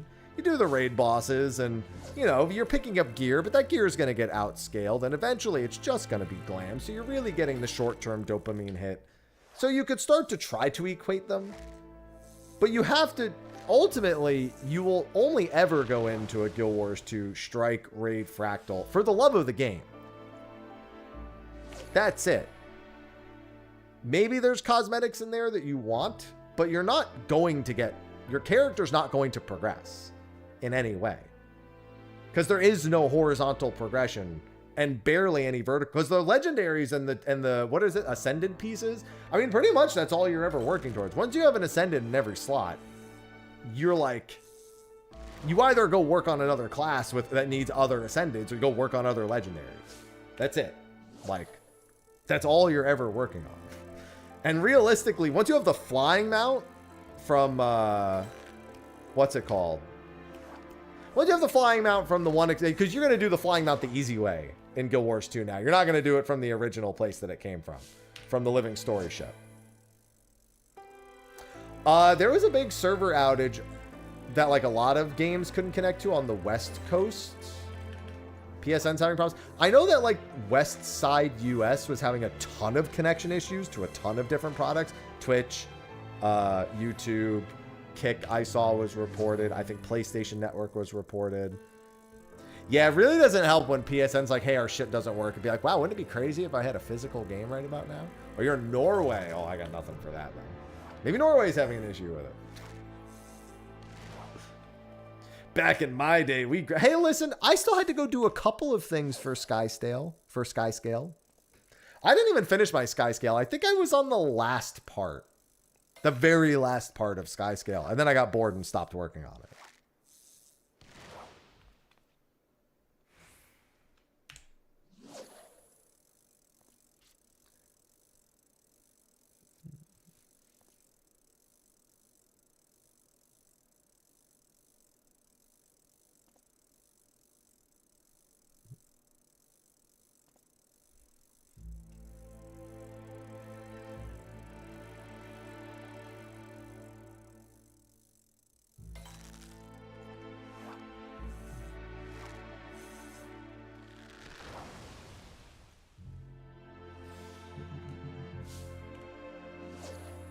Dude, I almost want to read you the whole. Here's the whole comment because it popped up on my side over here. Okay, I'm gonna read you the whole comment. Hobbit, you'll probably like this one. You are fundamentally looking at the progression system through the. You are fundamentally sorry. The ARE was in all caps. I had to emphasize that. You are fundamentally looking at the progression system through the wrong lines. They consistently add new raid wings, strike missions, challenge mode, and legendary challenge modes, and almost every single piece of the content has a definitive reason to exist. They aren't arbitrary difficulty sliders. Normal strikes and raids introduce mechanical baselines, while CMs and LCMs introduce strict mathematical DPS checks, tighten rage timers, and punishing mechanical fail states. So like every single multi-difficult raid that's ever existed in any game ever? Thanks for explaining how that works. To clear them, you are forced to deeply understand your spec, optimize your boon uptime, and master your rotational execution. Yeah, that's what they're supposed to do. That's how pretty much every MMO does it. Yeah, that's correct. This is fair. This is a true statement. When they add features like Weapon Master training, land spears, or new weapon proficiencies, they aren't just giving you cosmetic fluff. They are fundamentally reshaping how you approach these high-end encounters. A new weapon profile might give your spec a completely fresh kiting tool, a high-impact CC skill to shatter a boss's defiance bar, or a ranged option that keeps you alive during a high-pressure phase where melee is lethal. Okay. They're called specs. And pretty much, you know, we don't do specs. We just release new jobs. But yeah, that's pretty much how specs work in most games. Weapon proficiencies kind of act as that. If you don't like how the weapon proficiency plays, you may not play it. So, you know, there's that. So it's giving you options, but you as the player may not like or enjoy those options or find them fun or engaging. They're correct. They are doing that. But you're still not progressing. You're just being given more options. No, it's at 4 a.m. EST tomorrow. If we're at 1 p.m. EST, it would be in 47 minutes.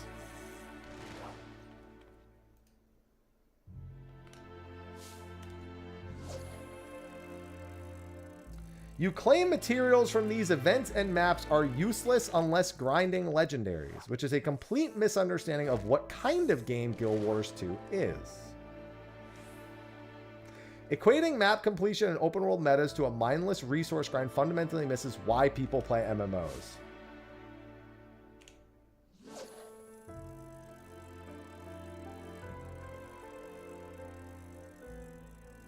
Now, I've been playing MMOs since I was in high school.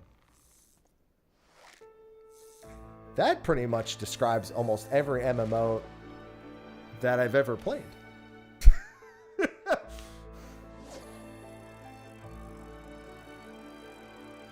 Listen, we're getting to that, Hobbit. And at least Guild Wars 2 consistently delivers engaging content loops. Unlike the predictable copy-paste treadmill found in Final Fantasy XIV.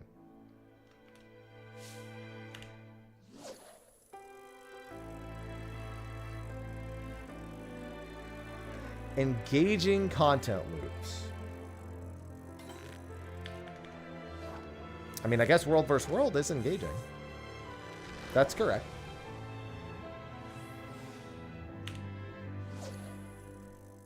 Let's move next. While 14 expects you to pay a monthly subscription plus expansion fees just to stand around idling and limps lamenta because the developers trap you to a permanent content drought, Build Wars 2 builds an actual evergreen ecosystem.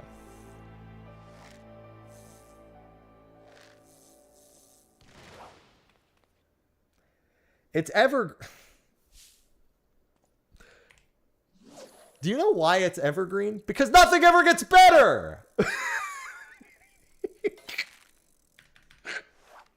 Yeah, I mean, technically, in Final Fantasy 14, everything's evergreen because Glam is evergreen.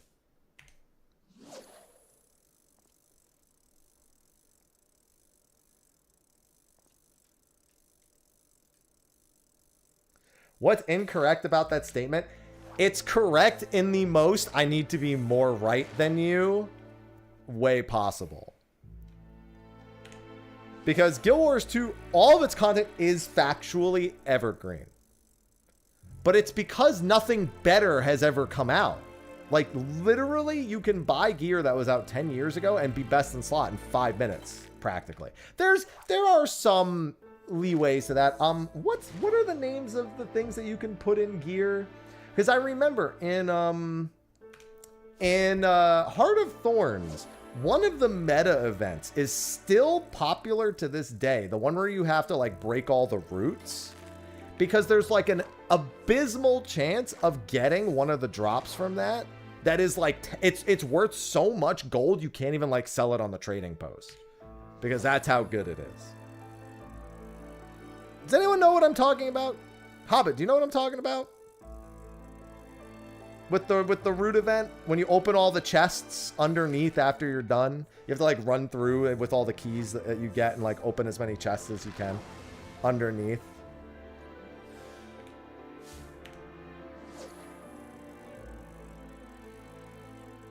Does anyone know what the name of the item is? Dragon Stand? It's literally part of Heart of Thorns, but I can't remember. I don't think it's that. But the point is there's some items like that like maintain their value over the years. So in essence, it is evergreen. But like, that's one of the only, yeah, maybe it's an inscription. I just don't remember. I feel like someone should know exactly the item I'm referring to.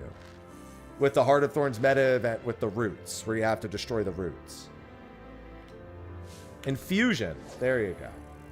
Because that's like, whenever I did that, someone's like, yo, if he gets it, he gets it. Yeah, but I mean, it's still from Heart of Thorns. Like, just because Heart of Thorns is rolled into base, I mean, fucking Shadowbringers is rolled into base in A Realm Reborn and in Final Fantasy 14. We still consider it Shadowbringers. I didn't think it was a cosmetic. I thought it was actual power. This thing that came from this meta event. I was under the impression it was actually good from like a it's on my gear and I'm stronger. And it was worth literally last time I played, I was told it was worth so much you couldn't even sell it on the trading post. Like, you could not sell it for the amount of gold it's actually worth on the trading post.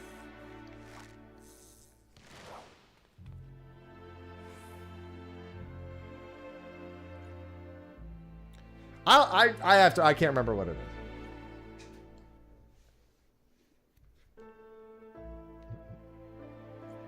Let me do something real quick, and then I'll continue.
Sorry about that. No, WoW and 14 are both vertical. They are not. 14 does not even remotely try to be both. WoW is closer to being both, but in like the most egregious way possible.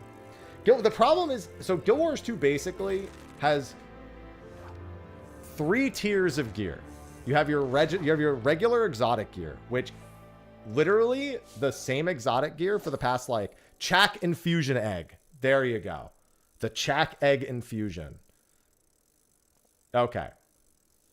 Yeah, no problem. Chak Egg Infusion. That's, yeah, I was told that was like one of the most expensive items in all of Guild Wars 2, trading post wise. Guild Wars 2 is basically that. So you have exotics, which you buy and you put your, you put your infusions on and bam. That is literally as close to best in slot as you're going to get right off the bat. And that's the same exotic gear that's been in Guild Wars 2 since it came out. Literally the same fucking thing. It has not gotten any stronger since the game came out. Exotic gear is exotic gear. That's it. Next, you have Ascended gear, which is a step up strength-wise and is probably the cornerstone of your actual gear progression, because that is how you will you'll go up that next little level. I think you also need Ascended gear specifically for fractals anyway, because I think Agony Resist is only on Ascended gear. Feel free to correct me on that. It's been a while. But I remember when I first started doing fractals, I was like, oh, I'll just get some Ascended gear and I'll work on that. Then I decided it wasn't worth my fucking time doing it. That's correct. Okay. So yeah, Ascended gear becomes the cornerstone of your actual progression because it allows you to kind of customize and go into that. Then there's legendaries, and legendaries basically let you freely kind of swap stats as needed. So by picking up the legendaries, while you're not really any stronger necessarily than with the Ascended, you have the ability to customize and mix and match much more freely, so you don't need to work on things as much. That strength level has basically existed since Guild Wars 2 came out. That's it. There hasn't been like, you can't get any stronger than that in terms of your character's progression. Everything else that's come out is cosmetics or easier ways to get through these 3 particular processes. Realistically, with exotics, you just, the moment you hit max level, you go to the trading post, you get whatever the guide tells you to get, and then you move on with life. And then it becomes, you have to basically be playing the game either to try multiple new specs or to earn cosmetics or just for the love of the game, which there's nothing wrong with that. Just playing something for the love of the game is great. It means you don't get weighed down by arbitrary carrots on sticks and you just really enjoy it, which is good. That's a good healthy relationship to have with a game, or it can be unless it gets like this fucking comment here.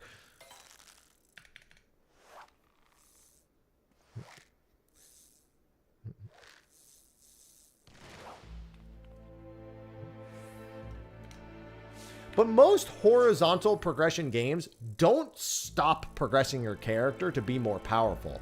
They just do it very slowly or give you better methods to obtain things that could be slightly better or slightly worse. There are raids, there's strikes, and as they've said, there's challenge mode, legendary challenge modes. But they don't give you, like, they don't progress your character's strength.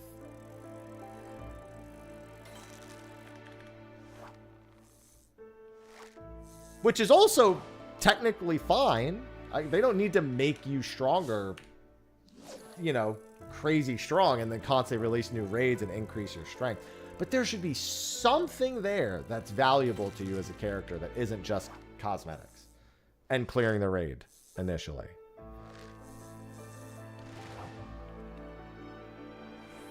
I mean, I sincerely doubt that, Tomas, personally. Yeah, once you do the raids and have what you need from them, except for the love of the game. And that's true in 14. My point is that they're actually not all that different. But to act like they're advantageous in Guild Wars 2 is so sanctimonious is crazy. Because gearing in 14, yeah, doesn't really matter that much. It's an arbitrary thing that if you're not that engaged with the content, doesn't really matter all that much. It's actually very similar to Guild Wars 2 in that regard. But at the very least, 14 is trying to metaphorically tempt you with a carrot on a stick. Technically, you could skip a billion carrots and just join for the most recent carrot and be done with it, right? Most of the time, gear progression from Savage is the carrot. The carrot on the stick is ultimate. More than anything else. Because you need that gear to do the next piece of content. Because it's part of a, in this case, what will soon be called a season. But if you're not doing Savage or Ultimate, you don't need those things.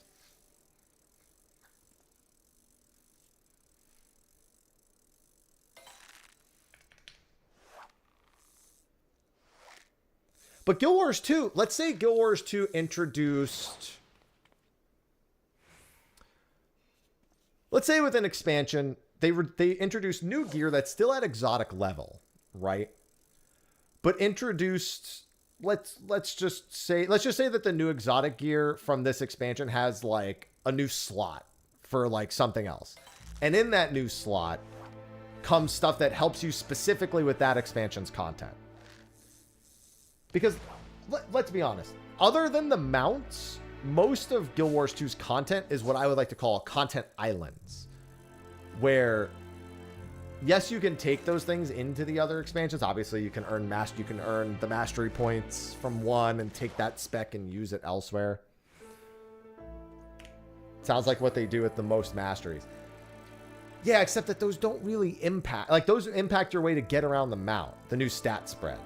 Yeah, a new stat spread is a good way to do it. Like that. Are you saying like the new exotics have like a different... Okay, yeah, never mind. It's only useful here. Yeah, but let's say that like you're doing the raids in Guild Wars 2, and there's something from that raid that subsequently works in that expansion that makes you feel stronger in that expansion, that makes doing that content more fun in that expansion. There's none of that. It's just whatever mastery points you can get that either are mandatory to explore the map or you want because they make exploring the rest of the game easy. And again, Skyscale basically is the thing that encompasses all of that. Once you have Skyscale, the rest of your Guild Wars 2 experience isn't nearly as exciting.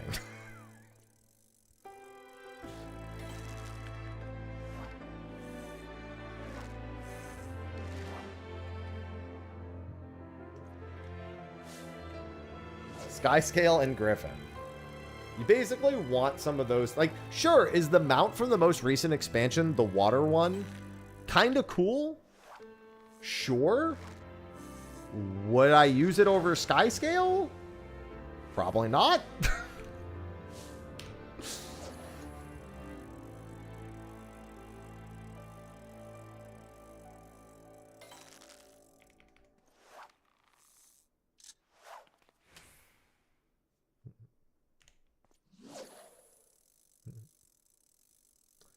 Oh no, my favorite part of this was that ArenaNet intentionally anchors unique account-bound masteries, high-tier armor sets, and essential currencies to these maps, ensuring they remain highly populated battlegrounds a decade after releasing rather than turning into forgotten ghost zones. For players not pursuing legend... Oh yeah, I should go over to Egg now.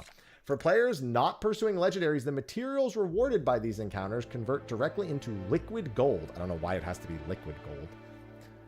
On the trading post, providing the financial freedom to buy premium cosmetics, bag expansions, and cash shop gem store items.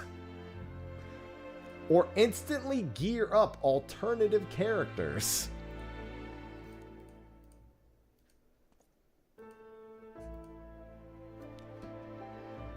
So they basically just said it in a nutshell. You either are grinding for legendaries, or the items are useless, so you sell them to buy fucking cash shop items. That's it. They just agreed with me, and they don't even realize it. That's the definition of it. The moment you don't give a fuck about cosmetics or bag expansion, then it doesn't fucking matter. It becomes useless immediately. I don't give a fuck about cosmetics.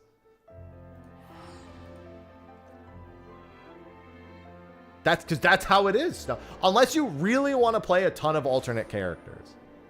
In which case, then you need ascended grinds for, like, everything separately. Guild Wars 2 reminds me of Destiny in that way. Well, other than the fact that we won't see a Destiny 3, so Guild Wars at least learned how to count to 3. Sorry, Destiny.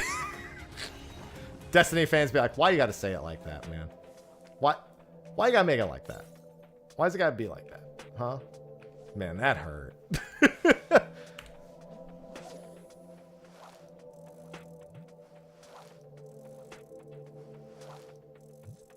Yeah, but Valve, here's the thing.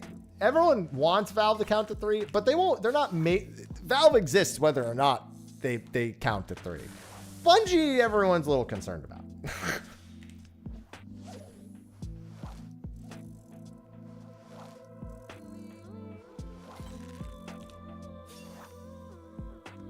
Valve will continue with or without the 3. Bungie, question mark.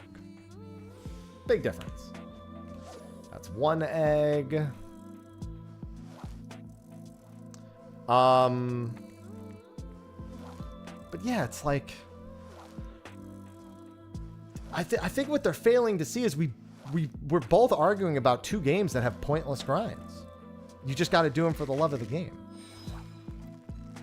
But I have a bigger concern with Guild Wars 2 literally having no feeling of progression. I'll also be the one to say this. I have tried to give a shit about Guild Wars 2's story. I have tried. And I have failed horribly. That's on me. Nothing in Guild Wars 2. Both the actual characters and the way they tell the story, both of those have never worked for me. Like, I actually preferred when Guild Wars 2 did the story cutscenes where it's the 2 characters talking on, like, the screen and taking turns. I prefer that over how they do it now.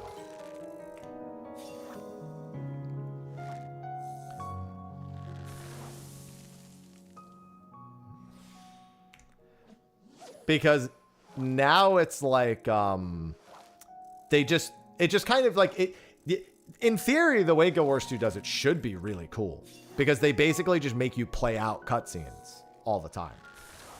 It's almost like our like solo instances in a sense, kind of, but that's how they tell all the stories. So it's like you just zone in and then you just listen to whatever they're saying and then just wait. And I don't know, it doesn't feel very like I actually like cutscenes. You know what I mean? And there's basically none of, and you can't skip it because you have to play it all. Yeah, which on subsequent characters is quite annoying. Yeah, you're like listening and slightly playing through a visual novel in a sense, in those regards. But like, I wouldn't mind just being able to set my controller down and watch a cutscene for a few minutes every once in a while. While I'm doing a story. Personally speaking.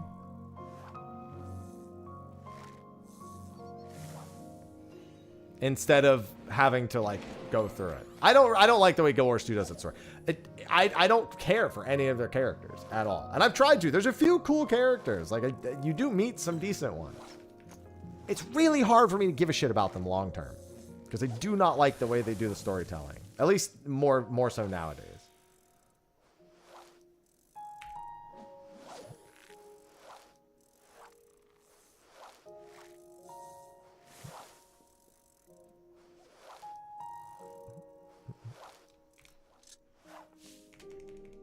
There are just things I think Guild Wars 2 could do better. And Guild Wars 3 might be their chance at doing that better. Guild Wars 2 after Guild Wars 1 made a lot of sense to me. Because Guild Wars 1 is not really made to be like a modern style MMO, right? And MMOs were really taking a very specific direction when Guild Wars 2 came out. They wanted to come out, still be that third person game, but they wanted to do it different. They wanted to focus a lot more about skill interaction and open world, and there's a lot of noble efforts, especially that worked great when Guild Wars 2 first came out. It's what they've made of it since then that doesn't interest me.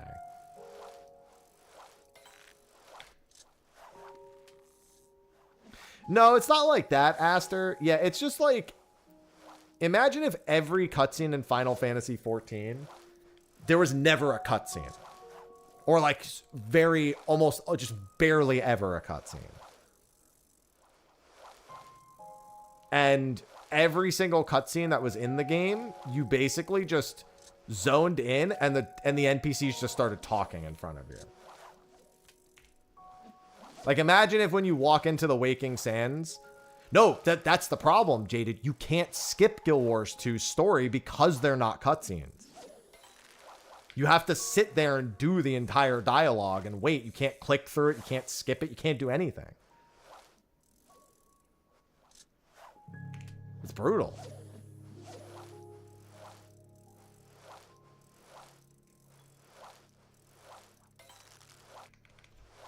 Like, imagine if the first time you go to the Waking Sands, you just walk in and then Minfilia is just like...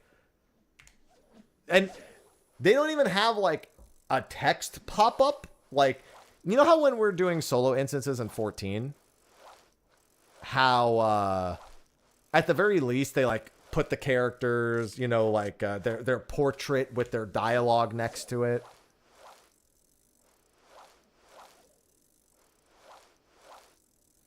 WoW does more cuts. WoW's especially given into doing more cutscenes in recent years. WoW calls them cinematics because the few times they do make cutscenes, they're pretty fucking crazy, over the top, and usually a good time. Like, when you get a cinematic in WoW, it's usually fucking hype as hell. But it also doesn't involve your character at all. You don't exist in that cinematic. They don't give a shit about you. You're not the main character in World of Warcraft. Even when they try to make you the main character in World of Warcraft, you're not the main character in World of Warcraft. In Guild Wars 2, they try to make you the main character. But it doesn't feel that way.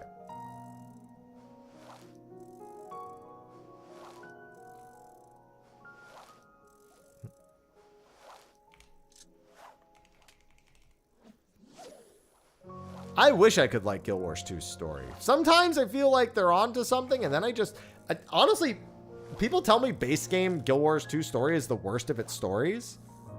I think it's the best one I've actually experienced because of the way that it's told. Like, it's told more like a story, and not like I'm interactively walking through. Heart of Thorns was okay, and I don't have any experience with the Living World seasons. Hello, Topher.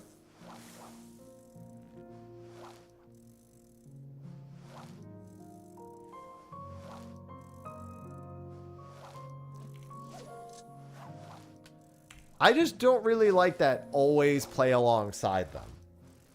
It just doesn't work. Like, you know where a game where that works? Fallout.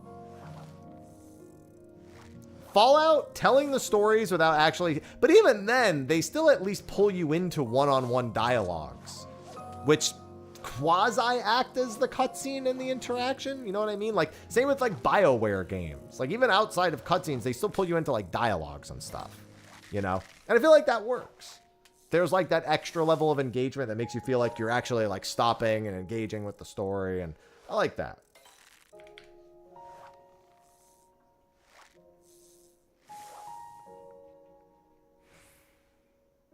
And maybe that's why I preferred the way that Guild Wars 2 told its vanilla story, because there's more of that.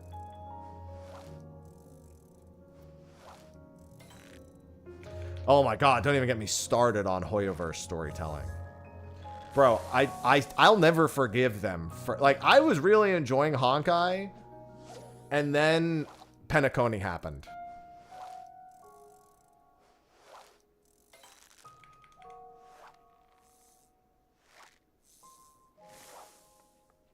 Couldn't go back. Just couldn't do it. Penacony was fucking suffering for me. I've never felt more bored playing a game than playing through Penacony. I don't care how good the one after it came. I don't even care if they've changed it and made it better. That is a ton of irregular tomes, you see. I got to turn them into maps.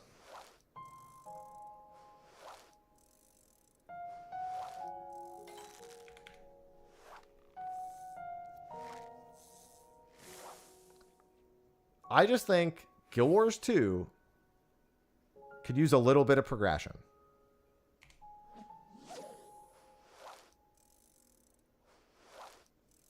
And so I hope Guild Wars 3 has a little bit of progression.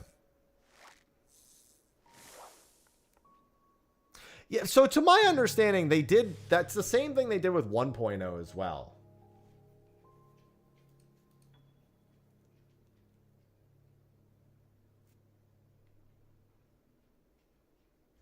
To the first area, they went back and like made it better to progress. So they didn't just do it to Penacony, to my understanding. 15 hours and 19 minutes till it starts.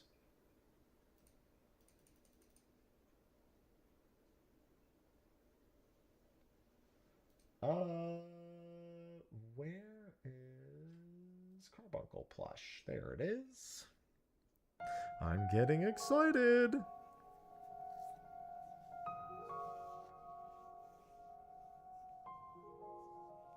Yeah, I couldn't do Penacony. I don't care how much they wanted me to like Aventurine. Fucking write him better if you want me to like him. Okay? You can't try to convince me to be sympathetic for this character for 6 fucking hours to a still image of him sitting in a fucking cell.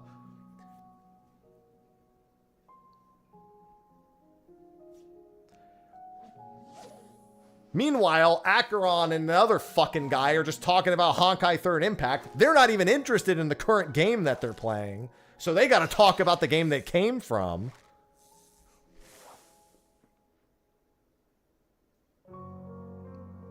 Shit, you can't even get your own characters to be interested in the game they're currently playing in. They gotta talk about the game they came from. For like 45 fucking minutes.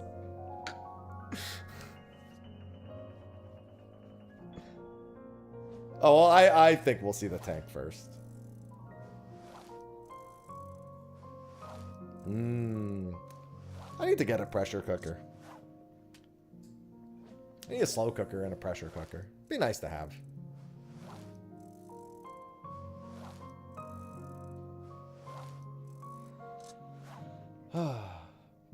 I just couldn't do it, dude. Like, Penacony just, like, murdered my interest. Like, Genshin, I just fell off because I'd kind of already been playing it for, like, 9 months. And I just didn't feel like playing it anymore, right? And now it's just kind of daunting to go back to because there's just so much world.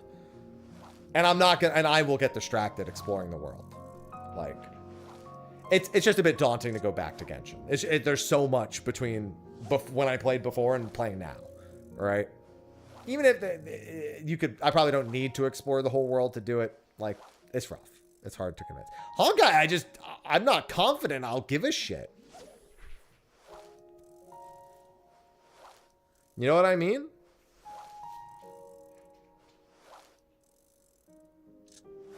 Hey, what's going on, Kiwi?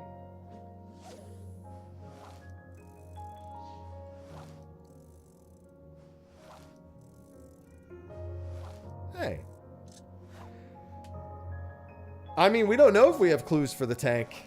That man had gun shields on his arms. Could have been the range tent. That's all I'm saying.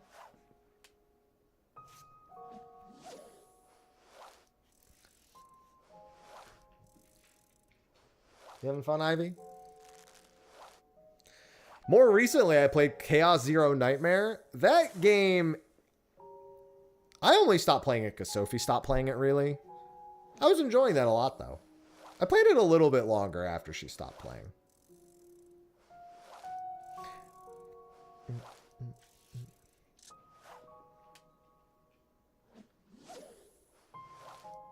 Oh, it was a good time, though.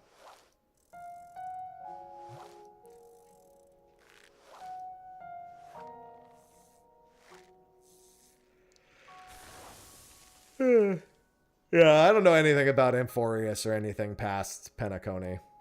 Also, bruh. Going back to the Penacony topic. In one patch, you have Acheron talking about third impact for 45 minutes and 6 hours of Aventurine being a whiny bitch before a really cool boss fight. Right? The next patch, you're faking a bomb exploding just for fireworks at the end. For 3 fucking hours. What happened? What the fuck happened?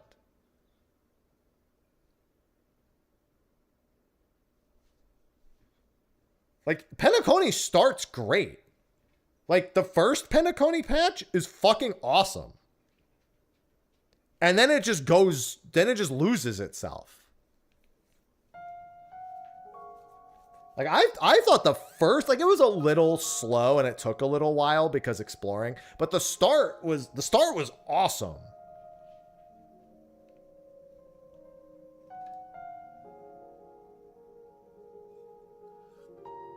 Here's the thing.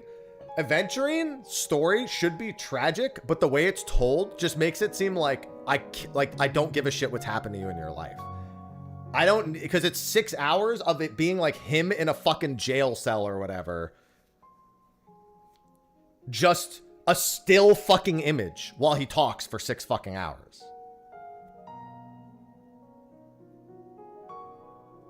I'm like, bro, your life's tragic and I don't want to hear about it.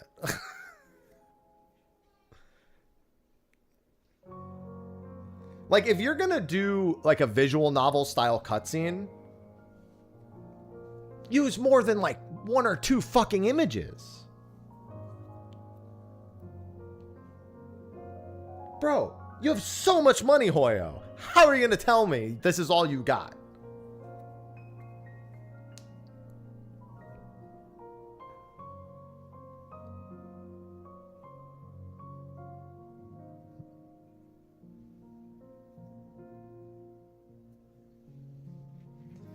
Yeah, dude, I hate that so much. Genshin does. It's funny because not Genshin, sorry. Grand Blue actually does that in some of the new cutscenes also, and I don't like it there either.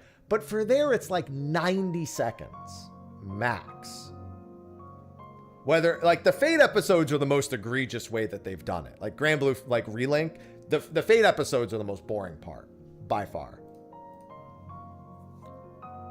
because they do it that way. But they're not that long. There's just way too many of them.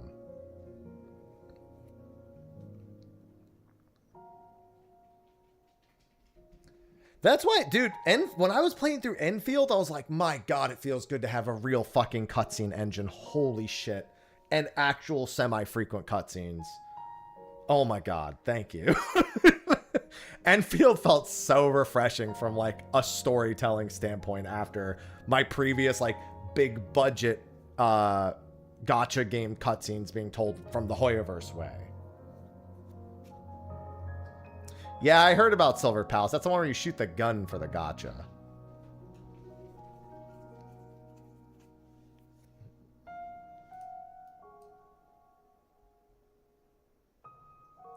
Oh God, it felt so like I was so relieved when I was experiencing some of Enfield's cutscenes. I have no complaints about Enfield, dude. I just didn't have time for it. If I had to, if somebody said you got to pick a AAA gacha to play full time right now, or I'm going to shoot you in the head, it's going to be Enfield. Without a shadow of a doubt, it's going to be Enfield. Any day of the week. The factory needed to grow. You know what else needs to grow? This fucking egg. Let's get it.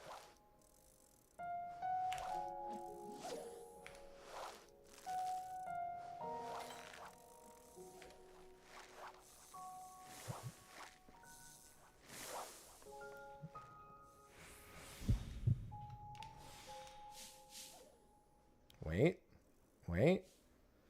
Wua? No. Wua I see really good things about, though.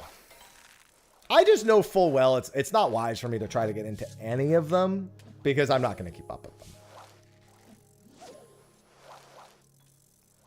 What I've seen from Wua is a lot more reinvigorating than what I see out of Hoyoverse stuff, though.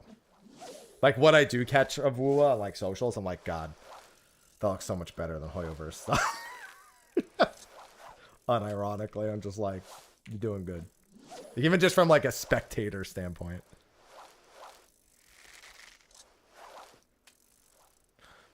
Wua kind of defied the odds, too. Like, Wua had to overcome just looking like a Genshin knockoff when it first came out. Kind of along the same lines as that Tower of Fantasy game. Tower of Fantasy didn't do it nearly as well, though. Wua's done a lot better of a job.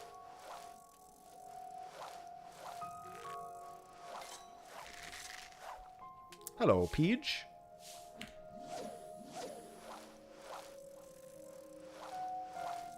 Yeah, I mean, that's why I can't get back into Genshin either, is because it feels too overwhelming to explore all the zones. So with Wua, I'd probably feel the same way.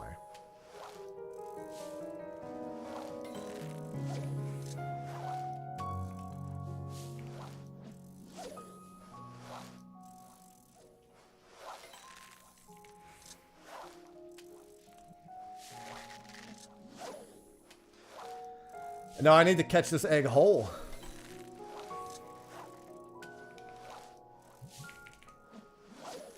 Yeah, I just don't have it in me to be like a long-term gacha player much anymore. It's just, if I'm going to sit here and play a game on my phone, grinding for a crazy amount of time, if I really need a gacha, you know what my go-to gacha is going to be? Fucking old school RuneScape, all right? that game is a gacha. That is a subscription gacha as far as I'm concerned.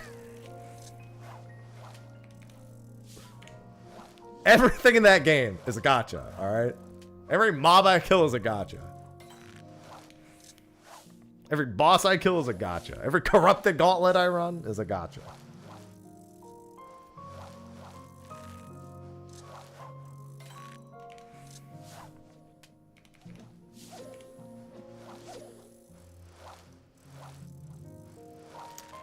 Yeah, Werewind's Meat felt unfinished as fuck when I played it, but it was pretty good. And he slipped. At least he bit. That's better than I normally do. I got a bite and a slip.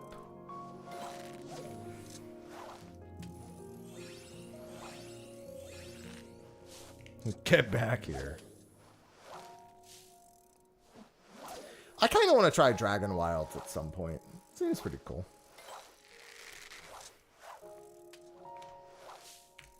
Dragon Wilds has finally evolved into a much more fuller experience from where it was a while back.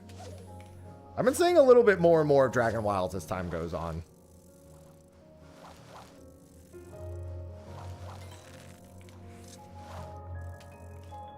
I think they're doing... The next area in Dragon Wilds is the Wilderness, isn't it? Which, in a game like Dragon Wilds, the only time I ever want to go in the Wilderness. I fucking hate going in the Wilderness in regular old school RuneScape.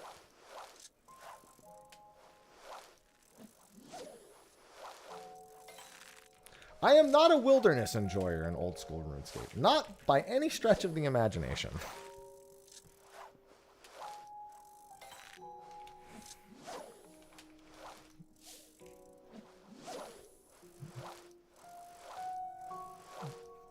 Yeah, I skipped this window at like 2:30 a.m. 1.0 September 15th for Dragon Wilds? Really? I thought that was much further from hitting 1.0. Wow, a second bite. And a second slip. Would you see that?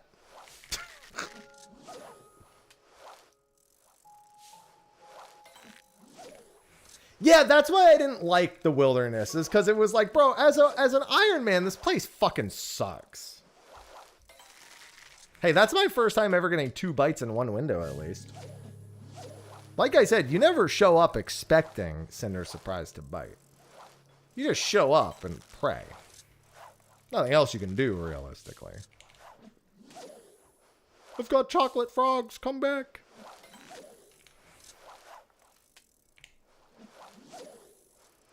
I'm out of GP, too.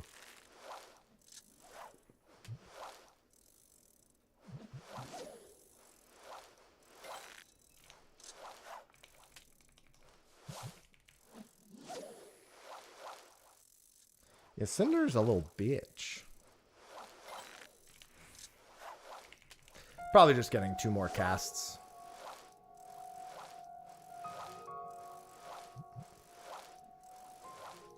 I think it's like 15 seconds or something without. I'm just going to wait on this.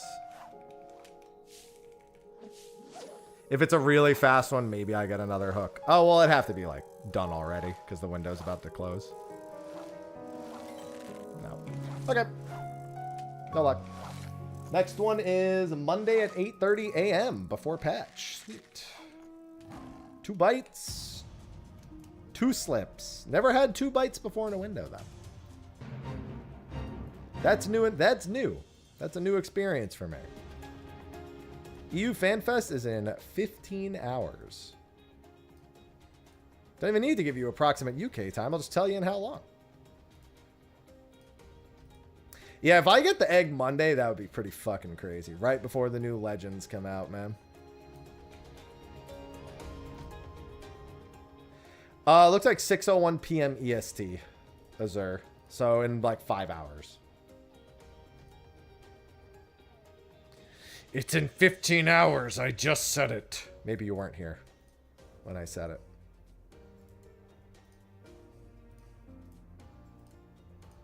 But you should be here and always listen to everything I say and never ask questions, Smadge.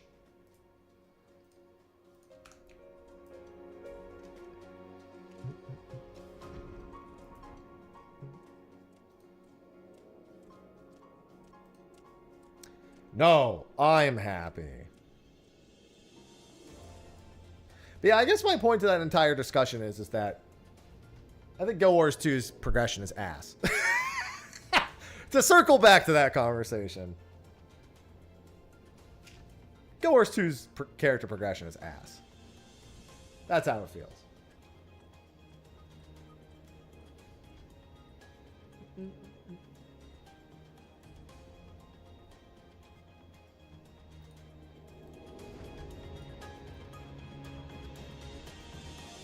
The unhappy. It's my evil counterpart.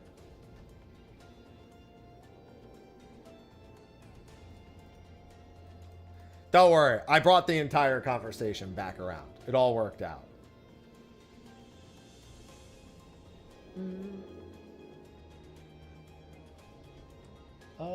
Let me check something real quick.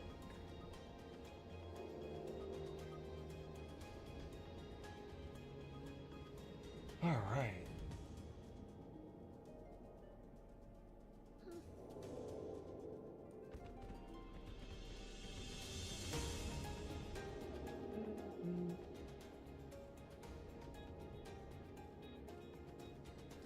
Okay, so that was my last fish attempt for the day. No more cinders, dude.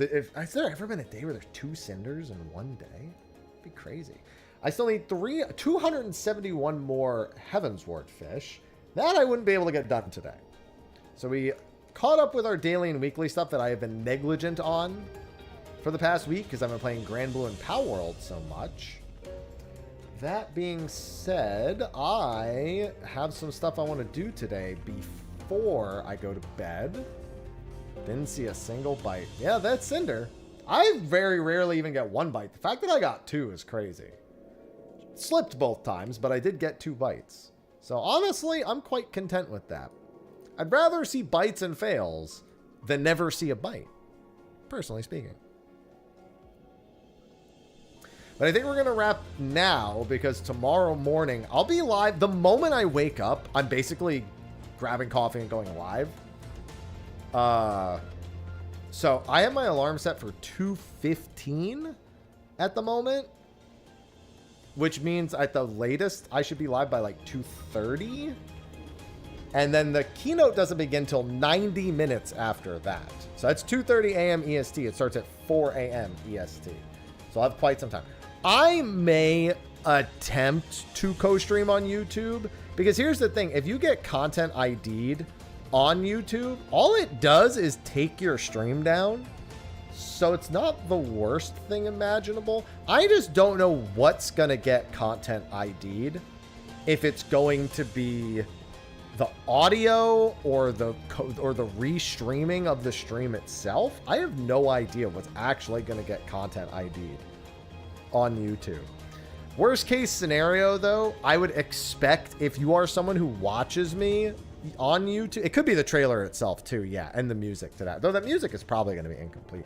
I assume that maybe it was the collaboration or maybe the crossover that would cause it.